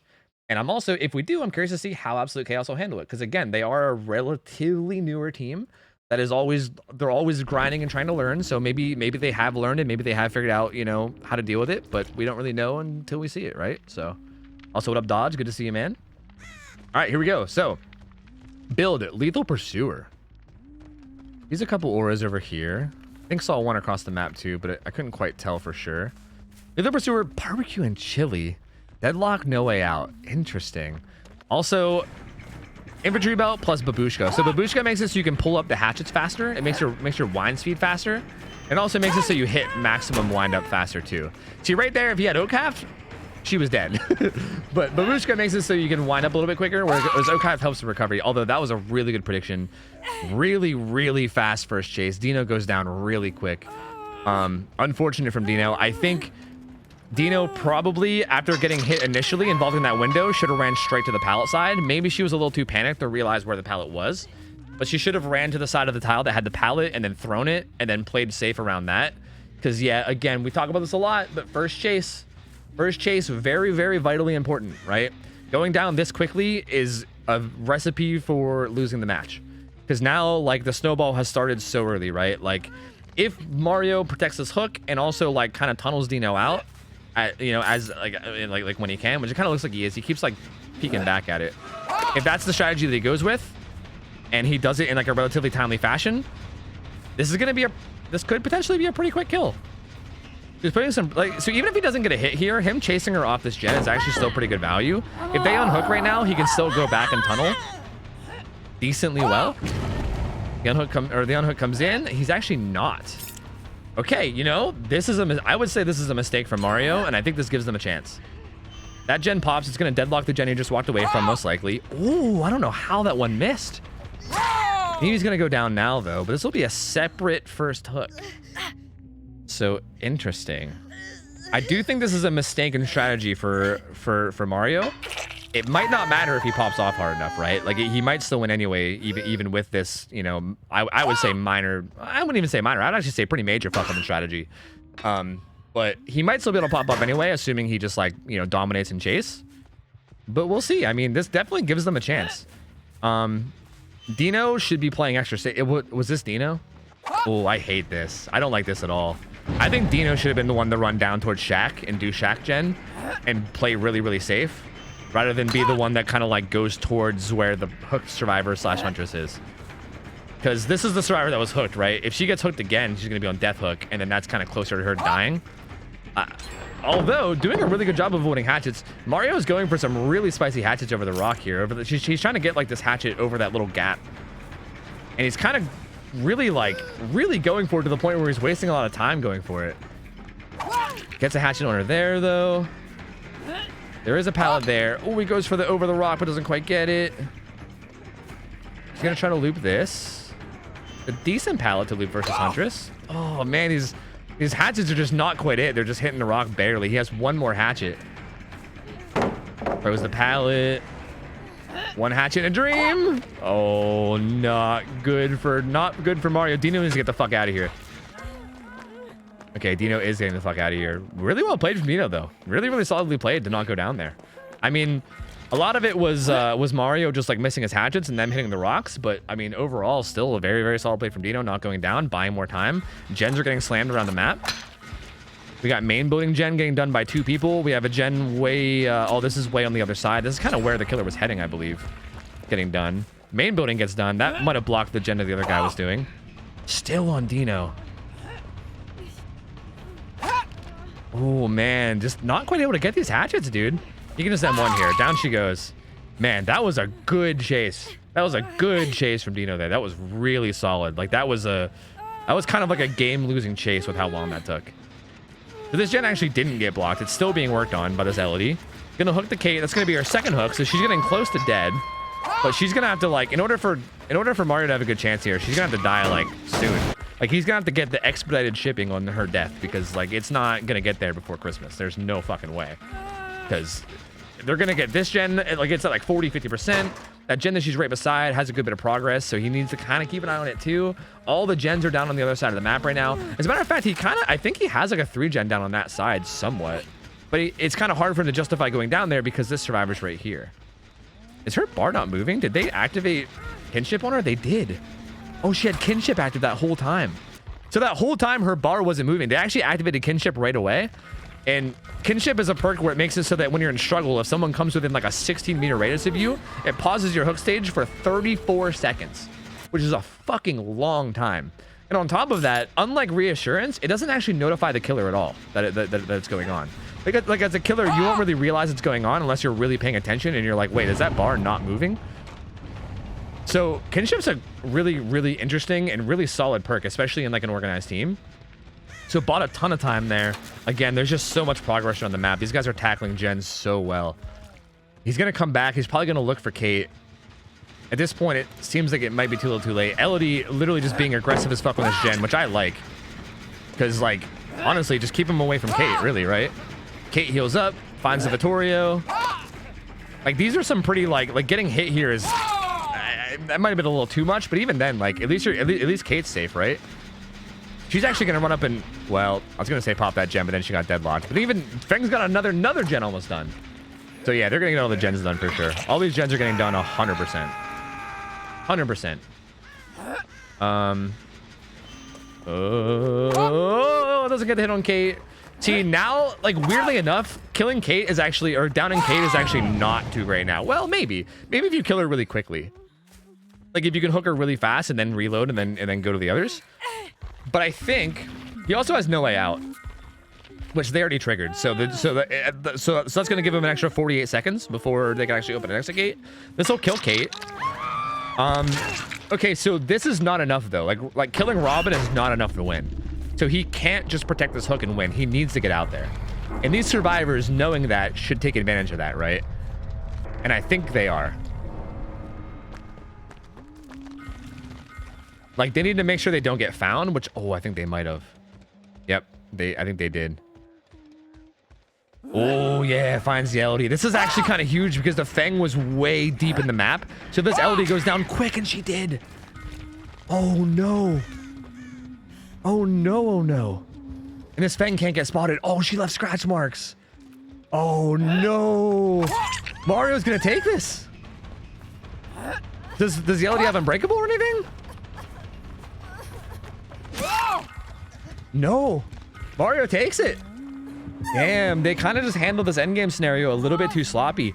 I think they just played a little bit sloppy in terms of like revealing their position, sprinting a little bit too much, revealing leaving scratch marks that the killer can see, and then he was able to identify where they were. I mean, he also had barbecue, and which is probably something that they didn't expect. Like when he hooked that survivor, when he hooked Kate and killed her, he was able to see exactly where they were and work off of that, which is very unfortunate for them because they probably didn't expect him to have barbecue, right? Like it's pretty hard to like expect barbecue and chilling in like a scrim situation, so it's hard to blame him for not expecting it. But also barbecue actually was super clutch there. Like I usually give killers shit for running barbecue and scrims, but that was actually massive. Like barbecue kind of won him the game.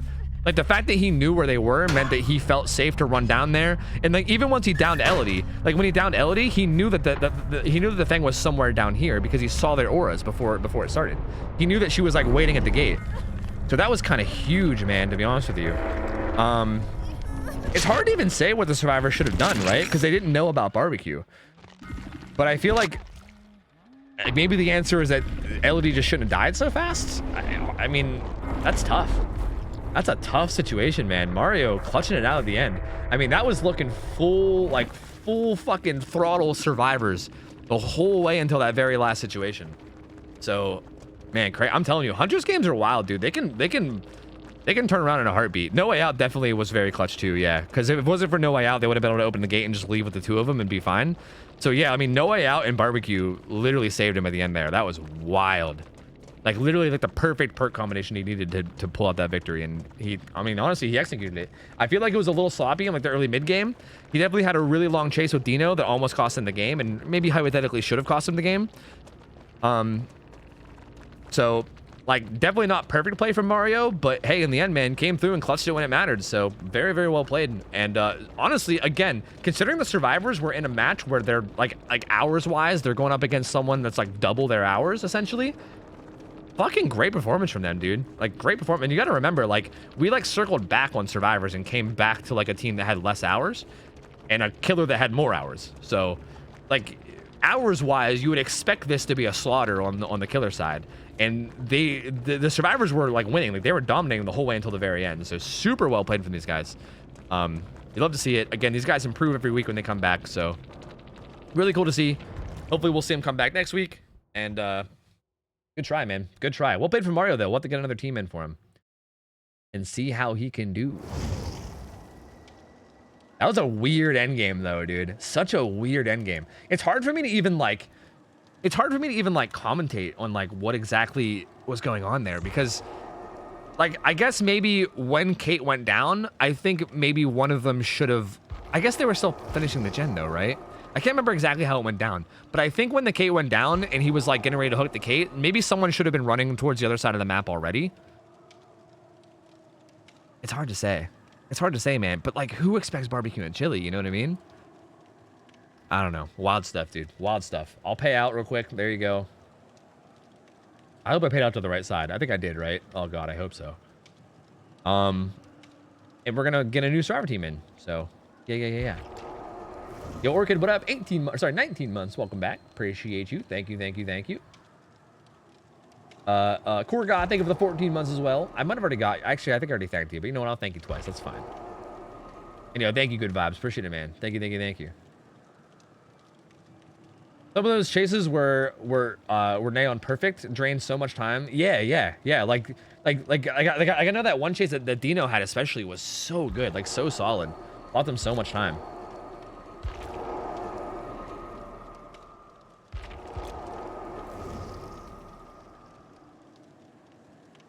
You can redo bet if you ever misclicked. Can you? How do you do that? If I go to like prediction, well, can you actually redo it? I don't think you can you? That last match stressed me out. The pressure is rough, right? Wait, I said the pressure is right. Yeah, that's another thing too. Like, I don't know. I'm assuming that most people are probably like me in this regard, where like, if you're in like a high pressure situation, if you start messing up, it like gets in your head and then you mess up more. Like if, like for instance, if I was hypothetically Mario in that situation, like when I started like messing up some of those hatchets on like the loops, it would then get me like, oh god, I'm fucking up. And then that would make me fuck up more. I don't know if he's the same. I'm assuming most people are probably like that when it comes to like high pressure situations. But yeah, like I imagine he was probably fucking stressing, dude. Like that shit can be so like, it can start like compiling on top of each other because you like miss one thing and you're like, oh god, I'm fucking up. And then you like fuck up again and you're like, oh god, I'm fucking up. And it just like builds up on each other. Oh, I'm not jealous of that feeling. Okay, this team is Burn. Sorry, I typed it as Burn the Megs. It's Burn the Weebs. This team is Burn the Weebs, which I love their name. That's a fantastic name. I mean, I'm always rooting for this team. I was rooting for this team even before their name was Burn the Weebs, but ever since they changed their name to Burn the Weebs, now I'm definitely rooting for this team. Let me save the overlay. So again, same Huntress. These guys are around 2,500 hours. So the hours matchmaking is still not the greatest, but it's also the best we have given the schedule. So we're gonna just keep going with it. You know what I'm saying? You know what I'm saying? Know what I'm saying? But these guys are honestly a really solid team. We've seen these guys play quite a few times. Actually, it looks a little different. Who's the entity is cute? Is this oh, this is Demonic Ghost. Okay, it seems like they have a couple fillers. Because Burzard and Orion are a part of their main squad. And they usually have, what? They usually have Twitch Truly Sucks and, oh God, why am I forgetting the fourth? Oh, Jesus, who? Oh, what? Wait, why am I forgetting? Oh, God, no. Please, memory. Pagoda is AK, oh, wait. Pagoda is Tilt? Oh, so that's Tilt. Matchamix, yeah, that's who it is. Matchamix, thank you. Yeah. God, I don't know my fucking memory. Okay, so this is Tilt. So never mind. So this is Twitch Truly Sucks. So they have 3/4 of their main squad. They just have Demonic Ghost filling in for Matchamix. So this is pretty much most of their team. These guys, again, this team, I love this team because okay, we basically had 1 week where we let people sign up as solo queue survivors. And then Lemon basically just took everyone that signed up and just matched them together. He just took 4 people and was like, hey, you guys are now a team. Have fun. And he made something like 13 teams out of just solo queue survivors. And I think maybe like only like 3 of them actually stuck around. I think every other one like disbanded. But I think maybe like 3 of them stuck around. And this was one of those teams. Like they all just got matched together randomly together. Like they didn't know each other before Scrim Nights, as far as I'm aware. They just got matched together randomly through Lemon assigning them to a team together, and they immediately came out of the gate playing like really fucking well, like weirdly well, like legitimately like weird how well they played. Like I would expect a team of 4 random people that have never met that just kind of get assigned to a team together to be like very sloppy and messy, but like even their very first night in Scrim Nights, they played really well. And then from then on out, they just kept having really good performances. Although, I think, yeah, you say cast a curse. I think there was 1 week where I cast a curse to them because I did the same thing I'm doing now. I was like, yeah, these guys play really well. And then they ended up potatoing out and dying like at like 5 gens or something. So maybe I shouldn't say this because maybe I'm cast a cursing them again. They might just die at 5 gens now. I don't know. But I'll say that they usually play well. Okay. Usually, I don't know. Who knows? Maybe they're boosted. I don't know. Sometimes they're boosted animals. Is that better? Does that like reverse the caster curse? I don't know. Hard to say. But no, I mean, like they surprised me by how well they play together, assuming that, you know, or like, you know, given the fact that they're kind of a thrown together team. But yeah, so I'm excited to see how this match goes. Again, Mario, clearly a pretty solid huntress. Not afraid to play to win. And yeah, we'll see, man. We'll see. Why is this even allowed to have a name like that? Because we hate weebs. I hate weebs. Everyone hates weebs. Well, we don't actually hate weebs, but we jokingly hate weebs. So yeah. I also really like Burn the Megs. Yeah, we honestly we should we should have a separate team sign up that's Burn the Megs. I think we have a team that's signed up that's literally called Meg. Actually, Sin is on that team. And so I think we need a Burn the Meg team to counter that team is what we need. Do you agree? Don't burn the Meg. Cinna agrees. You guys heard her. She agrees. You heard her. She agrees. Yo, Rudolph, what up, man? How you doing? I said, please don't burn the Meg. Nah, you guys, she just said it. You guys heard her. Yeah, you heard me. Yeah. You heard her. Burn the weebs. Sorry, burn the Megs. I don't even. Burn them both. Just burn them both. It doesn't matter. It's fine. Yeah, just get it done and over with. Honestly, it's fine. I'm sure if you made a circle of Megs and then another circle that was weebs and made like a Venn diagram out of them, the Venn diagram would probably just be a circle. You guys, we don't have a prediction? Shit, here you go. I'll give you guys 1 minute, okay? I'm gonna end this prediction the second anything happens in game. So hurry up and Gamba, okay? Hurry up and do it. I'm gonna literally hit the end.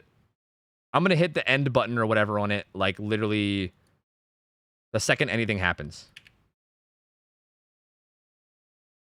So if you guys want to Gamba, hurry up and get your Gambas in. Like if somebody gets hit by a hatchet or something, I'm ending it immediately. All right, let's go. Ooh, mixing up a little bit with the build. I see. Putting on OhTofu this time around, and also taking off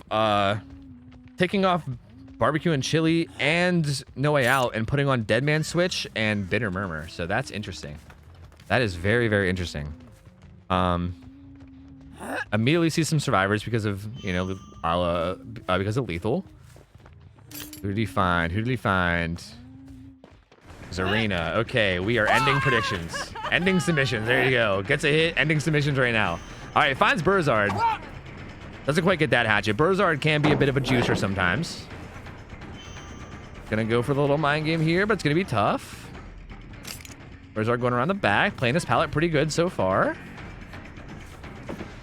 Ooh, but has live. Gonna get some distance. Can he get anywhere safe? There's a pretty decent pallet right there. He actually interesting decision from Burzard that he didn't go to the pallet to the right of him. That pallet to the right of him felt pretty decent against Huntress, and he opted to go a little bit further into a place where he could be zoned. Don't know how I feel about that. Don't really like it. Burzard gonna get hooked. Right here on the gen. Oh, can I get this done? Oh, okay, that's huge of them to get that done. Oh, they're gonna be able to get him out too. No, no. Oh, the Nia.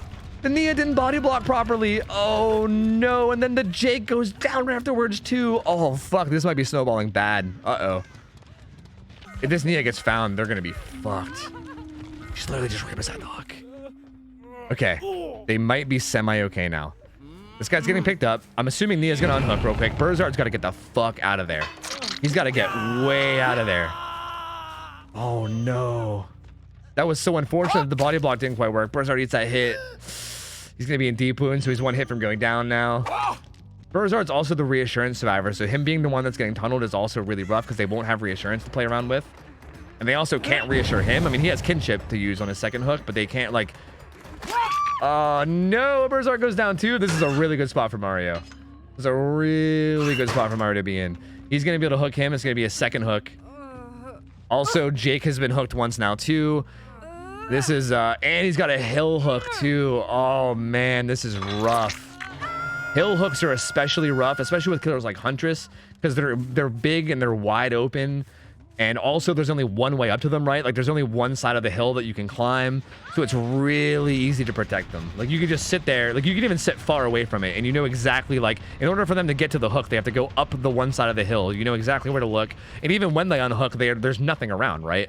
Like there's really no pallets anywhere near. Like even this is just a T-wall. So like this whole corner is just so dangerous.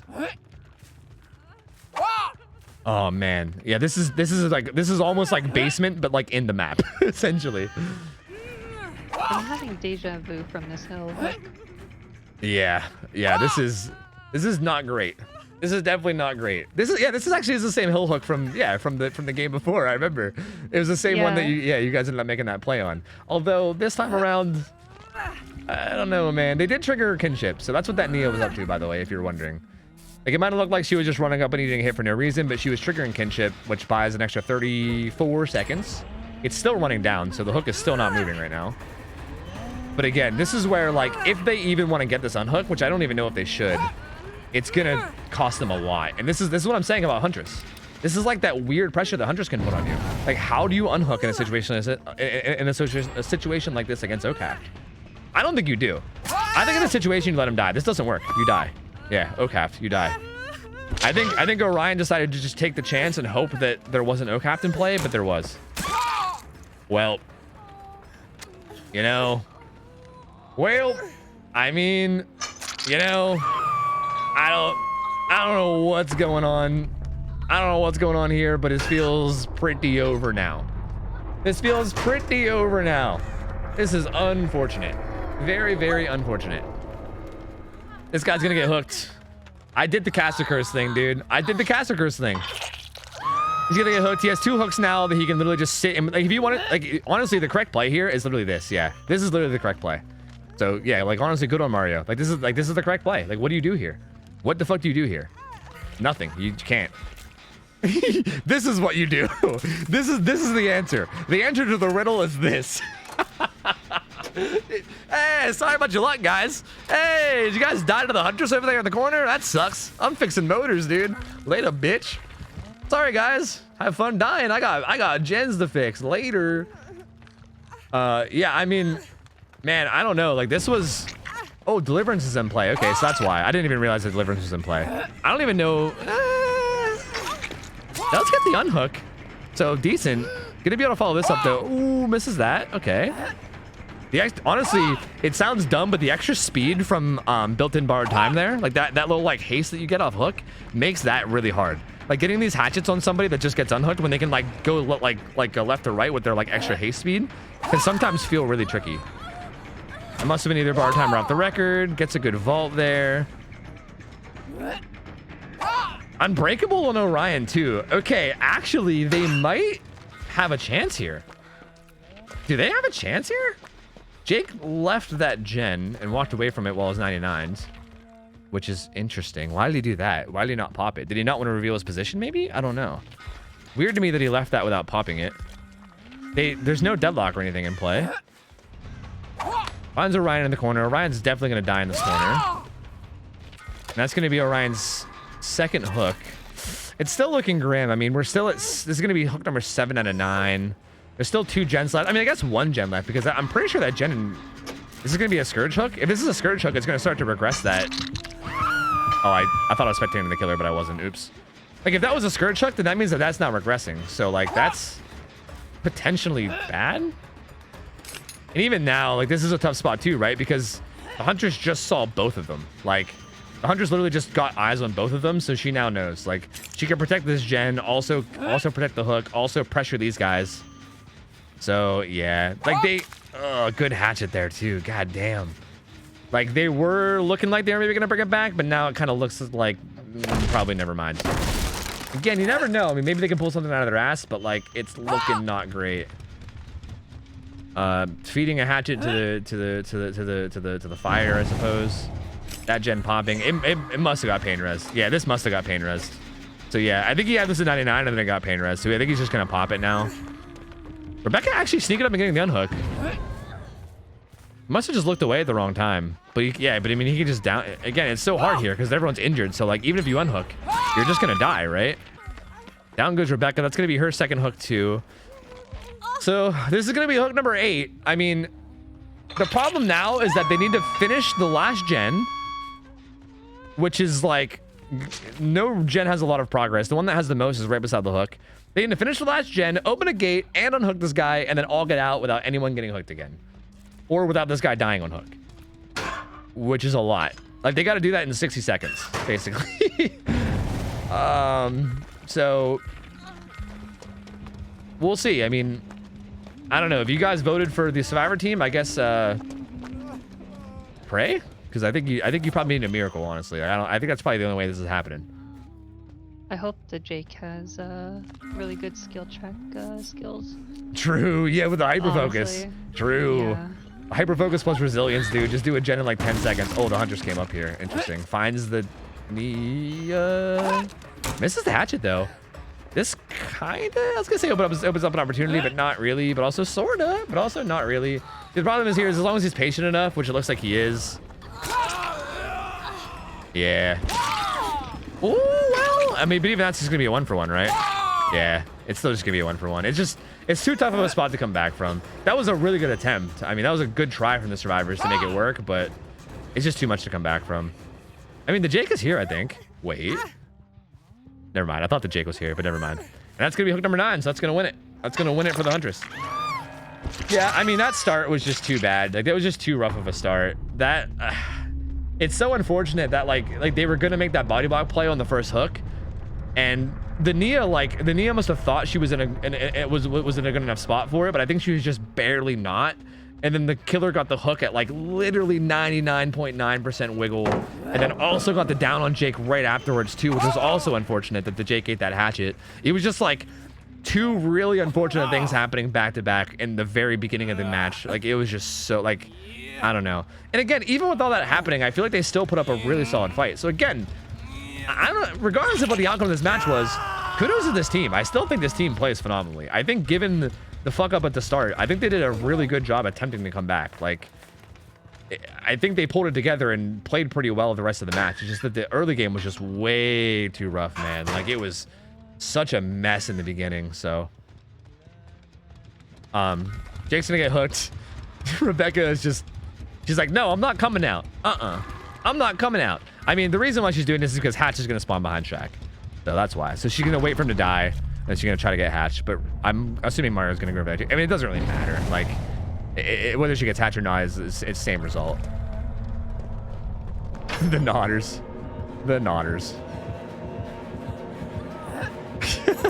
Oh, okay. I respect it.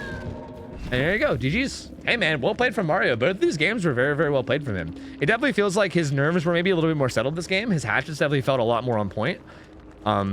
In terms of like, even in terms of just like getting the throws like over rocks that he wanted. Like in the first game, I definitely noticed that like he was like hitting rocks instead of like getting the throws over the rocks like he wanted a lot. So this game, it definitely feels like he got a lot more on track and was probably playing in a way that he felt better about.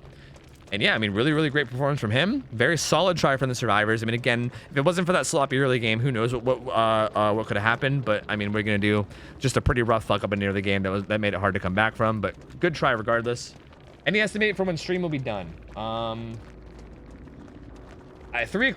a.m. at the latest. I don't know. Either 3 a.m. at the latest, but it could be earlier if we run out of teams. But I'm not going any later than 3, but it could be earlier. Do you think we're gonna run out of teams, or how's it looking? We have 2 teams left. Oh. So yeah. So probably earlier. Yeah. Yeah, probably earlier. But also, I wanted to say, like, from that last game, imagine if Circle of Healing was in play. Yeah, that's like, again, I'm so glad we got rid of Circle of Healing. I think it's been really impactful. Like, I think there's so many games that Circle of Healing have been massively impactful on, because so many people will like stay injured, and then it leads to these like snowball situations where people die, and it's really, really bad. So yeah. It's really, really interesting. Who voice? That is Cinecookie. Cinecookie is running everything today. Hello. And yeah, we're hanging out in voice because I'm updating the overlay, and Cinecookie is doing like 3 jobs at once, and we're basically running scrim nights as best we can because like everyone's out. Slobby was supposed to wake up and help us, but I'm pretty sure Slobby was like dead tired from all the stuff he was doing, so he never woke up. So we're kind of just 2-manning it. Fucking Slobby, I know. Goddamn Slobby. I don't blame him. Dude, he went to work on like 2 hours of sleep, and he was all tired and shit. I kind of figured it was gonna happen, to be honest with you, but what are you gonna do? Hey, Mario, buddy, DM me on Discord if you want your prize, man. You win 2 gift subs. Any channels on Twitch, so feel free to hit me up on Discord. You can, I mean, I already know your name on Twitch, but but like, send me your name on Twitch. Send me whatever channels you want subs to, and I'll hook you up, man. I got you. Thank you. Thank you for playing. Was definitely super cool. That was not what I expected from Scrims. Wait, what do you mean? Will do. Thank you. Of course, man. Thanks for playing, dude. Okay, so we're getting into like, we're really digging into like the high hour games now. So, who is this as far as killer? Is this I actually their name, or is this like some alt? Buffy. No, that's Buffy. Yeah, okay. No, yeah, this is a 4,350 hour pig player. Oh. I'm gonna let them know. You are allowed to burn a yellow oak as offering instead of basement for killer. I legit was trying to find so like I took like 3 different screenshots for this one tournament we're playing for, because we literally had 2 practice games where the downstairs hall, what we would call like 3-side, what had no hooks. The hooks were on the inside of the map. They were counting those ones. Dude, it happens so much. This map is so bad for that, man. Yeah, we've even had it in scrim nights quite a few times where like we'll be spectating someone and they'll get it down and they'll pick up and they'll like do a spin and there's just no hooks anywhere near them and you're just like, what?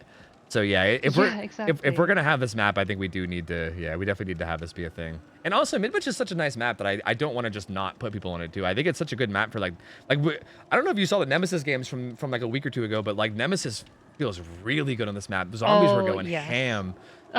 Pig seems to play it really well too. It's a really solid map for a lot of killers, so I definitely don't want to take people off of it for sure. The zombies were working overtime, honestly. Yeah, they were doing work. It was crazy.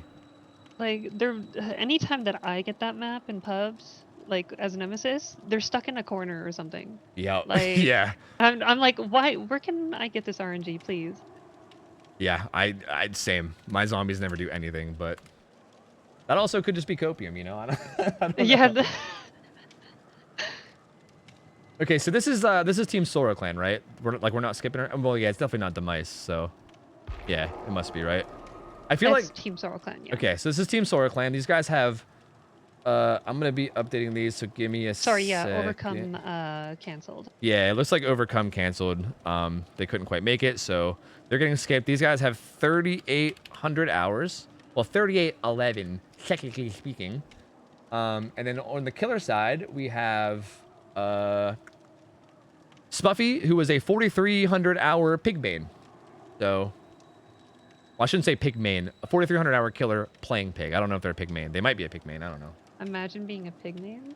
Honestly, like that takes balls, or if anything, that takes guts. Like, wow. True. Yeah, like, dude, bro, fucking Josh Scorpions with like 10K hours, like playing nothing Yeah, but pig. oh my god. That guy's a psycho, honestly. All right, so there we go. The overlay's updated. Here, let me give you guys a gamba. Give you guys a gamba. Oh, did I pay out the last gamba? No, I did. I did pay out the last gamba. No, I didn't pay out the last gamba. Okay, here you go. I'll pay out the last gamba. There you go. Bam, bam, biggity. Let me switch to spectator so I'm not holding a lobby hostage. Okay. Now, this should be interesting because I do think, I'm pretty sure every game of pig that we've seen in Scrim Night so far has been like relatively low hours, if I'm not mistaken. Like, I don't think we've seen like a pig be played in like a high hour, like with like a high hour team against like a high hour killer. So this should be interesting. I think like the highest we get is like 2K usually. Like we have seen a lot of pigs, like a very surprising amount of pigs. Like I think we've seen probably like 5 or 6 pig games throughout Scrim so far. But we've not really seen one at a very high hour level yet. So this should be interesting. I'm curious to see like how different it is and like what's going to happen. No pig add-ons are banned. We only ban the exposed add-ons, and she doesn't have any exposed add-ons, so she can run any add-on she wants. She could even run videotape, the one where they start with all 4 traps. Like you could run anything on pig. So the options are there. Midwich is also a pretty solid map from what we've seen. Most of the pallets are pretty playable with your dash, so you have a lot of options in terms of chase, which is surprising because that's a big thing that pig suffers with on most maps, is the fact that like there's so many easily connected tiles that usually trying to use your dash doesn't work. But on Midwich, the dash does work quite often actually. So this should be spicy. I'm gonna give you guys a prediction, and then ads are gonna play, and you guys can gamba away. I don't really know much about the killer player or the survivors for that matter. I think we've seen these guys play like maybe once, but I honestly can't remember really how it went. And then we've never seen the killer play, so honestly, I can't really give you any insight. Gamba away. I don't know. Feed your gambling addiction. Our last is opening DB right now. I personally know that like Igor is a good player. Like I've seen them. So there's a Discord called like DVD SCRIMS where people will post in there to look for like scrimmages. And Igor, I see them there a lot. So they have comp experience, is what you're saying. Oh yeah, they definitely do. Okay. Do you know of Spuffy? Do you know of Spuffy? Oh yeah, with the fucking heart. Yeah. Yeah. I'm telling you guys. I have never met Spuffy personally. Oh, like you don't know anything about him?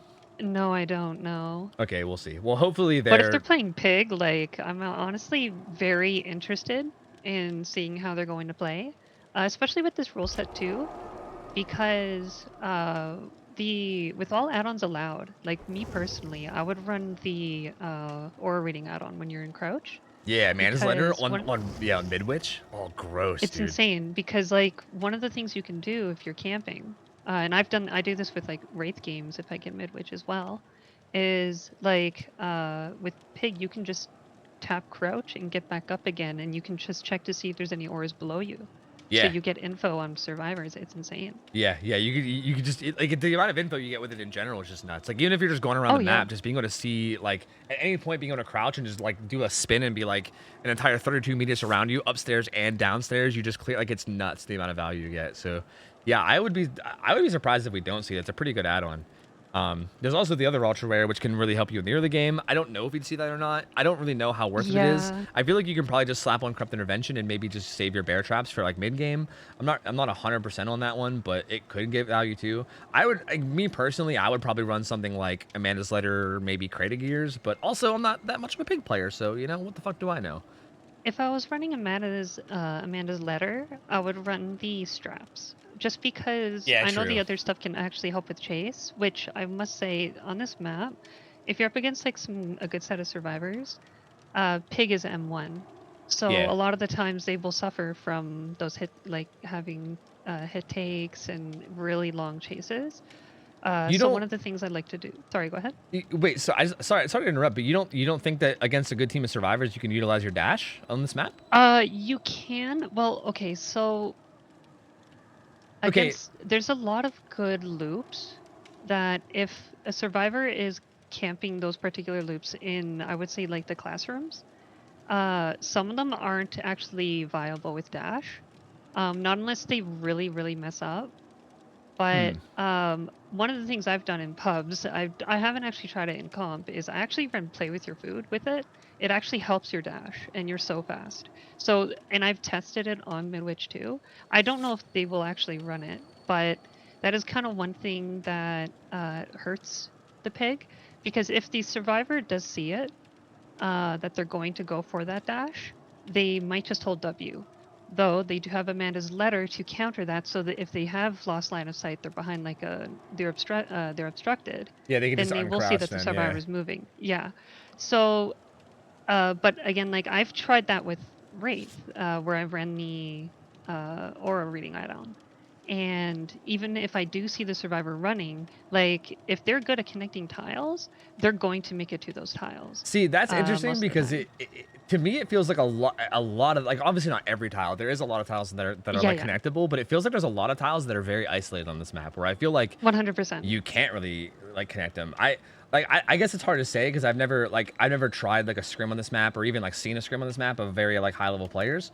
But it seems to me just from like an educated guess perspective, just from like experience, like looking in, it seems like a lot of the tiles in this map, depending on like, I'm thinking of like a couple ones that wouldn't work this way, but it feels like more than half of them would be pretty dangerous if you use your dash, or like at least if you're smart about your dash, right? Like if you crouch and fake it Yeah. and then uncrouch, or you know, like or if you just full send it and like utilize moon dashing and stuff, it feels like there's a lot of situations where it could be really dangerous. So I don't know, man. I mean, I guess we'll see. I mean, this match will probably tell Yeah, us. 100%. Yeah.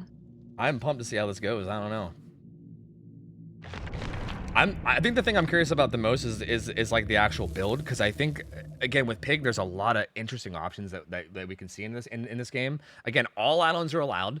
Exactly. And I also think the fact that boons are banned is going to make this interesting too, because again Yes. with boons being in play, this would be a lot easier on the survivor side. Boons on Midwich are fucking strong, man, because it covers like the upstairs, downstairs, and they're also sometimes really hard to find too, because you know totems on indoor maps are tough.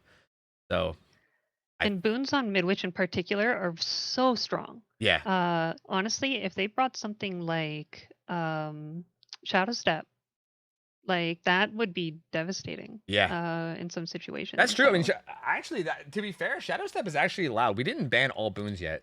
We actually were like, I think Swish was trying to get all boons banned. yeah. But dude, we got so I don't know. We brought it up and we got so much like feedback on, or we got so much kickback on even banning Circle of Healing. Like people did not want to ban Circle of Healing for some reason.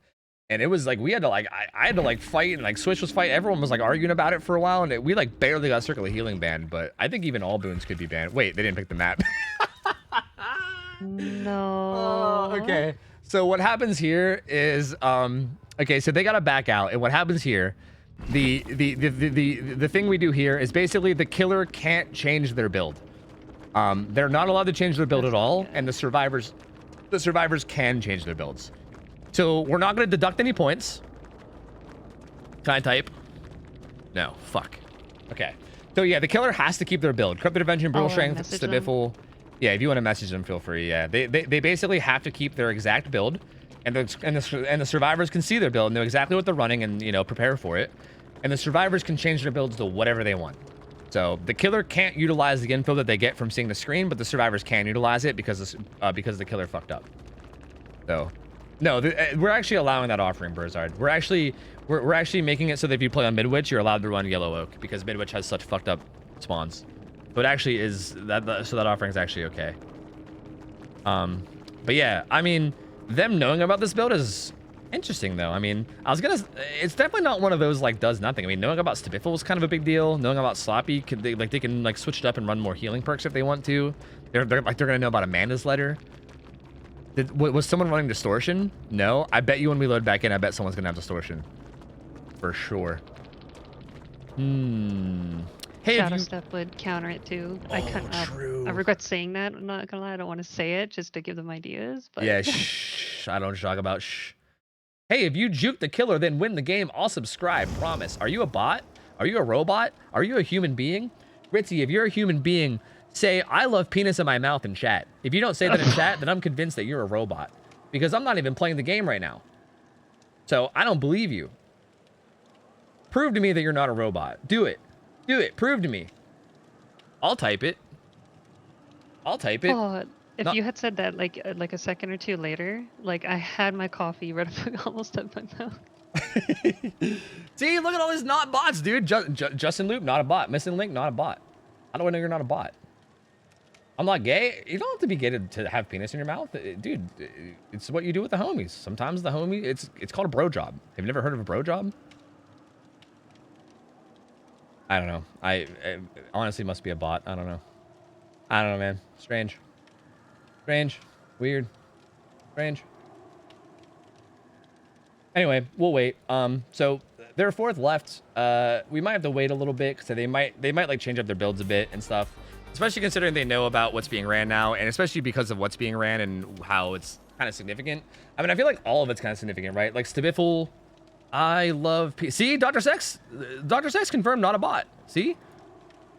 But anyway, I honestly would love to see, I would love to see them still run the same builds that they were going to bring in. just out of like respect or whatever, out of like Just out of like courtesy. respect in a sense. Like Yeah. even like one of the things that like we'll do in scrims is like even though we'll see like the builds that someone is running or we'll know what they ran like in the game beforehand, we'll try to still go in knowing that they didn't like think with a fresh like mindset, I guess you could Yeah, say. yeah. Like don't It make it can a be point hard to do it though. Yeah, yeah, I feel that. Like try to not make it a point to like go after the person that's delivering straight away and stuff. Yeah, like I Yeah. feel that. Yeah. Yeah, I mean, we'll see. I'm not really sure. I would expect them to like, you know, put on stuff like distortion or something, or I mean, at the very least, like even if they keep their builds, I think even them just knowing about it's gonna be pretty big, right? Like knowing they have Oh, like yeah, Stabiffle, for 100%. instance, and maybe like if the obsession wants the body block now and again to like deny stacks, you know, you could even do that. Or even if like honestly they can go hard and maybe have someone run a perk that makes them the obsession, and then also give them like a build based around like body blocking and taking hits, and then bam, like Stabiffle basically gone as a perk, you know? Like they can really For go the hard on it if they people. want. Like if they did a for the people play, that person becomes obsession. If they hit them, they lose stacks. Yeah, true. Yeah. Like, That right? yep. So That works as well. Yeah, and then they could also just be like the tank from then on out. yeah. Yeah, interesting. So we'll see what happens. We gotta wait for the Nia to boot back up apparently because their game crashed. I don't know what's going on. They said average flunkin' computer taking forever. Agreed. Agreed, dude. Agreed. Dude, what the fuck is? Oh my god, chat. Oh, I regret saying what I said. Jesus, you guys are going a little too hard now. My lord. If I may quote what you said earlier, emphasis on the strange. Yeah, definitely. Honestly, yeah. I've been around long enough, so like within like the DVD community that like you know I'm desensitized. Yeah, I've been around Twitch long enough that I'm just that I'm desensitized Yeah, too, oh so my I feel you. God. Yeah, Metal of Man would be I- perfect for this. You want to know what I miss about like one thing about Twitch that I miss? What's that? Is going for the golden kappa. Yeah, well, dude, did you see whenever all those Twitch leaks happened? It turns out that it was actually Twitch staff giving it out manually the whole time, Yeah. which is interesting. And what makes me laugh about that too is Golden that kappa chat.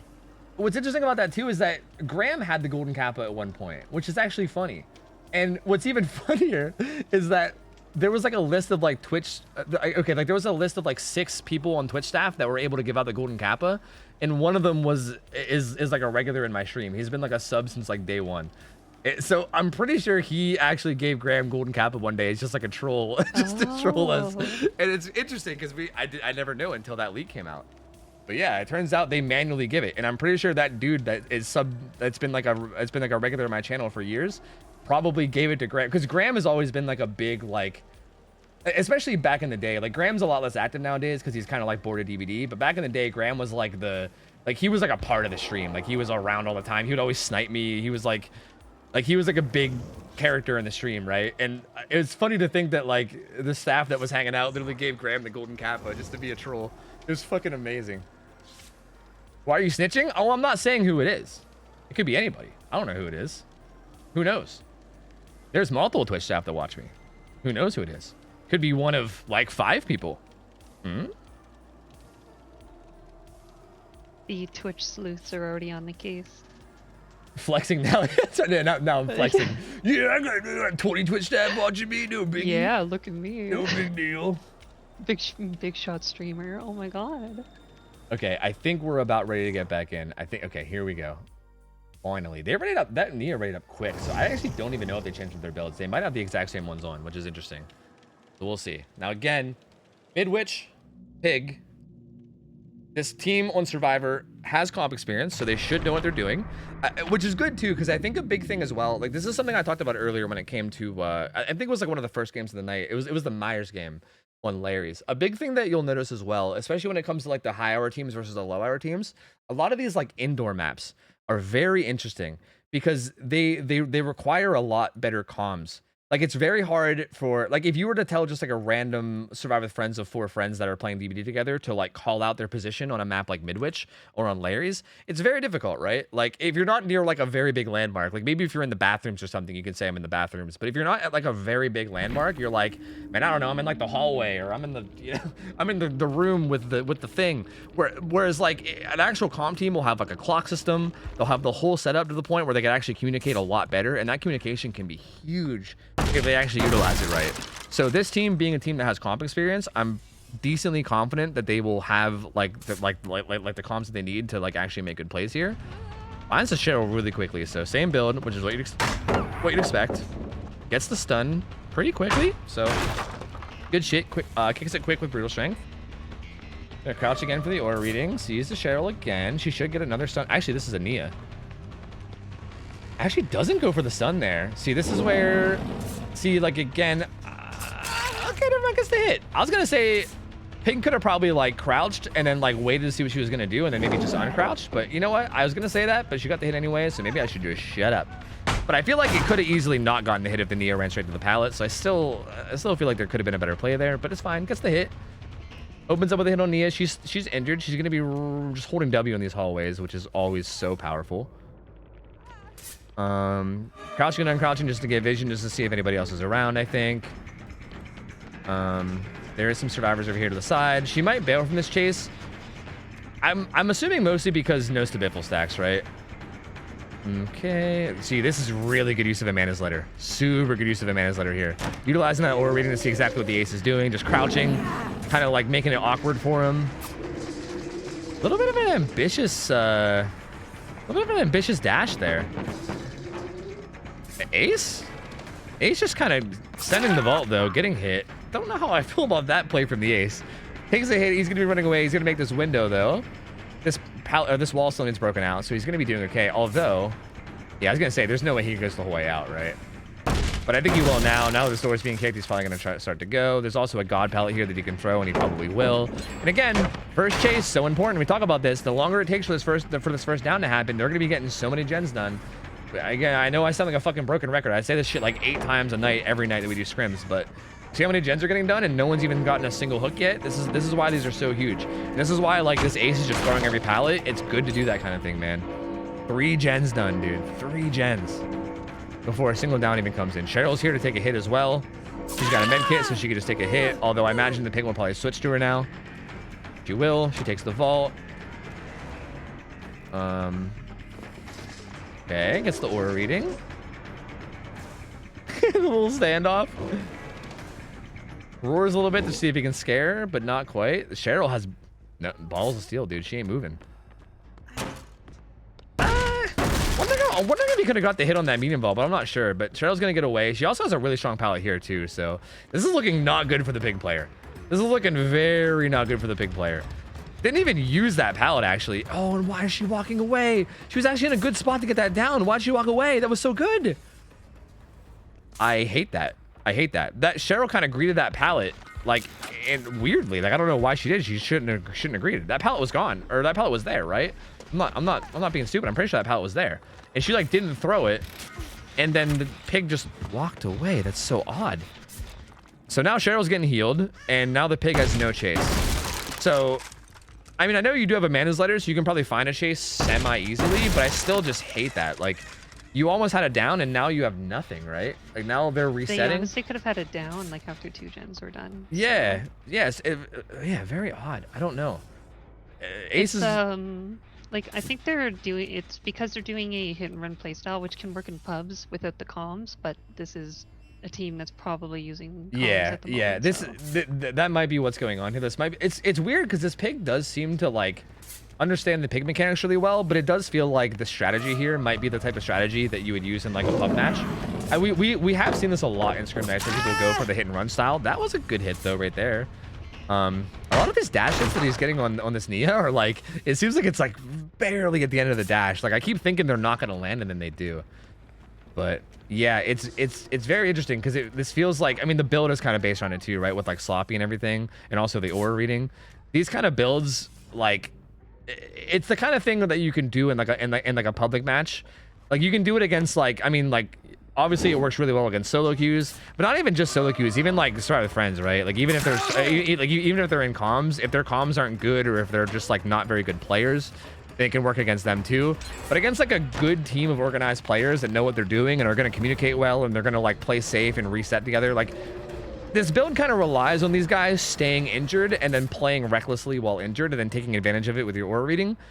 Or at least like this playstyle. I mean, I don't think they needed to necessarily commit to this playstyle with this build, right? Like you could have used this build and then played like, I guess, in like a more competitive way, but they definitely are committing to this hit and run kind of playstyle, and it's just not, it just doesn't work against teams that know what they're doing. Like it just doesn't. Like they're just gonna play safe, they're gonna reset, they're not gonna take any risks while injured.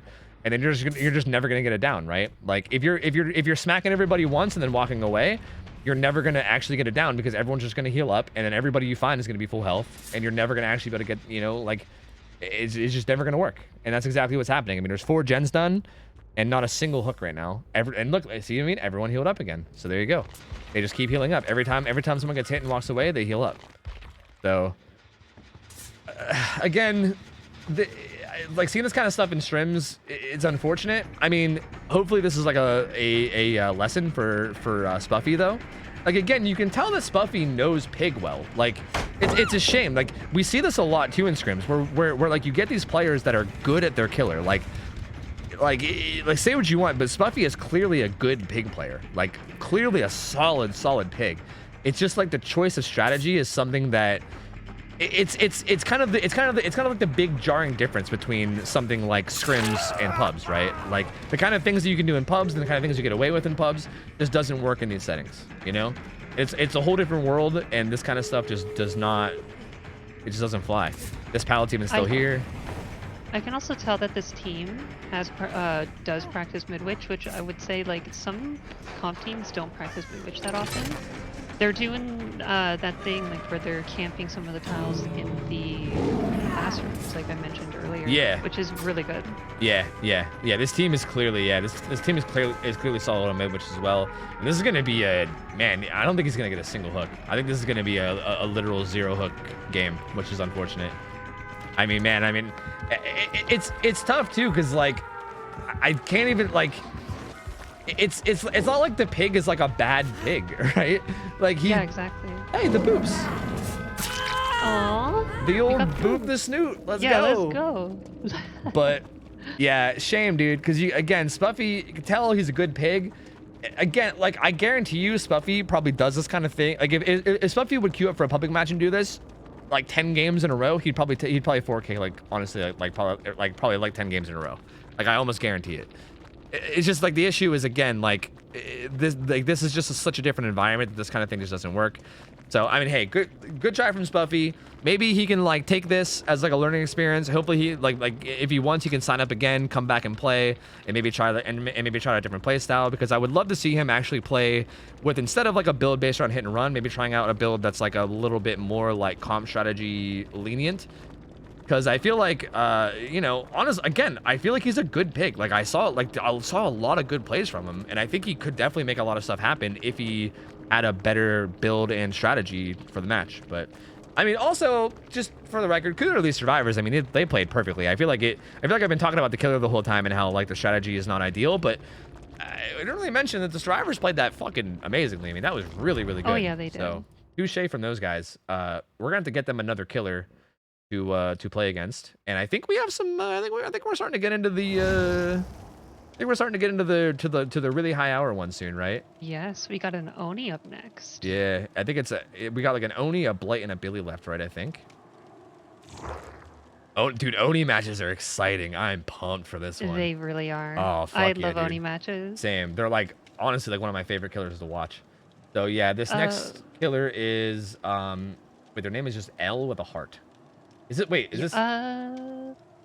Is this Lippy or is this just L?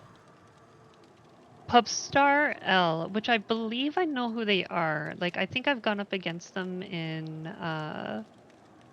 like a tournament before, or at least it's scrims with them. Okay. So they definitely have comp experience. That's good. Not Lippy. Okay, yeah, okay, he's in chat. Not Lippy. Yeah, I just saw L with a heart. I thought maybe like, I don't know, maybe you change your name to that on Discord or something, but no, like their name is actually just L. So I don't know them, but apparently they have comp experience, which is cool. So that's exciting. I mean, again, I think Oni games in general are just super exciting to watch because, okay, so in all of my experience casting comp so far, which I like have done not like a lot of, but at least a little bit. I mean, we did like the 2 Swiss tournaments. We've been doing scrim nights. We've had like comp players on scrim nights a decent bit. We've also obviously done the tournaments where there was like nothing but comp players. And I keep getting told, like during the whole Swiss tournament, I was told, and in general, I keep getting told that like Oni is like not supposed to like be like a super high performing killer, and he's not supposed to be like one of the strongest in terms of like performance. But like fucking consistently, dude, if there's a good Oni player, it seems like they always 4K. Like it's crazy. I'm always told like, no. If the survivors play safe early game, the Oni gets shit on and they don't do anything. And like, it's actually like, he's actually not that strong of a killer at high level play and blah, blah, blah, blah. But then no matter how much I hear that, every single time the Oni ends up getting hits early game and then they get blood and then they start snowballing and then it goes out of control and then they win. And I'm just like, it sounds dumb, but I like want to see a high level Oni get shit on. Like I want to see it because I feel like I haven't seen it. I haven't seen an Oni that's like super good just get dumpstered yet. So like, I guess I'm not trying to say that I want to see L get dumpstered. I kind of also want to see him pop off because watching Onis pop off is super fun too. But like I'm down for either. I think no matter what, I'm gonna be happy. Like if he gets shit on, I'm gonna be like, finally I see an Oni get shit on. But if he doesn't get shit on and he shits on the survivors, I'm gonna be like, fuck yeah, Oni, pop off, Oni. Like either way, it's gonna be great. I'm excited either way. But it's interesting. It's very, very interesting how the matches go, especially considering what I'm told. All right, so let me change up the overlay, and I will also get your guys's, whoops, I'll try to get your guys's, oh, I don't think I paid out yet, right? His name, his name in game is Sinful L, so that's how I'm gonna make his name here. The Oni, and the hours are 6 motherfucking thousand. All right, there you go. Okay. So with the Oni matchup, a common map for Oni is actually Coal Tower.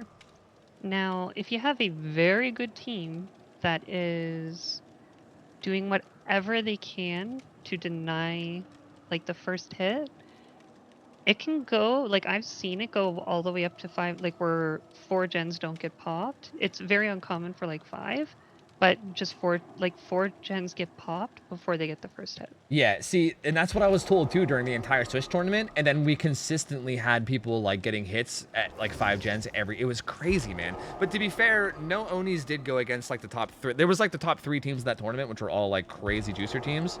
It was like Jinx, Eternal, and Trauma.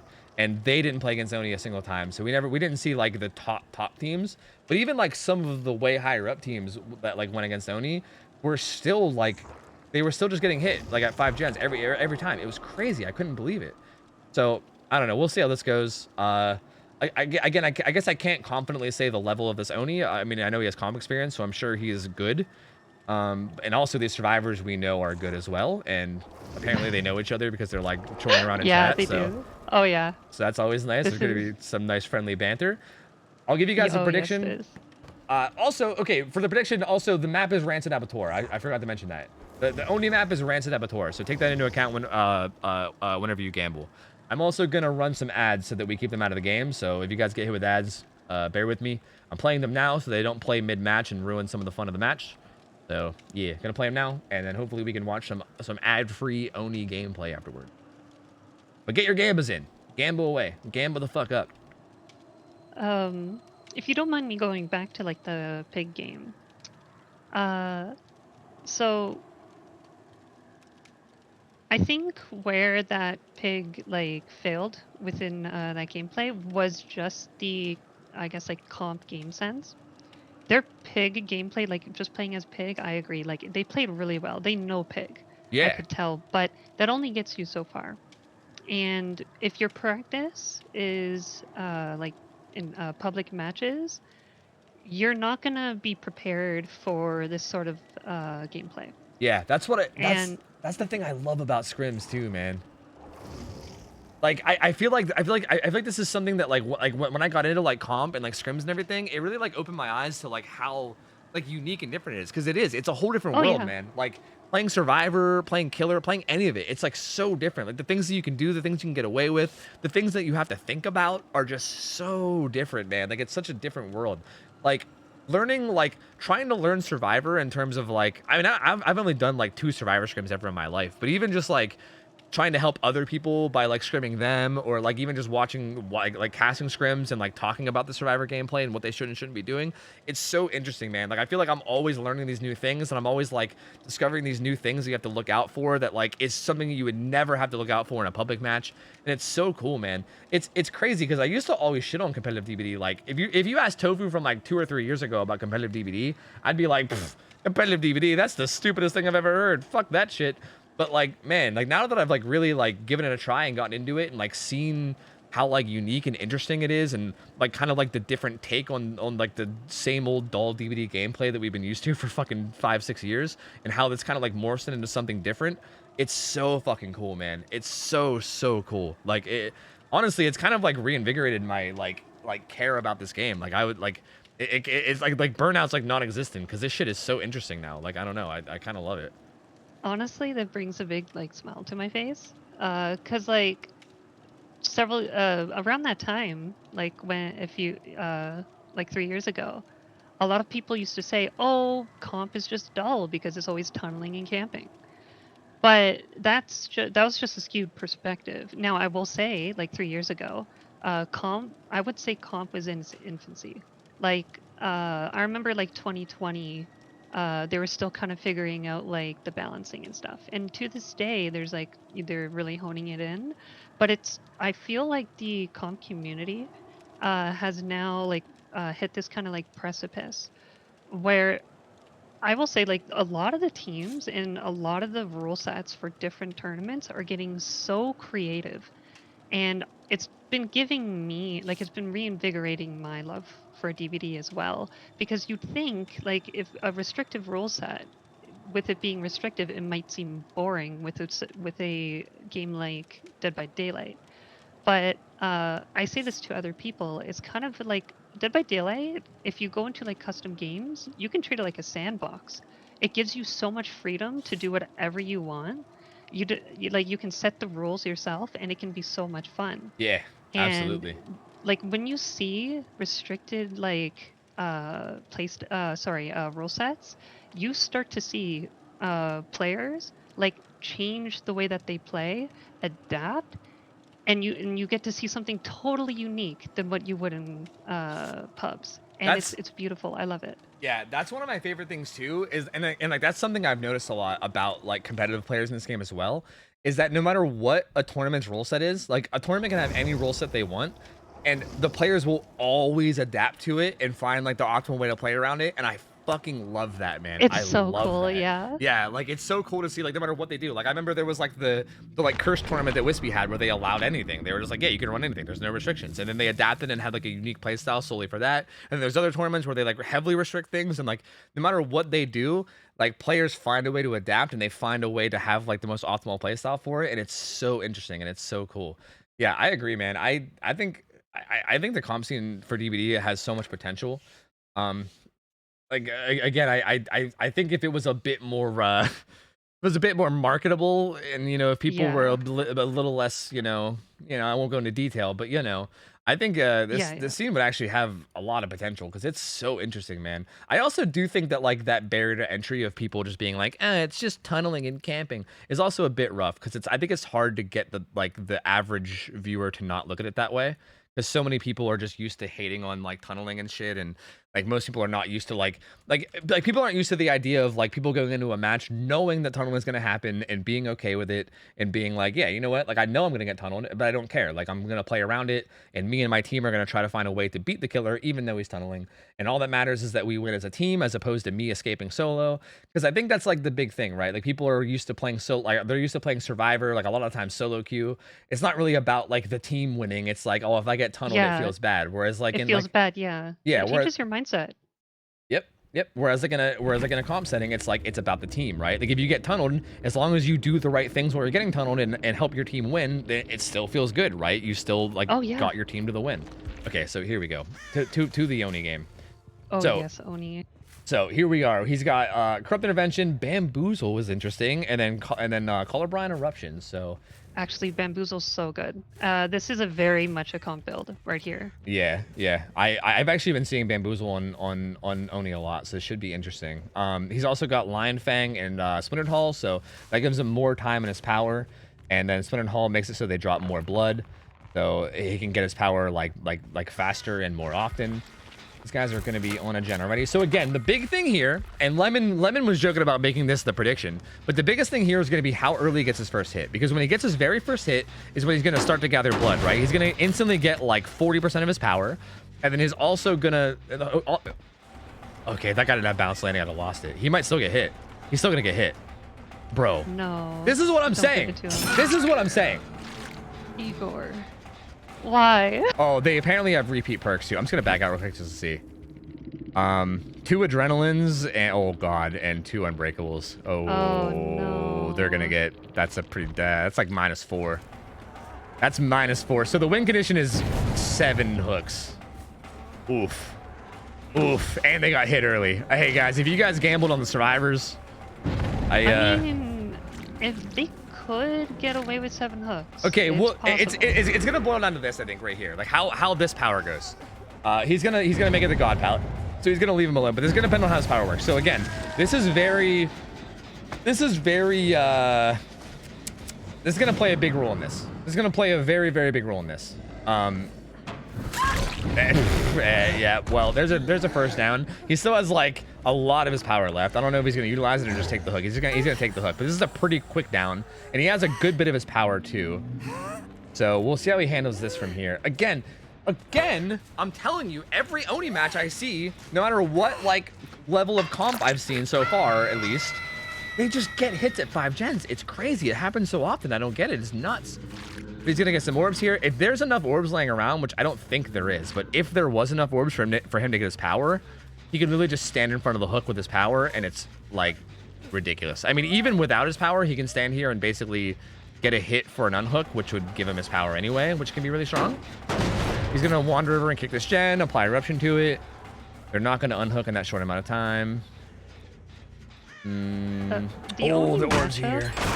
Oh, yeah. They're gonna get their power here. Yeah. And now, okay, the unhook comes in. I imagine he's gonna go after the Claudette here to try to tunnel her out. Yep, already got eyes on her. Good play, baiting him into throwing the pallet and then getting him to slam. Although borrowed time / off the record / whatever that is came into play, and he's actually gonna leave her alone. Interesting. Oh, I think he even knew the double vault was coming and just thought he can get away with it, but not quite. Gonna bamboozle the window. I don't know how I feel about this. I don't think I like this. I'm not sure why he didn't stay on the Claudette. I mean, he gets the down on Jake anyway, so I guess it's fine, but I feel like he could have just easily stayed on the Claudette. I mean, he already put her into deep wounds. So a little bit odd that he opted to leave after going through all that. But this is a basement hook, so still a really good spot to be in. Guy's got camaraderie. Thought it does have off the actually, record. this was like the right play, because by leaving the Claudette, you're one, getting blood orbs, but two, if you know that there's like a specific amount of survivors that are not doing objectives, like you as Oni, if you're getting blood orbs, you're gonna be applying pressure like constantly. Okay, so the idea is to get blood. See, like that's interesting, but like I don't even know if I like that though, because people don't drop blood orbs while you're in your power. So if she would have healed quickly, for instance, then she wouldn't have dropped any. Like even then, like I don't. Oh think no, she, exactly. Yeah, so I don't. It's an interesting play. I mean, he did get a basement hook out of it, so I still think he's in a really good spot. So they're gonna get their 3rd gen done right here, pretty soon. The Cheryl's hovering around hook. There's another gen being worked on. Cheryl's hovering around hook, but she's kind of alone here. And she's gonna get hit, and he's gonna get power. He's gonna go to struggle as well. He does have kinship down there, so if they can just trigger kinship, he can sit down there for quite a while. But now Oni also has his power. He's gonna kick this with Colorblind Eruption. Kinship is activated, so someone must have activated it. It's currently active, so again, his bar is not gonna move. Like his bar won't move for the next like 20 some seconds. So I'm sure the Oni's probably gonna realize that eventually. And then we'll see what he opts to do. He does have his power with Lion's Fang, so there's a lot he can do right now if he wanted to. But he also might just want to protect this hook. He kind of has. He has like a pretty good 3 gen. Yeah, I think there's one behind Shaq right in that corner.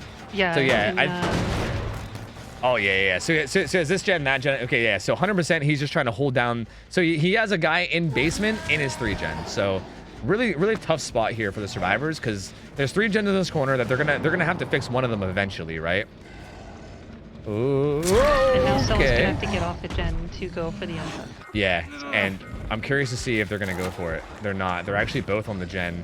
They're both on. I think they're both on the far gen too. They're both on the gen that's like miles away. So this unhook is not happening, I don't think, unless they can sneak by. Like they're both like across the map. Oh. Injured Cheryl gets found. She's probably gonna get bonkered here. There she goes. And now, this is the guy with Unbreakable, and he's the only one up. So none of these guys have Unbreakable. Oh wait, no, they do, because they have 2 Unbreakables. That's right. Never mind. Oh, I lied. God. I was gonna say no one has Unbreakable, but I forgot that the -4 penalties. So yeah. So looks like Igor's gonna die in basement. So that's a death. These guys are not getting picked up. I mean, Cheryl picked herself up with Unbreakable, but the Cloudette's gonna get picked up over here.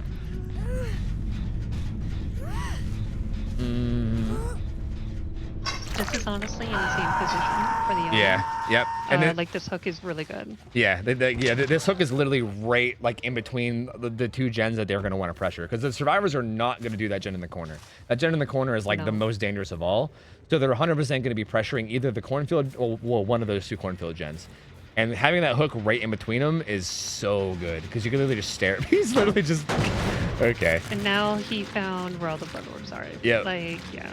Yeah, and he just like walked away from that James to kick it and then collect some blood orbs. He's gonna get his power again. I mean, this game is looking to be pretty over, but hey, we'll see. We'll see. Gets his power again. He's gonna probably run back.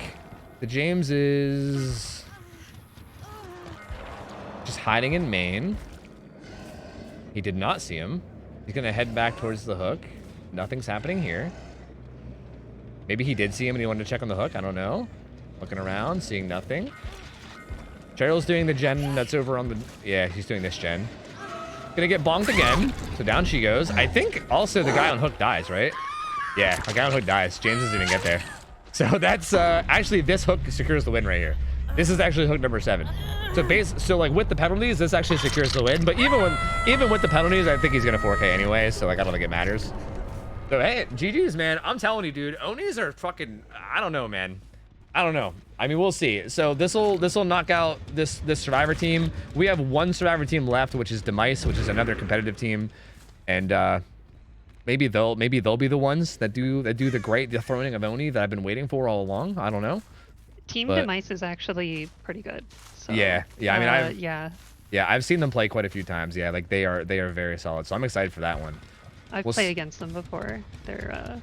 they're great. We will see what Dr. Sex decides to do with the unfortunate situations he's in.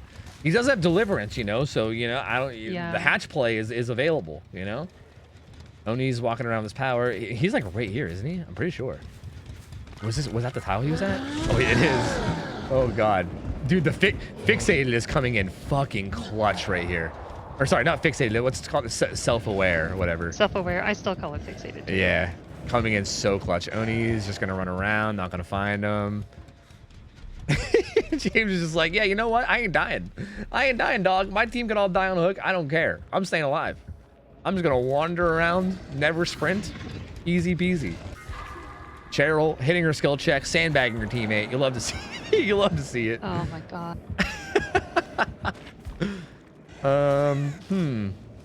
You'll find him eventually, right? Maybe he's right in there. Oh, yep. Oh, finally found him. Sprint burst away, but I don't think he's gonna get too far. Yep, down he goes. Hey, man, well played from L, dude. This was a really, really good game. Again, I fucking love Oni games, dude. This shit's so good. Like, I feel like Oni gets one hit, and then you're just like, oh, here we fucking go, you know? And then this kind of stuff feels like it always happens, so. Super well played from L here, man. I loved watching this. This was great. Good try from these survivors. They couldn't quite get their second win. We're gonna have to bring in the last survivor team and see what they can do. I'm pumped for this, man. This is gonna be cool. It's gonna be cool, dude. Tell them about the repeat perks. I mean, I don't know if it matters because the result didn't really matter anyway. I think they know. I think they just kind of messed up. I mean, they didn't have repeat perks last game. And also, these guys are comp players. And they don't allow repeat perks in comp either. I'm sure they probably recognize their mistake. They probably recognize like a little bit into the game. Like I'm sure they definitely recognize once Cheryl unbreakable, because I'd be willing to bet like James was probably like, oh, was probably like, wait, how'd you pick up? You know, like I'm sure they realized at some point in the match that they had duplicate perks. So in the end, again, the whole penalty thing didn't matter because only 4K'd, so it didn't really matter in the end anyway. But yeah. GG's. GG's. Very, very solid game. So again, we have one more team of the night. So we have either one or two more games of the night, and then we're done. If the Oni wins, then it'll be the last game. If the survivors win, we'll have one more after this, and then that will be it. That will be it. Let me pay out your guys' prediction. Bam, bam, bam, bam, bam, bam, bam. I play again now, right? Yes, you play again. Yes. I've signed up almost every stream, but I haven't gotten to play. Do you know how it didn't work? How many hours do you have, Russ? How many hours and what region are you in? A pretty decent chance, or sorry, a pretty good reason as to why you didn't play is either going to be your hours or your region, or maybe a combination of both. I have 5K and I'm in NA East. Interesting. See, I think that might be the same thing though. Like, it's like the extreme high hours and the extreme low hours that are tough. Like 5K, like for instance, right now, like a lot of the like 6K hour killers right now are people that have also been signed up, I think, for a long time. Because I think that's our problem, is that we have like, I think most of our teams are around like the 1K to like 3K hour range in terms of survivor. We do get some like good like high level like comp teams that'll sign up with like 4 or 5K hours and like 6K hours sometimes. But for the most part, yeah, like I feel like if you're on the low or high end of hours, it's tough, man. We need more survivor teams is really what it boils down to, you know? Because we can't exactly put you up against like a 2K or a 3K hour team, because then it's just unfair. But also, I don't know how to get more survivor teams in, you know? So, yeah. Yeah. Do I have to resubmit once since I played this week? Yes. Yeah, if you want a chance again, you gotta, yeah. If you want a chance, then you gotta resubmit again. Although, just to be honest with you, I feel like it's pretty unlikely, but you never know. I mean, you should probably do it anyway if you want to. Because again, you are kind of in that hour range of like rare, but yeah, I mean, it's probably worth trying at least. So.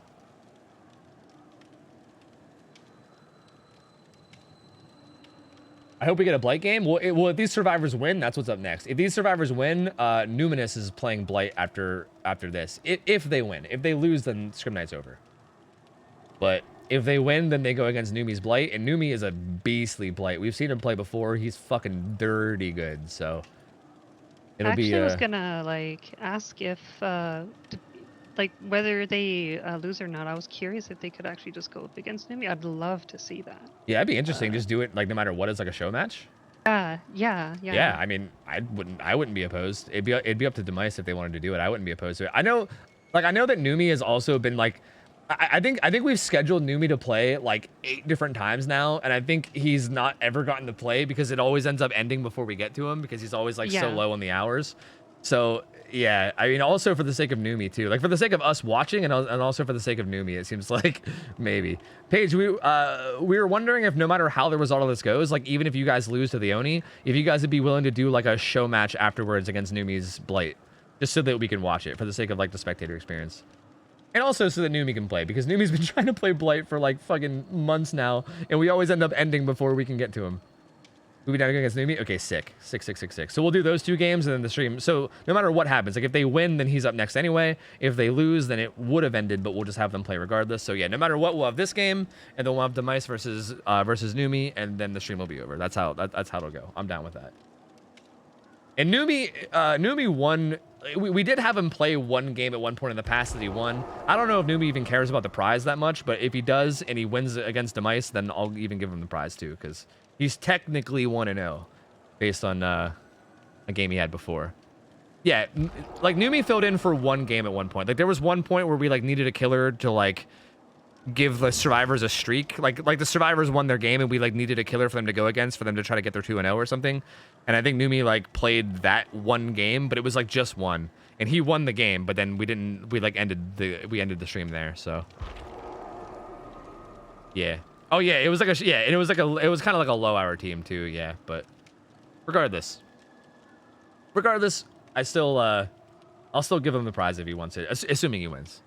What about the 10K hour Billy? Yeah, we're not getting to that no matter what. We just don't even have time, honestly. It's already like 2:30. So, I'm going to be going a little bit late even for the Blight game, I think. Okay, let me okay, I'm going to play some ads, guys, and then I'm going to also start a prediction. So again, same Oni you guys just saw.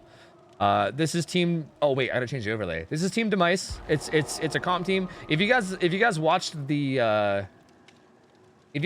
the Swiss tournaments that I uploaded on YouTube that I casted, these guys actually played in the second one, and they did quite well.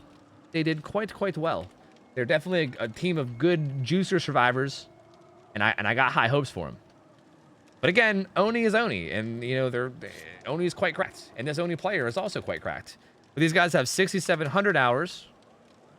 And yeah, man, I mean, Gamba however your heart desires, I guess. I mean, I don't know. Whatever you think is right. It's hard for me to not bet on Oni, just because, again, I feel like Oni's won, like, pretty much every single game I've ever fucking seen. And it's crazy. But, like, yeah, I mean, these guys are definitely quite good, so we will see. Honestly, I'm excited to see this because this this roster is pretty stacked, I will admit. Ultra, Paige, yeah, like... Yeah, I know I'm Ultra and excited. Paige. Who's Paige Swaggy Puss? I'm assuming this is somebody just using an... Oh, okay, this is French Fry, okay. Okay, yeah, so... Oh, yeah, and French fries, yeah. Yeah, so I know these 3. I'm not familiar with OC, but... Oh, we lost Ultra. Yeah, I think... Yeah, I mean, these 3 are who played in the in the Swiss tournament with a different 4th. I can't remember, but... Yeah, I mean, I know these guys are very, very good. Like, they are super good, so I'm excited.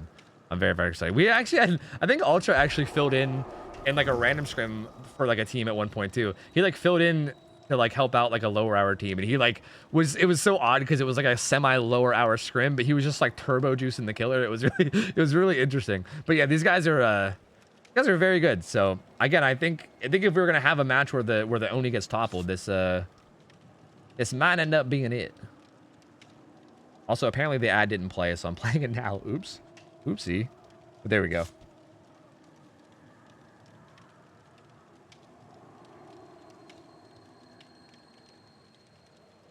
Hey, someone... Okay, wait, sorry, what's up?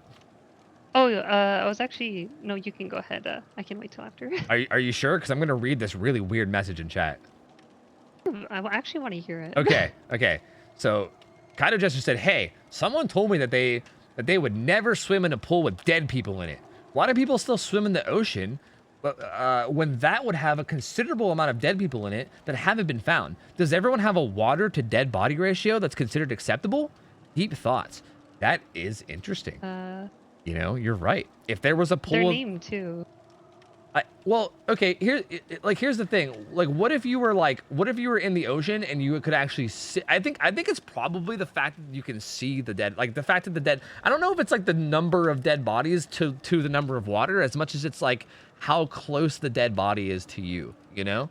I think that's. I think you're looking at it from like a ratio point of view of like amount of dead body per water. But I think it's more of like a distance thing. You know. Like, I think if someone was in the ocean and a dead body was like floating beside them, they wouldn't be like, it's fine, I got the whole ocean here, you know? They'd be like, holy fuck, that's a fucking corpse. And they'd want to get the fuck out of there, you know? So look, I like your line of thinking. Like, you know, you have a very mathematical way of looking at things, but I don't think this one can be solved with math, brother. I think this is just like a people don't like being around dead bodies thing. So, you know, I don't know about that one. I'd be fine with it. Well, you're a fucking psycho. I'm calling the FBI. FBI, we got him right here. Right here. He's in chat right now. He's in chat right now. It's that guy right there. I wouldn't swim in a swimming pool that's getting struck by lightning, but I'm fine with swimming in the ocean getting struck by lightning. But yeah, but that's like a literal like that's like actually different because you like there's like danger involved, you know? Like there's like a legitimate. But I don't think lightning and dead bodies are it's fine. You know, it's whatever. You're right. It's the same thing. You're right. What's the FBI gonna do for you, Maple Man? Hey, I don't know if he's a Maple Man. I think if he's from America, I think it'll still work, right? Maybe. The RCMP. There you go. True. I'll get the fucking Mounties on him, dude. The Mounties, yeah. I would feel safer with a dead body there because they float, and I would use them as a flotation device to stay alive. Well, that's assuming you're stranded. I mean, who's to say that you're stranded? What if you're just like out for a swim or something? Like, what if you're just like swimming on the beach? Like, are you gonna be like, oh, a floaty? Like, no, that's psycho shit. I mean, if you're stranded in the ocean, then sure. I mean, at that point, I guess whatever you gotta do. But like, oh yeah, I should say check your perks. And also, I mean, I'm assuming they got it under control, like the map and the perks and everything. Again, these guys are all comp players. Again, I'm surprised the last team even had repeat perks. Like these guys are comp players, so they should be used to this kind of thing. Like this is how like every comp tourney and scrim is. Like I don't think there's, as far as I'm aware, I don't think there's any rule set that allows like repeat perks. So it's. I mean, there's like old rule sets that allowed for like 2 bar times, but that was it. But for the most part, it's like not a thing. So it's, I wouldn't expect there to be any repeats. I don't think we did have to remind him either. I think they're going to be fine. I think the reason why there was a repeat was because like one of the survivors had to rejoin because there were 3 people in the lobby. Oh yeah, before. I think they rejoined and like instant readied. Yeah, so it might have saved their pub build. Yeah. Yep. Did you say these were OCE people? No, these guys are NA. These guys are NA. I think a couple of them might be West. I think I remember Ultra maybe was West or something, but they're definitely NA. So they're not OC. We do have OC players that sign up sometimes, but nah, we didn't have any play today. So yeah, I mean this looks good. Yeah, I think it was just a mistake. I think it was just what Senna said. I think it was just that mistake. So I think we're good. All right, so same exact build, everything down to the add-ons. Everything is the exact same. So. We'll see how this works out. Let me take a quick peek at where they are. One in main, the other one behind main. This guy's at Shack, kind of near the killer, and then Ultra's really far away. So this guy's already got found. Unnamed Shack Tech. Not really enough to get a hit, though, I don't think. He's just going to run to the pallet and throw it. Yep. Good, safe play from our boy Ace here. Fuck Shack pallet. Don't get hit. The corner as well. Like, that was really good. Yeah, exactly. Like, very good job not getting mind game to that. Going to bamboozle this window. Ace will surely just run around and probably throw the pallet on the next loop and not take any chances. Because again, no chances against Oni. You just play safe. There you go. Throw pallet, run around, vault pallet, play safe. No chances. You love to see it. This is what you love to see. So again, this is what I'm told should happen against Oni is that he shouldn't get a hit for a very, very long time. Ideally, as long as the survivors play smart, you should at least get like a few gens done or whatever before even the first hit comes in. We'll see. I don't know what else he has. He's gonna try to get some distance and probably run to the maze towel, or maybe he's gonna try to play the window. He's trying to play the window. A little bit risky. Yep, a bit risky. Does he make it to his pallet? I don't think he does. Oh, maybe he does actually. But does he double back? Oh man, unfortunate for the Oni. Good play from the Ace though. Still no hit. Still no hit, dude. Uh-oh. Uh-oh. Hold on a minute. Hold on a minute, man. Ace getting some good distance here, too. Doing a good job. These guys are going to get another gen done over here as well. So that's 2 gens done. Okay. There we go. Like, dude, already this is the best performance I've seen against an Oni to date. Like, usually it's so much worse. Good vault. God, this Ace is doing so well in this chase. Dude, he's in his brain. Finally gets hit. Good shit from this Ace, though. He played that really, really well. The Oni does finally get a hit now, though. He's going to start collecting orbs. But is it too little too late? I mean, I guess we'll see. I think at this point, it's going to depend on how much he can pop off with his power. He does have, again, the same add-ons. He has Lion's Fang, so his power will last a long time. So if he can get, like, multiple downs on his power, could get out of control. But we'll see. That was definitely a very, very good early game. Like, again, like, out of all the Oni matches I've seen from comparable play, literally the best early game I've ever seen against an Oni. I swear every single time motherfuckers get hit at 5 gens. So it's so refreshing to see people not get hit at 5 gens. Like, I can't even explain how refreshing that is. But I think with the power coming in now, I'm curious to see. I think he's going to wait until he actually sees a survivor before he pops it, just to make sure he can get maximum value. He hears a bunch of people here. He also knows there's a bunch of orbs now here. So that's pretty good. Finds the Jill. These jungle gyms are really not that bad against Oni, honestly. They're actually quite good tiles. They can be a bit difficult to play. Unless your name is Sinful L, and then you just kind of do that. So good play from him. He's going to look for more, which feels right. I feel like he's probably not. Well, maybe not. I was going to say he's probably not happy just taking the 1 hook, but maybe he is. He's kicking the gen, and yeah, I guess he is just gonna take the hook. I mean, he does have a ton of blood orbs over there at that gen, and he also has basement here too. He can take her down too, and he's going to do that. She's gonna go down basement. Yep, he's gonna get that easily. So they're on cow tree gen. This is the gen that had all the blood orbs. Ultra's kind of near that. That one's kind of close to Shack. Oh, he's checking basement lockers. That's interesting. If they were hiding in basement lockers and he found them, that would have been crazy. Ultra's chilling over here. Looks like the Ace is gonna come up to do this gen up here. I couldn't really tell. I don't think there's like a super solid 3 gen. There's 1, 2. Well, is there 3 along this? Oh no, there is actually a 3 gen right here. There's Shack, this corner, and then the cow tree. But they're currently doing cow tree gen. Like, Paige is currently doing cow tree gen, so getting that gen done is going to be really important, or at least getting progress on it's going to be really important. He does get his power, though, so he can now maybe think about, like, patrolling that gen and the basement at the same time, or just pop. Okay, this should be interesting. He should get it down here. They're probably going to try to utilize lockers, maybe? Okay, or not. That was just really good body blocking. Interesting. Super well played for those guys, dude.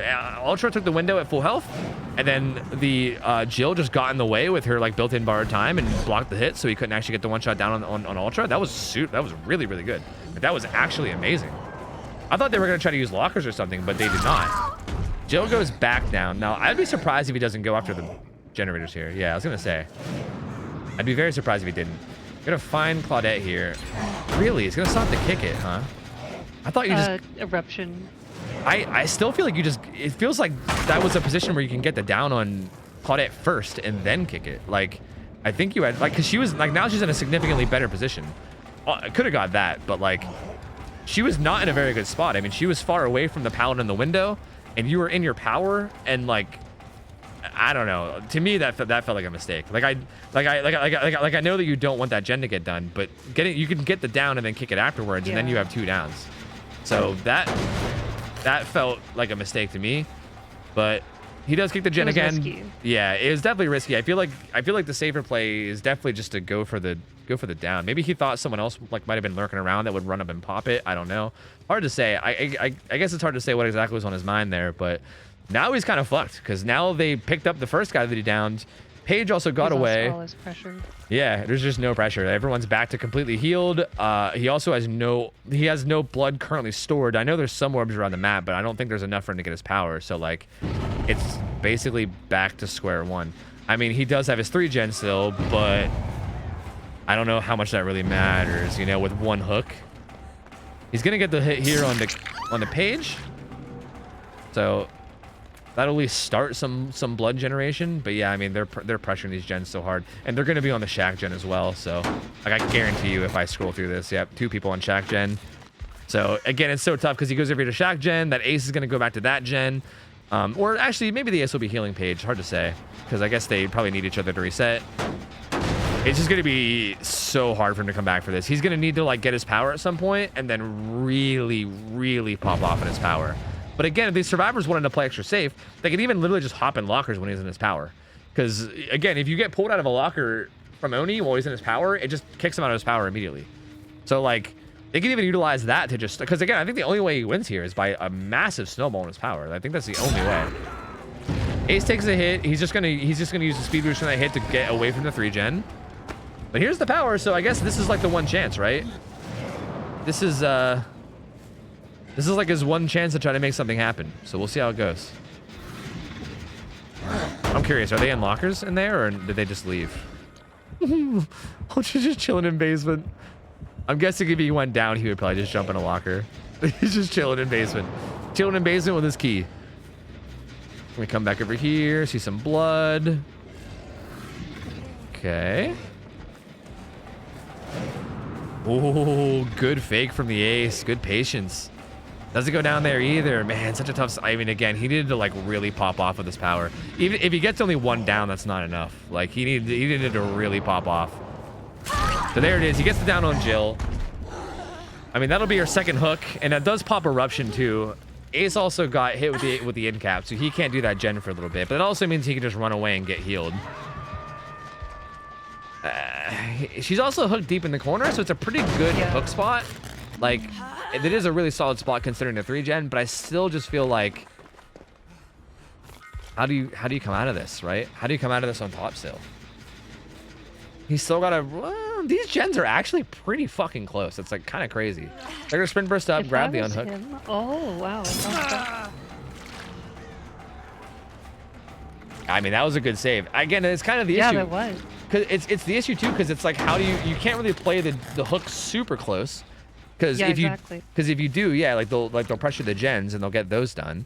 But then if you walk away from the hook to like pressure the gens, then they have the chance to do a play like that where they just sprint burst up and unhook. So really good like use of the opportunity there from Ultra. Very like opportunistic to run up and get that the second he walked away to check on that gen to get them out of the situation they're in.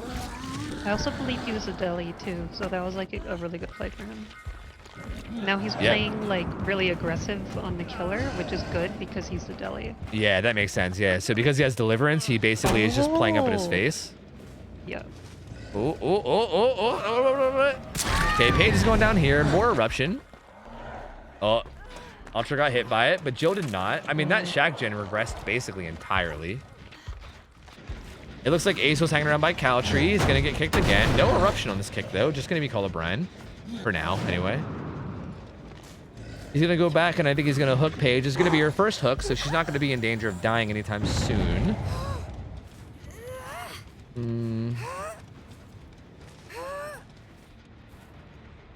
Ooh, how much progress is getting done on that gen? Oh, it's done. I was gonna say they might get that done before they can even get back to it, and yes, that did happen.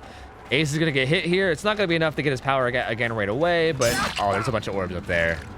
The unhook comes in. Yeah, I mean, again, there's so currently 6 hook stages for it to be a win. Oh my god, what the fuck? That was like a weird panic situation. That kind of scared me, to be honest with you. Fucking Claudette jumping right into his face. Okay. Huh. Oh, that would have been a sick down. I was like literally, that was like silent casting. I'm sorry. I was just so entranced by what he was doing. I couldn't look away. I think I was gonna say he's gonna be able to. It checked the wrong lock. No Why did it check the wrong locker? He was definitely looking at the right locker. That was weird. See, the problem here is he's not even gonna kill. Oh, well, actually, he will kill Ultra because I think they left. No, they left. They actually left, so he doesn't get the deliverance. If they cared, it doesn't really matter in the end because they win anyway. But if they cared enough to, they could have left one person in the exit gate so that he could have used his deliverance and then ran with his borrowed time to the hatch, and he could have actually got all 4 out. But again, it doesn't really matter because the win condition's 9 hooks. So either way, the survivors won. And dude, there you go. Well played. I feel like this is literally what is exactly what I've been waiting for. I've been talking about it when it comes to like these good Oni players and how it feels like they never lose because it feels like they always get hits at 5 gens. These guys did a really, really good job, man. Played really safe. Didn't allow a hit to come in until 2 gens were done. And then also handled every situation after that basically perfectly. They just played this fucking phenomenally. Really, really good play from the survivors, man. I love watching this kind of shit, dude. So good. So again, good try from the Oni. Fucking cracked ass Oni. Like the first game was a total domination. This game as well, he played really, really well. I do think there was a couple things that I saw that I thought were some like decent mistakes, but not anything crazy. Honestly, it just kind of felt like this was a crazy good performance from the survivors. So I don't know, man. Very, very interesting, solid game. And the survivors are actually, it's not even going to be like a show match now. It's actually just going to be a real match of these guys going against Numi. So we're going to move this on, and we're going to get the final match of the night, which is going to be Numinous on Blight. And they're going to be going up against this team, which is Demice. So let me fix up the overlay. Yeah, the Ace did such a good job in the early game, man. Again, like, I'm always told that's how games are supposed to go against Oni. Like, I'm told that's like the standard like expectation of how games go. But I'm telling you, that's like the first out of like 10 games I've saw that actually went that way. But again, it's weirdly, it's as much as I love watching Onis pop off, it's also like very nice to actually see the counterplay come in too and show that it is actually like not a guaranteed thing. And if survivors play safe enough, it's very tough to like get the ball rolling. So Numinous. And it is the Blight. Numi sent me the invite. Let's go, man. Man's ready to... I mean, dude, he's been trying to play for like fucking a month and a half now. I bet this motherfucker's ready to go. Okay, let me pay out your guys's... Oh, wow. They're already in the lobby. Oh, everyone is? Sick. Yeah. Sick. Good. Let's go. Do you have Numi added? I don't think I do. I might have Paige. No, I don't have Paige either. I don't have anybody.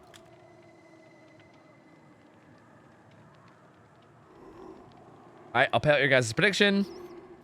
Okay, so again, same survivor team. Numi is a like a 6,000. I mean, the hours are actually a little bit more than 6,000. It's like 6,400, but I'm not even gonna bother changing it. It's fine. It doesn't really matter too much. He's a very, very good comp experience Blight. Quite cracked at the video game. And again, the survivors, as you can tell, also quite cracked at the video game. Turns out these guys are pretty good at Dead by Daylight. So yeah, I mean, fucking gamble for everyone. If they are certified gamers.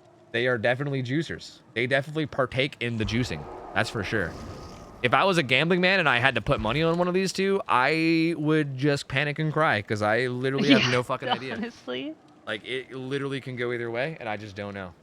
So I'm gonna be right back for a second. I gotta fix my desk because it's kind of all fucked up. I stood it up earlier and I was trying to sit it back down, and now it's like half up and half down because it turned off. Give me a second. BRB, guys. You're good.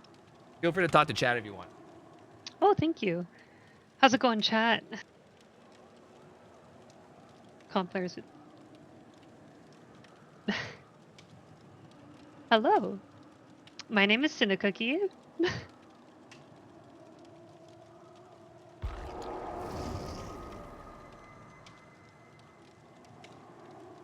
Hope y'all enjoyed tonight. I did my best, and I really appreciate all the love and support. You all have been absolutely amazing.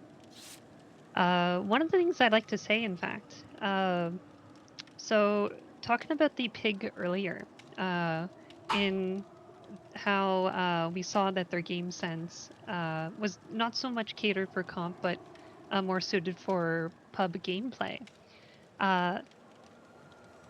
If anything, this is one of the reasons why I enjoy actually helping others get into the comp community, or even get into the comp mindset and learn the comp mindset.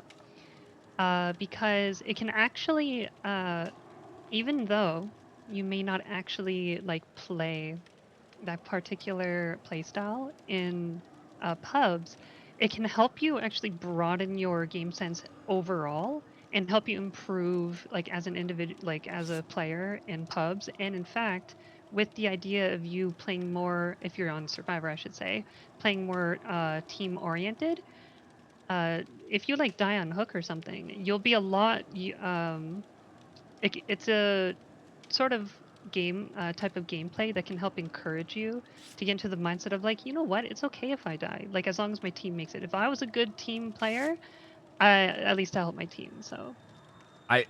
Dude, I couldn't agree more, man. I think it's really interesting because like it's kind of changed my outlook on the game a lot too. Like I feel like it makes you start to look at things like tunneling as more of like an overall like. I feel like it makes you look at DVD in general like it's more of like a strategy game more than anything else, and like tunneling just becomes like a strategy, and it becomes more of like a team-based thing where you're like, it's just a strategy, and as long as like you play around it correctly, and again, like you even look at your public matches that way. It's kind of like you said, like even like your random matches, you start to look at things differently, and you start to be like when someone's getting tunneled, it's a lot less like, oh, this guy's tunneling, oh, I'm just gonna kill myself on hook, and it's more like, oh, this guy's getting tunneled, like let me see what I can do, like let me unhook him at the last minute, let me like hit him with reassurance, like let me do this and that, and it becomes more like this like challenge for you to get around as a team as opposed to like just being like, oh, it's just lame and I'm just gonna kill myself on hook. Like it just gives you like a cooler, interesting outlook on the game, and it's super cool to see, man. Yeah, I love it. It's great.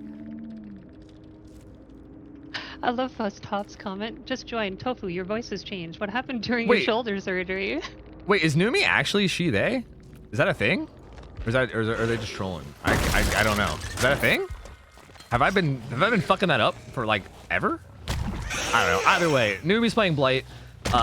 Nowhere to Hide, Call of Brian, Eruption, Pain Resonance. Huh. Interesting. Oh wait, Adrenaline Vial. What the fuck? I didn't even realize. I got on so late that I didn't see the stacks. Adrenaline Vial, Blooded Crow. Interesting. So no Corrupt Intervention and then Adrenaline Vial. So Adrenaline Vial is like a very interesting add-on because it makes it so you can turn less. You get way more tokens. Well, not way more. You get 2 more tokens. And also they recharge a lot quicker.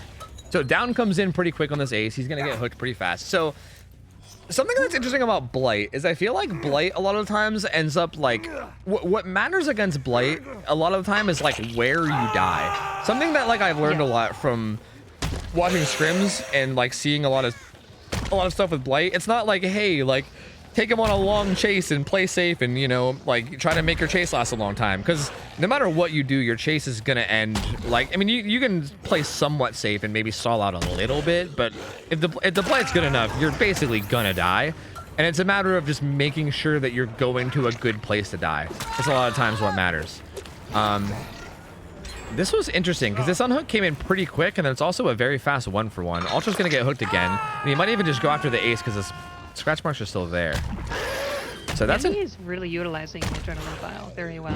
Like using those 7 charges to guard the hook, but also like make distance to see where your generators and such. It's insane. Yeah, you're playing really well. Yeah, and that's another crazy thing about Blight too, is that you can use your like crazy mobility. Like once you get the hook, you can literally just run around a bit, and you can even like pressure the map and still make it back to the hook to like take advantage of the unhook and stuff because of just how crazy your speed is. And Adrenaline Vial makes that even better because of the extra 2 stacks. And I also feel like Adrenaline Vial might have been a tactical choice for him on this map, because the reason why we picked this map for Blight is because it should be a relatively hard map for Blight, all things considered, compared to some other maps, because of how big it is, right? Like, the fact that he's gonna have to the fact that most Blights are gonna have to use like most of their stacks to get from one side to the other, like you can make them have to travel and stuff. And yeah, Adrenaline Vial circumvents a lot of that. I couldn't agree more. And honestly, with their build too, like somebody say like, why didn't you bring Corrupt? Well, you have Ore Waiting with the kicking, and look at the other generators. Yeah. Like, if you see your Survivor and you're Blight, and like you need to take it off and going after that Survivors that you saw, you can do it. You're Blight. Yeah, it's hard to even cast what's going on because he's just fucking obliterating these guys, dude. Really well. This is nuts, man. Like, but I will say these Survivors are also playing well too. Like, yeah. I will admit. Yeah, and like that's the thing that's weird about it. It's like the Survivors aren't even playing bad. It's just that he's playing so good. And this was and what makes Blight so crazy to watch. Like when you're watching a good Blight player, it's just bizarre because it's like even when the Survivors are playing good, as long as the Blight's playing good too, he just annihilates people. And this is gonna be the final hook on ace. So he did a really good job of like. He pressured the entire map. He downed multiple people. He downed Ultra. He downed someone else in the building. I can't remember who it was. And then he still managed to come back, find the guy that got unhooked, down him, and get the kill. So, like, it's just crazy. Like, it's like the same situation of tunneling out one survivor, but while you're doing it, you're also just pressuring the fuck out of the entire map, too. Like, it's wild, the amount of pressure. The fact that these guys even got, like, 2.5-ish gens done while this was going on is honestly crazy. Like, it's crazy impressive from them, too. Because he's just doing so much right now.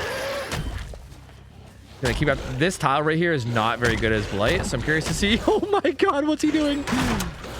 Okay, he's gonna end up breaking it. If he could have found some weird way to get a hit there, I'd have lost it. Because these filler tiles in this map are very tough with Blight. They're very like circular, and it's very hard to really like get a lot done. She is a locker gamer. So she should be dead. Yeah, down goes Jill.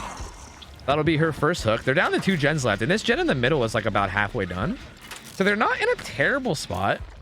No, honestly, they're neck and neck. Yeah, this is actually really, really close. The Quentin is also doing a gen. I couldn't really tell. He was in a maze tile, so I couldn't tell exactly which one. Ooh, Numi has to hear the progress in that gen inside. But he's not going to it. That's interesting. Oh, he's... Okay. Finds Paige around that rock. I don't know how the hell he found her. The unhook's coming in up there. He sees, which is, I guess, or I think that was right. Or wait, was I seeing things? Oh yeah, no, he was nearby, but he didn't get the unhook. Damn, dude, down he goes. Did he? Wait, what was he doing then? He didn't get the reassurance or anything. He just... Interesting. Okay, knew he was gonna down him and slug him, and this is... Yeah, I mean, it was looking neck and neck. Now it's looking kind of over. Because he's just kind of looking for Paige now. I think they already used Unbreakable too, right? Like whoever had it already used it. I think he already used it. Yeah, that was Ultra. Yeah. I'm pretty sure it was already used like earlier whenever he was applying all that pressure earlier. So yeah, he can't even pick himself up. And he just located Paige. So yeah, it's over. It's just over. It's crazy because like again, we just watched this survivor team like completely destroy that. Well, I shouldn't say completely destroy it, but we watched this team beat that Oni that looked so dominant. And this team was looking so crazy good. And again, I don't even think they played that bad. Like, the Survivor team played pretty fucking solid themselves, too. This goddamn Numi is goddamn fucking cracked, man. I don't know. I'll say like that they do have Deli in play still. They could possibly get something out. Though I think it's still in the... Make the win condition. Actually, no, it's not activate. Yeah, he actually already used it. He used it earlier. So, oh, he did. Yeah, because he 1 for 1 right off the bat, and then he delied after he 1 for 1. Like that was like the very first hook of the game. So yeah, there is none. Very. That honestly, that was a very good game. Yeah, like high that stakes, really quick. Like honestly, great plays all around. Dude, good Blight players are just fucking gross to watch. They're so man. much fun to watch. It's nuts. Like, oh my god, they're. What I love about Blight too. Blight is such a technical killer. I will see so many different Blights play, and most of them have like different play styles, but they will utilize like their technical skill like differently, and it's just so interesting. Yeah, that's something I find interesting too. Like it seems like the play style of how they go about like mixing in like hug teching and then also like the bump logic that they go with. But yeah, exactly. Like for instance, like the weird thing that he started to do at that filler tile where I was like, oh god, what's he doing? Like that, like again, like sometimes you'll just see some weird shit like that. Like I know every time Array plays, he always has some weird funky stuff that he does where I'm like, whoa, that's not something I usually see. And it's like really, I mean, hell, I think last time we saw Numi play, they literally did, I think it was one of these circular tiles, and they literally used, I think, all 7 bounces of adrenaline vial in a circle. On me. Yeah, that was on you. Yeah, they literally all 7. God, I remember that. Yeah, literally all 7 like ring around the rosier on a circular tile, and then eventually got the hit. And it was just like, what? Like who does that? Like no one does that kind of shit. Like to me, my muscle memory in that moment, and I'd love to say this, like I'm like, oh yeah, no, they're not gonna get me. That's why I ran around it, thinking I was safe. I saw the 6th rush, and I'm like, oh no. yeah, and they got it on the 7th, and I'm just like, oh my god, there's no way. Yeah, wild, dude. So good, man. So hey, touche. Well played by Numi. Glad we were able to get a game of Numi's Blight in, and thank you to Demise for coming in and playing. I mean, that was really cool, of course, as always. And yeah, that's gonna be it. That's gonna be the last game of the night. It's 3 a.m. I gotta get the fuck out of here. I'm gonna be real with you guys. I'm hungry as shit too. I want to get out of here and get some food in me. That's gonna be the last one for sure. For sure. But man. Yeah, here, let me That pay was out. great. Let me pay out the predictions. Bam, bam, bam. There you go. All right, sweet. Thank you guys, man. And hey, Cinda, before I hop out of voice, thank you again for handling all this tonight. I know that there was a lot to do tonight, and it was kind of a big task, but I appreciate you. I appreciate you doing it all. I know Slobby's probably lurking because I saw him type in Discord earlier. Slobby, you fucker, oversleeping. I still love you, you bastard, but yeah, I appreciate you stepping up and handling everything. And this was fun, dude. This was super fun. I'm glad we did it. I'm glad we didn't skip it this week. Honestly, like, it's my pleasure, and I'm not just saying that just to say that. Like, I am very enthusiastic when it comes to this sort of stuff, especially like this sort of event. I've kind of like thought about this sort of event before, and seeing you do it, like, honestly, I have to, like, I thank you for doing this for the community, because opening this up to new players, like new viewers, like this sort of play style, like this sort of content is, I think it's really good for the community. Yeah. And I really appreciate that. And honestly, I'm just so excited every scrim night.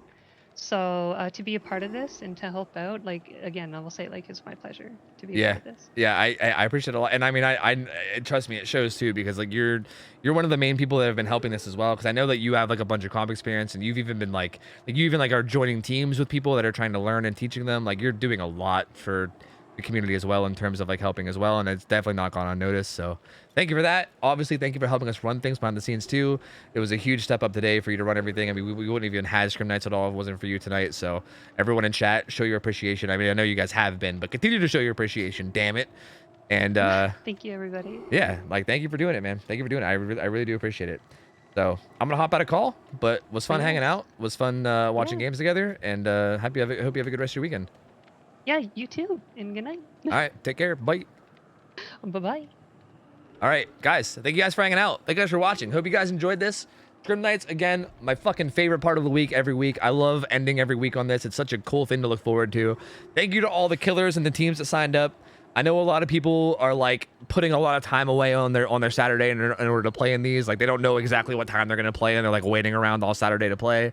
So all the people that signed up and actually made time to come play, thank you guys. Super cool to watch you guys all play. Everyone that running thing, Lemon for throwing it all together. Like, again, Lemon organized a lot of this behind the scenes too while he's on vacation. Like, man's literally on vacation in Hollywood, California, when he's literally like normally in fucking Canada, and he's like doing work for Scrim Night while on vacation. So kudos to him too. Like, man is doing work even when he probably shouldn't be when he's on vacation. So kudos to Lemon as well. Like these guys are like working so hard literally for free for this. So like, I don't know, I appreciate them so fucking much, man. Lemon and Senna came through hard today, and I had a good time, man. Thank you guys all for watching. If any of you guys are new and you're not already following, feel free to follow. I won't be live tomorrow. Saturday is my one day off, so tomorrow is my day off. I'll be chilling and taking the day to like relax. Realistically, I'll probably be like cleaning my house and doing annoying like chores, but I'm gonna try to relax tomorrow, and then I'll be back on Sunday night with more games. Let me find somebody to raid. Okay, I feel like it's kind of like tradition to do this, so I might as well just keep it alive. I don't know how much it's going to be tradition, but I'm going to do it today anyway. I'm going to host a Ray. I feel like we host a Ray almost every Friday. Cuz a Ray is like he's somebody that we discovered from Scrim Night. He signed up for Scrim Night. He was like a 2.4k hour blight or something, and we didn't really know what to expect. And then he ended up being a fucking god, and we were like, wow, this guy is really good. And then he also ended up being like super wholesome. Like, he is like the most wholesome gamer ever. So it's a nice combo. It's a nice combo being a mega cracked gamer and also a mega wholesome gamer. You know, like, what more can you want? So go hang out with a Ray. He's a beastly ass blight. He's also just a really good dude. And yeah, just go hang with him. Go hang with him. Go hit him with a get rated nerd debated, and I'm sure you guys will enjoy his fucking absolute murder that he does. And I'll be back on Sunday. Thank you guys for hanging out. Hope you guys have an awesome rest of your weekend. It was cool hanging with you guys as always, and I will see you guys next week. I'm out of here. I'll see you. I'll take care of you. See you later. I'll see you.